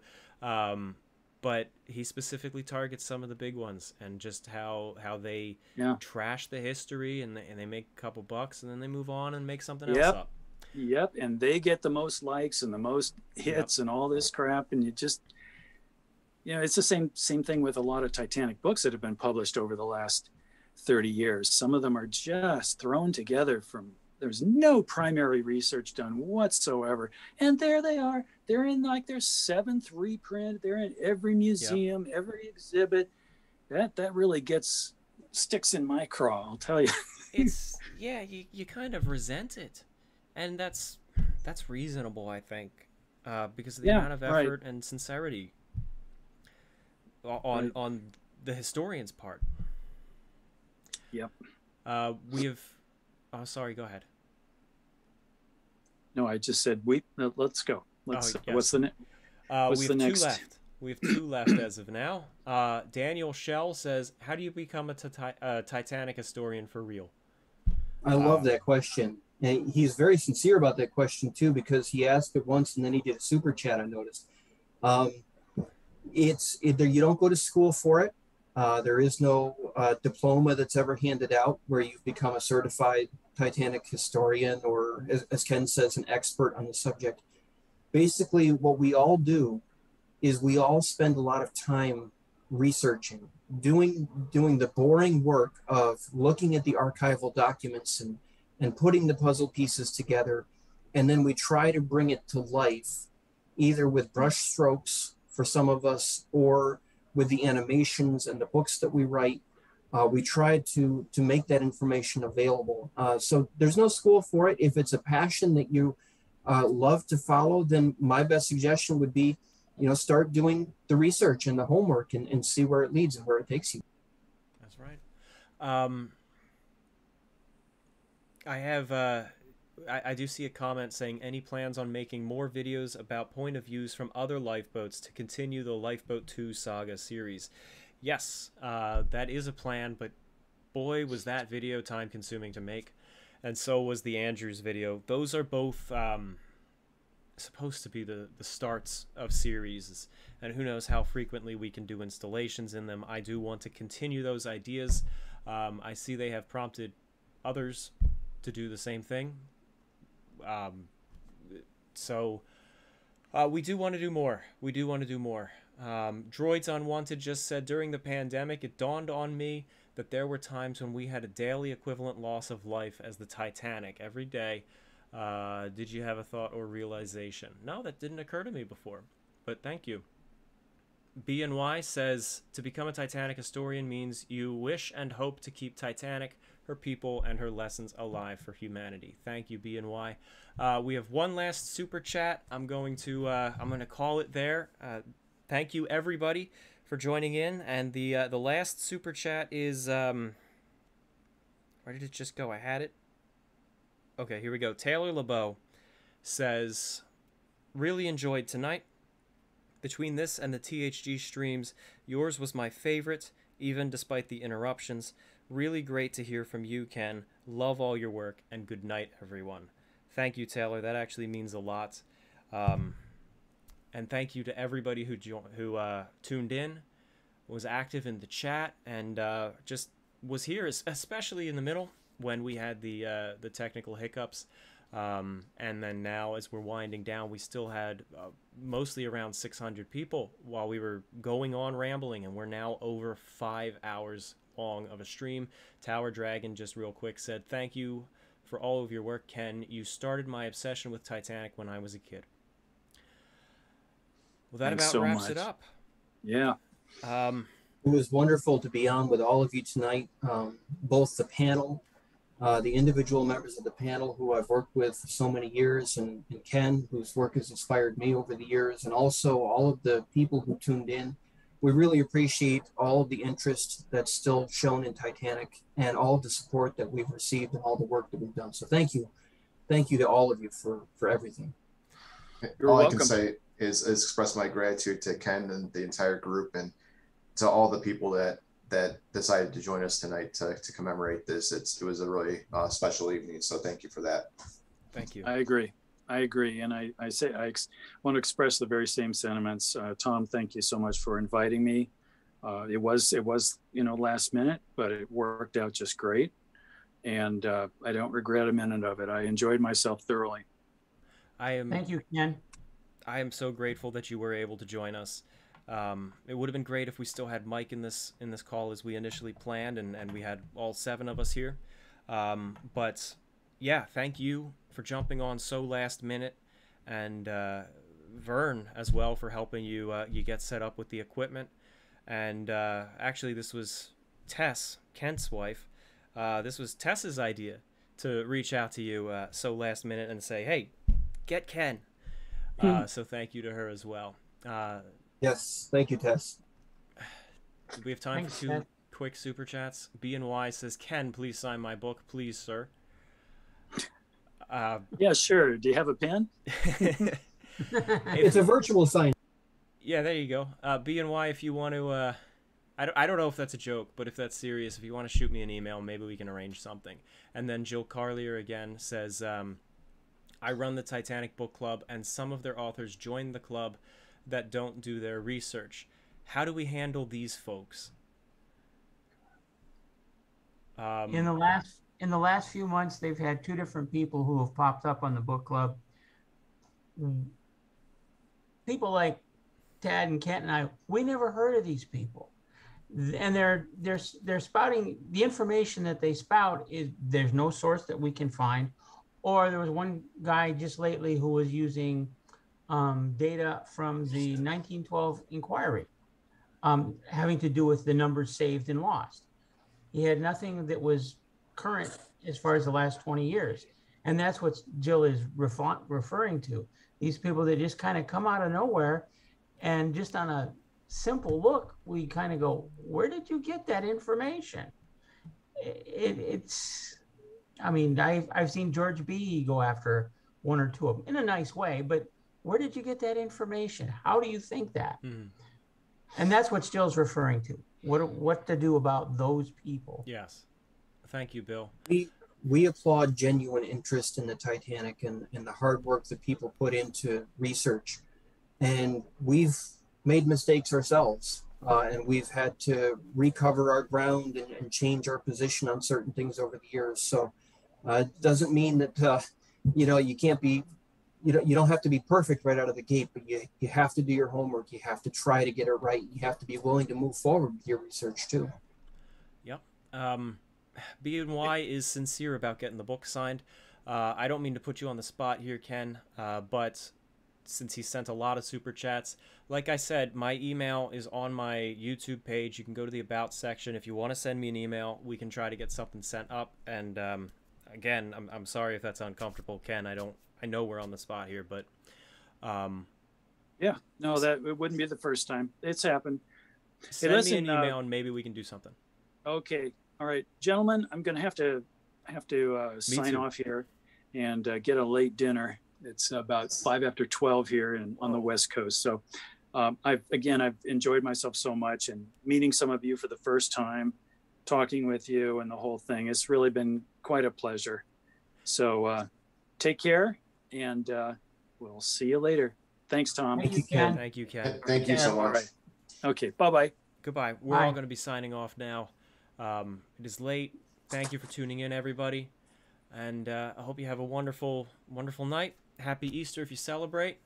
And get some rest. Thank you to everybody who joined, the fellow hosts here. And good night. Night. Good night, everyone. Good night. Night.